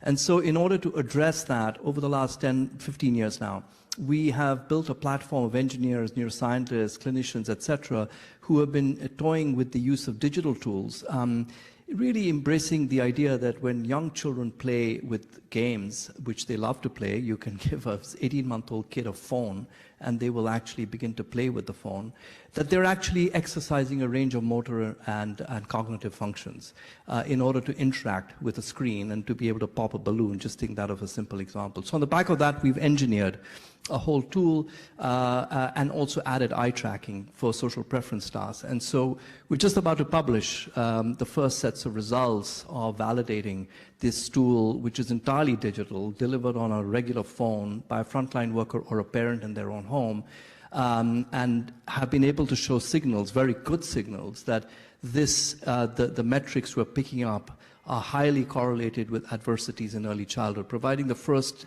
direct evidence that an independent assessment of a child's performance on a digital tool, which has been designed to pick up cognitive functions and social development, actually distinguishes and identifies markers of early life brain childhood adversity. So that's the kind of thing that, it's still work in progress, but the idea would be that those tools can then be like weighing scales, actually normed at a population level, so you can then look at where children of a particular age rank according to the centile that they're on, and then pick up children whose development is faltering, implement interventions, and then monitor progress using the same measure. Maybe Ted, you could just, and then I think this one's, but just if you could respond to that directly, because I think you and your team are building these charts. I'm just wondering, beyond the research domain, you're making them accessible. What are your thoughts about their utility in the domain Vikram's describing? Yeah, I think that there, in the past couple of years, there have been pretty good charts of brain structural development. Aaron Alexander Block, who's at Penn, had a paper in Nature last year that used 100,000 scans to build centiles of structural brain development. It's you can upload your own data and see where your own data sits on it. So it's a pretty cool tool, braincharts.io. However, that's just one kind of gross aspect of brain development, brain structure. We're working on other parts. There's a lot of teams working on it. It's like, I think it's going to take a collaborative area. But in the end, most people in even highly developed, well-resourced countries are not going to get brain MRIs right now. One of the things that, I think is, to respond to what Vikram is saying, though, is one of the biggest effect sizes on brain development, period. And if I'd managed my time better, I would have shown you the 5 slides about this, is that one of the biggest effects on brain development is adverse experiences, though. And and this is true for brain structure, brain connectivity, non-invasive measures of plasticity. It is a heterochronous spatial temporal process, and adversity at different times affects different parts of brain development, and it is a large signal. Compared to small signal like association with psychopathology, early life adversity is a large signal, and it is therefore kind of speaks to what you're talking about earlier, that really what we need is primary prevention. We don't need to arrive late with drugs. We need to arrive early before this process goes awry. Daisy, were you going to say something? I might be answering your question with a question, which I know is always annoying, but the one thought that I've had recurringly over the last year is how can we combine these worlds of clinical trials, some of the stuff that I just spoke about or that Vikram spoke about, with what you, Neil, and Ted, you guys have done.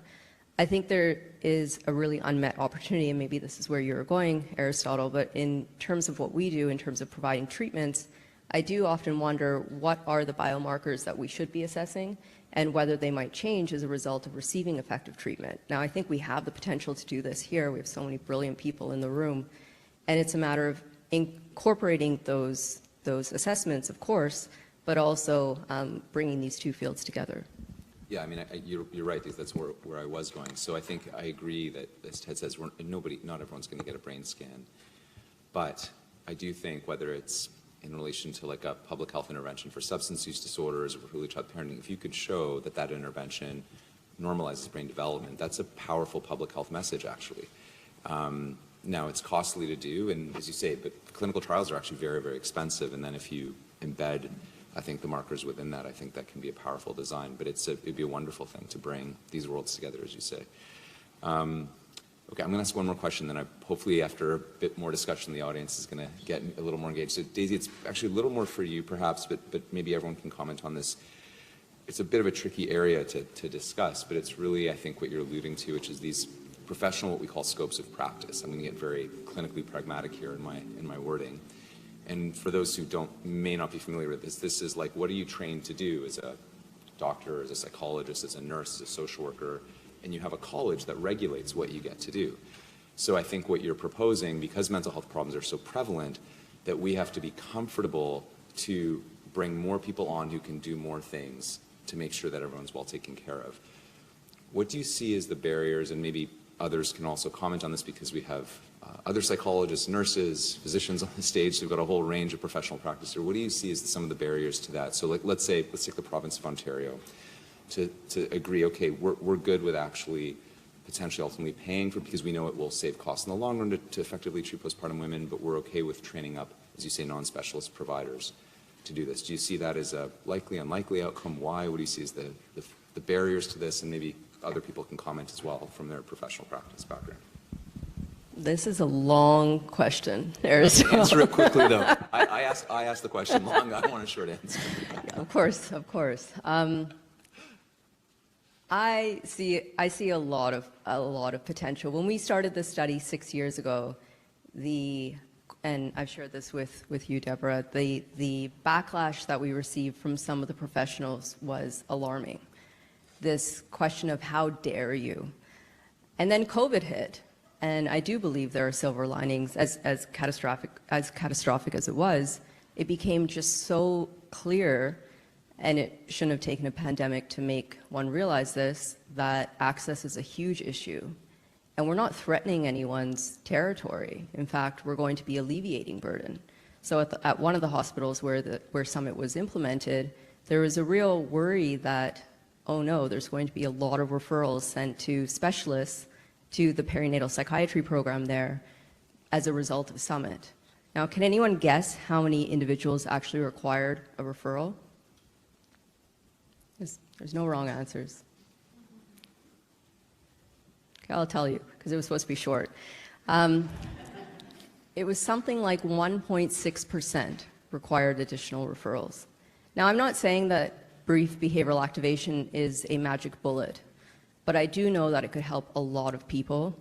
And I think that this idea of task sharing somehow being territorial and addressing and somehow challenging one's professional guilds is less of an issue now than it was before, because people are so desperate to address the access issue.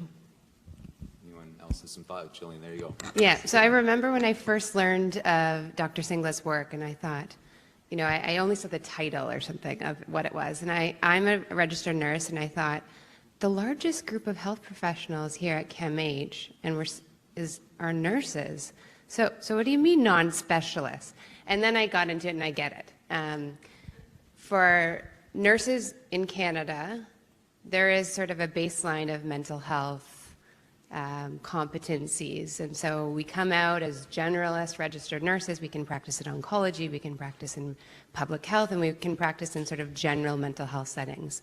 But to do the kind of work that Daisy's talking about and studying, it requires additional training than what we get in nursing school and what we're tested on in our when we do our exams to become registered in our various provinces. I think this is a really good idea. I think the potential unintended consequence that some folks may see is that we have a real issue with health human resources right now. We have a big shortage of nurses, not necessarily shortage of nurses who are registered in Ontario, but willing to work in practice settings, given all that, all the challenges of COVID and the challenges of many of these settings. And this is a whole big topic. But I was talking to Dr. Singla about this before. I think this is an opportunity to retain nurses in the profession. This is the kind of work that nurses are coming into undergraduate programs, usually now with a full degree behind them. You know, they're not doing the college-based programs anymore. They have a whole degree sometimes in psychology. They're looking to do specialized kinds of work. Not everyone, but lots are. And so this, I think, is a really important strategy to get at the big problems that you've identified, but also in retaining an important skill set in our province, our country, and beyond. Andrew, you're gonna, yeah, go ahead. Is this on? Okay. Yeah, one of the frustrations, I echo everything that's been said, and to Daisy's point, this scarcity mindset, it drives me really, makes me really upset because it's just like literally not possible that we would obviate the need for humans. I just really don't believe that, and fundamentally, and if we did, like the world would be a much better place. So like, let's hold on to that. But I actually think, but seriously, what bothers me is the unethicalness of doing that and how frustrating. I'm not saying digital is the solution to everything, but if you literally tell people that you will have to wait on a wait list for months, we know, speaking of Vikram's story, we know that your disease is going to get worse. Like, it is literally unethical. And so the frustration I feel on that too is that it's actually our own guilds who are also pitching this wrong and not embracing it and creating actually worse problems. It's really, I wish we could find more ways to like ethically let that message be known, because a lot of us, I think, really are sworn to an ethical oath, and that's part of what's, I think at our heart of hearts, no one's trying to be mean. I think as a clinician, you're thinking like, no, but I can do it better. But it's like, no, let me save my services for those who need a particular segment of that, speaking of brain health, and we could use our tools to better identify that. I just really find it like an actual ethical issue when we're not embracing other opportunities. Bring you back to Ontario to, you know, get on that soapbox for some of our decision makers. Vikram, go ahead. Can I move to another topic? I wanted to ask a question. So I wanted to actually ask, either Ted or Neil, one of the, the point that you made, Ted, about the difficulty in scaling up neuroimaging, it's a real big barrier. I completely agree, and I do think neuroimaging potentially would be a far more useful tool if it was cheaper and more scalable. So my question to you is, I remember a couple of years ago, there was this excitement of FNIRS and other potentially more mobile, portable neuroimaging technologies. I wonder whether you could just update us on what is the status of taking, especially MRI technologies and maybe others, out into the community. For MRI, that's a trickier one. I think there are lower cost options. There are scalable units, but with PET, the challenge is you have to get the radionuclide out and you have to be able to do the scan with good resolution. Like, so that's the other thing too. Like, you're looking for small brain regions and small changes, and that's a challenge. So for clinical PET, I could see this working well because they do have those mobile vans. They're already deployed across the U.S. Quite a lot of them actually have they go into pretty remote communities and they receive the radiopharmaceuticals by air shipments, and they can do that. As far as things like those head-only scanners, they're really at the experimental stage just because movement and other things really make it difficult to do. So I think we're away from PET. I do think that there will be more MRI capability. There was a lot of work that was done with SPECT imaging, which is like PET, but instead of doing positrons where two particles annihilate and you get nice resolution with a ring of detectors, you can use a flat detector, like a pancake detector. So it's just a single detector, and the tracer lasts 6 hours. So you can manufacture them with kits, so you don't need to have a cyclotron. You can literally do them remotely. So just even, for example, in India, a long time ago, they were doing 70,000 patients per day for things like cardiac or cancer imaging. So it's just a matter of getting these technologies scaled by taking advantage of all the different imaging modalities. Unless you had other thoughts on. Sure, I can speculate. So I think the future could be awesome in this respect because the technology is advancing very fast. There are currently the studies that I showed today were like 3 Tesla imaging. That's the strength of the magnet that we use in the MRI, 3 Tesla. There are there's now portable magnets that are around this big, like the hyperfine scanner, that are a fraction of the Tesla.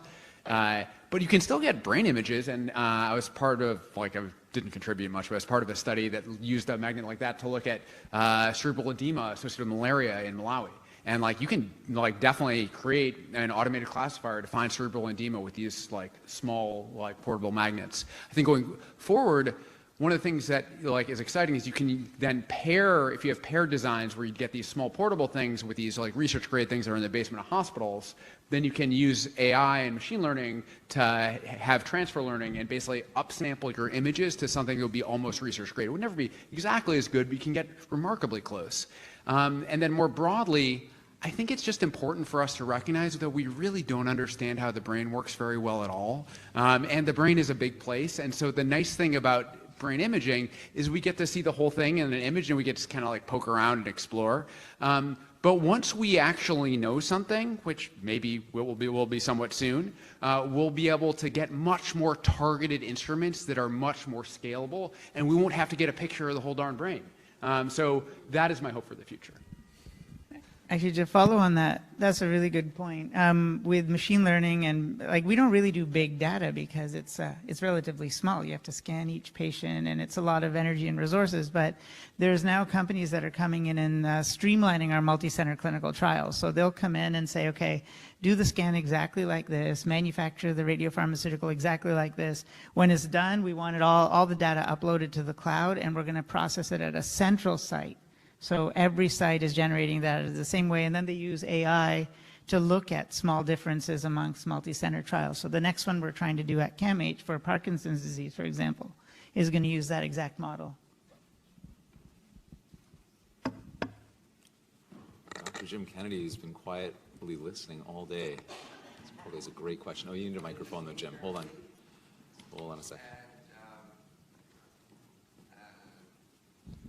Given that our University of Toronto professor, Geoffrey Hinton, was just awarded with a Nobel Prize for inventing large language modeling and artificial intelligence, basically, it creates a challenge for all of us because he, in his actions in his life, he stepped down from the Vector Institute here at U of T, funded by Google, saying that AI is only safely applied in healthcare research.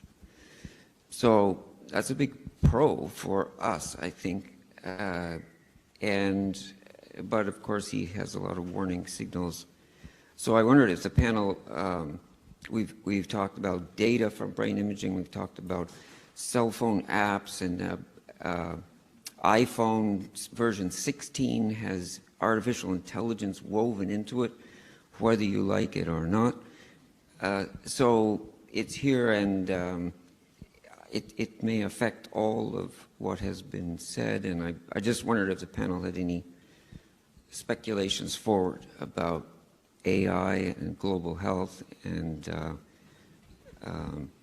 what's in it for us in the future. Questions? Well, thank you. That's the big question of our times, actually. Just out of a related interest, the American Academy of Arts and Sciences has actually instituted a group that is examining exactly the question that you've asked, particularly around AI and mental health, and so has the National Academy of Medicine. You know, my own view is that AI can be a game changer in healthcare. I am very, very optimistic. I don't know about AI in other sectors. I have more worries about AI, for example, in the way it can distort news and, you know, how it can sort of spread misinformation. But within the narrow guardrails of healthcare, I think AI is already showing ways in which we can leapfrog some very big barriers in access to good quality care. One very simple example, and then I'll hand over to others, is in helping frontline workers with diagnostic assessments, which can be extremely personalized, which we're already seeing proof of concept in the hands of frontline workers in Africa, for example, for assessment of a child with fever, and how they can use AI algorithms that are actually, because the AI, they are responsive to the responses that you've made rather than just following a particular single track, which is what the original algorithms used to use. So in fact, one of my colleagues in my department just got the NIH Innovation Award. To just give you a great example of how AI can be used, she got the Director's Innovation Award last year. What was her AI innovation? You know, in many parts of the world, you don't have access to surgery or easy access to surgery. And so when someone has a bleeding wound, oftentimes you have to make a quick decision. Does this person need to be evacuated? Or does the person, can you sort of do something more conservative and manage at home? So she's developed an AI tool that demonstrated a high degree of precision to help someone make a judgment at the point of trauma on whether or not the person needs to immediately be evacuated or could in fact be held for a few hours so that the person can then get more, you know, conservative care. I thought that's a great example of how AI can be used.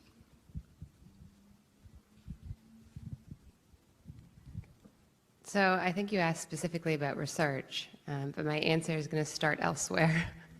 I think many of us feel that the lesser risky place to start some of this work is more in some of our sort of back-end administrative processes. Could be in research, but it could be in some of the health service delivery administrative tasks that we have to do. And I think there's many organizations that have created solutions, and depending on your definition of AI, it could be through a large language model, it could be sort of more classical machine learning decision supports and sort of beyond. But we are seeing some work at CAMH and elsewhere. I know we always think about Unity Health as doing a lot of interesting work in clinical decision making using AI. I say AI because we're not always on the same page about what we mean by that. Certainly, from a clinician efficiency perspective, like we see a lot of tools. Physicians in this province, through Women's College, have just evaluated scribe product, like an ambient listening scribe. I think Dr. Peter Selby might have been involved with that. So was that a research evaluation? Not sure. It was certainly an evidence-guided rapid evaluation so that we could keep up with the times. So I think there's lots of activity. I'm not sure if we've figured out our vision in this space and how we may approach it and how we may approach it with the other organizations around us.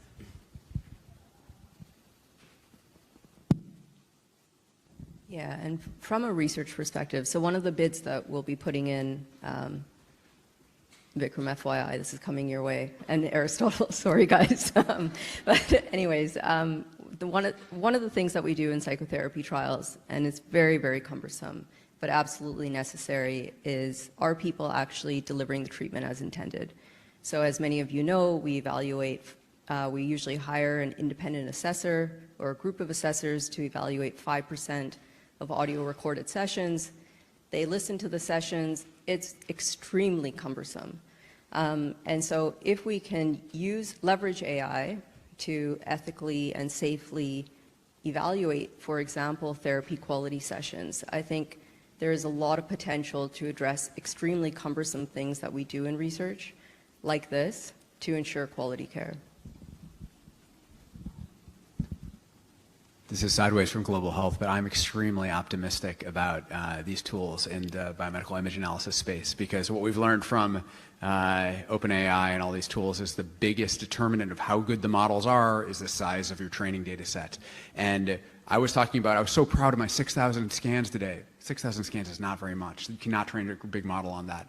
But most medical images are locked up in health systems. So this brings to the idea that and so each large health system, I'm not sure how it's structured here, but probably has millions and millions of high dimensional images. This is incredibly valuable training data for these large models. And so how health systems and healthcare leadership negotiate these positions with large technology companies and choose to deploy and train models and how they sell their data and everything else, that's going to be a huge area of where important decisions are going to have to be made. I'm also really excited about it for just the field of imaging sciences, because you could imagine if somebody's trained to look at, for example, Alzheimer's disease, but these AI algorithms are designed to look at all facets of brain health. They can pick up diseases much earlier and accurately in ways that might not that saying that it would take over the job of the radiologist, but it might flag something that could require additional reads. So I'm also very excited for that reason.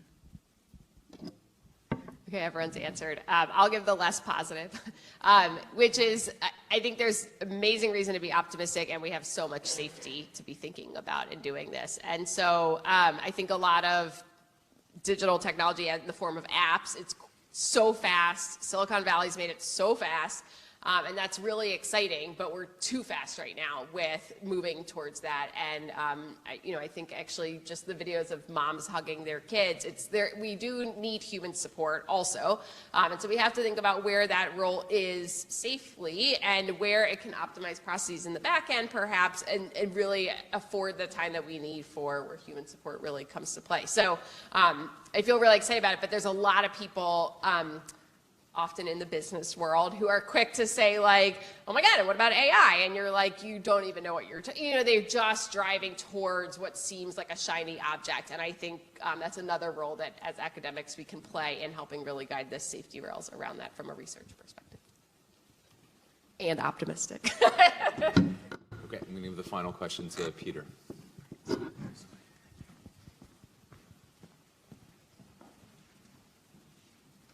So I want to thank the panel for such a fantastic presentation across the spectrum, from bench to bedside. And I think we need to go back to the origins of academia and what have you, and whether it's Rousseau and Humboldt and how we are here today.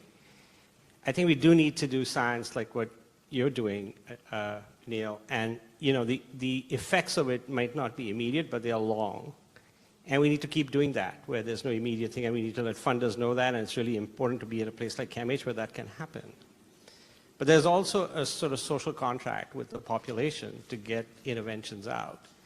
And so what is the thought of the panel of us moving or flipping it into practice-based research, whereby we generate the network of multiple practices from which the relations are built with researchers, so researchers are more embedded, almost taking that approach. I mean, we see that in primary care, practice-based networks in primary care, but we haven't seen that in mental health. So what are the thoughts of doing that? And then what is the construct? So for example, when we looked at scale-up, we start the other way around. We use the RE-AIM framework that you talked about, where we do trade-offs between fit and fidelity and efficacy so that we can have a public health impact. So what are the thoughts of the panel of how we at CAMH, because we've got all the elements of how do we connect ourselves to see far and close at the same time. So to put on those progressive lenses, so to speak, because I mean, our health system is about at that middle age, and we need to start looking close and far at the same time. So curious as to what structural shifts we need to make to create that so that our impact is greater than the sum of our parts. Can I comment on that? So I think controversial answer was I think we have to be a little bit more American sometimes. I really do. I think a lot of the things that are disseminated broadly are because of the way the American academic system is, in a sense that if you have an invention, there's quick to make businesses around it, they're quick to patent, but not to block technologies, but to get companies to help get things out there. And then there's that American dream that goes with it, so most of these are going to fail. So the risk tolerance, at least in the US, is very high. But also, the universities and the hospitals encourage academics to spin off companies. There's mechanisms like SBIR grants from the NIH, which are designed for academics, and they're to spin out companies and own equity in it and get their inventions out there. I think in Toronto and Canada in general, we have the talent, we have the space, we have the funding, we have the resources, but maybe it's just the risk tolerance is low, maybe because our country takes care of us. I'm not sure what the reasoning is, but everybody in the US is encouraged to spin these things off and disseminate all their findings and get them in the masses. So again, maybe I can get the perspective from people, 3 of them at American sites right now, and everybody had been at one, but I'd love to see more company creation here and more dissemination.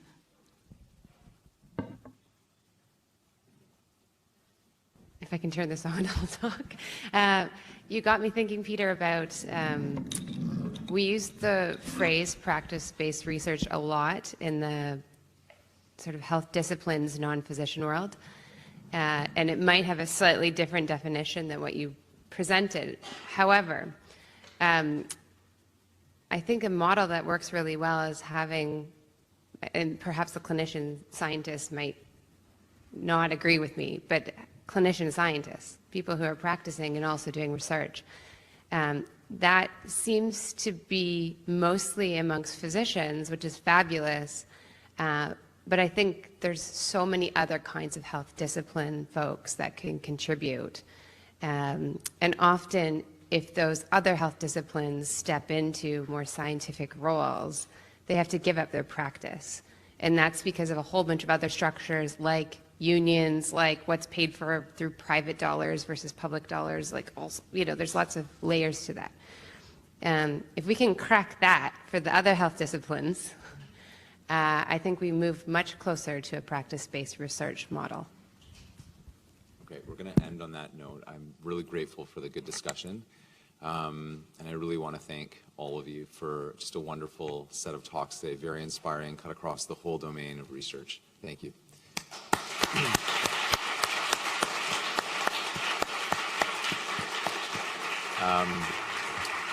And I'd also like to thank everyone who helped organize the day, Linda and the whole research office team, the PA team and comms team who helped. A lot of people helped get everyone back into their seats, like help move the AV around, the AV team up there. It was a bit complicated because there are videos, there's all sorts of stuff going on. So I just want to thank everyone who did all the, I guess what we traditionally call unseen work to help make this day happen. So thank you for that.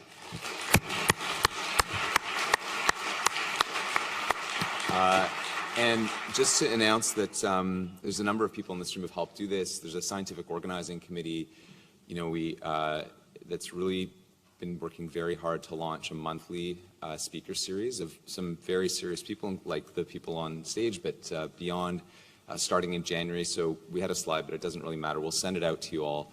And I think that'll be a really special event on a monthly basis with an invited speaker. Really, although they may have a theme of research like you saw today, the kinds of people who understand how to make it accessible and to make it relevant to everyone in the room. So we're really looking forward to that, and stay tuned for that. I think I've been asked to give the first talk just to kick things off, so I don't know how that's going to go. But other than me, the other speakers are coming from all over the world to come here and do a fabulous job. So thank you for staying for the day. Thanks to everyone online for tuning in, and have a great weekend, everybody. Thanks very much.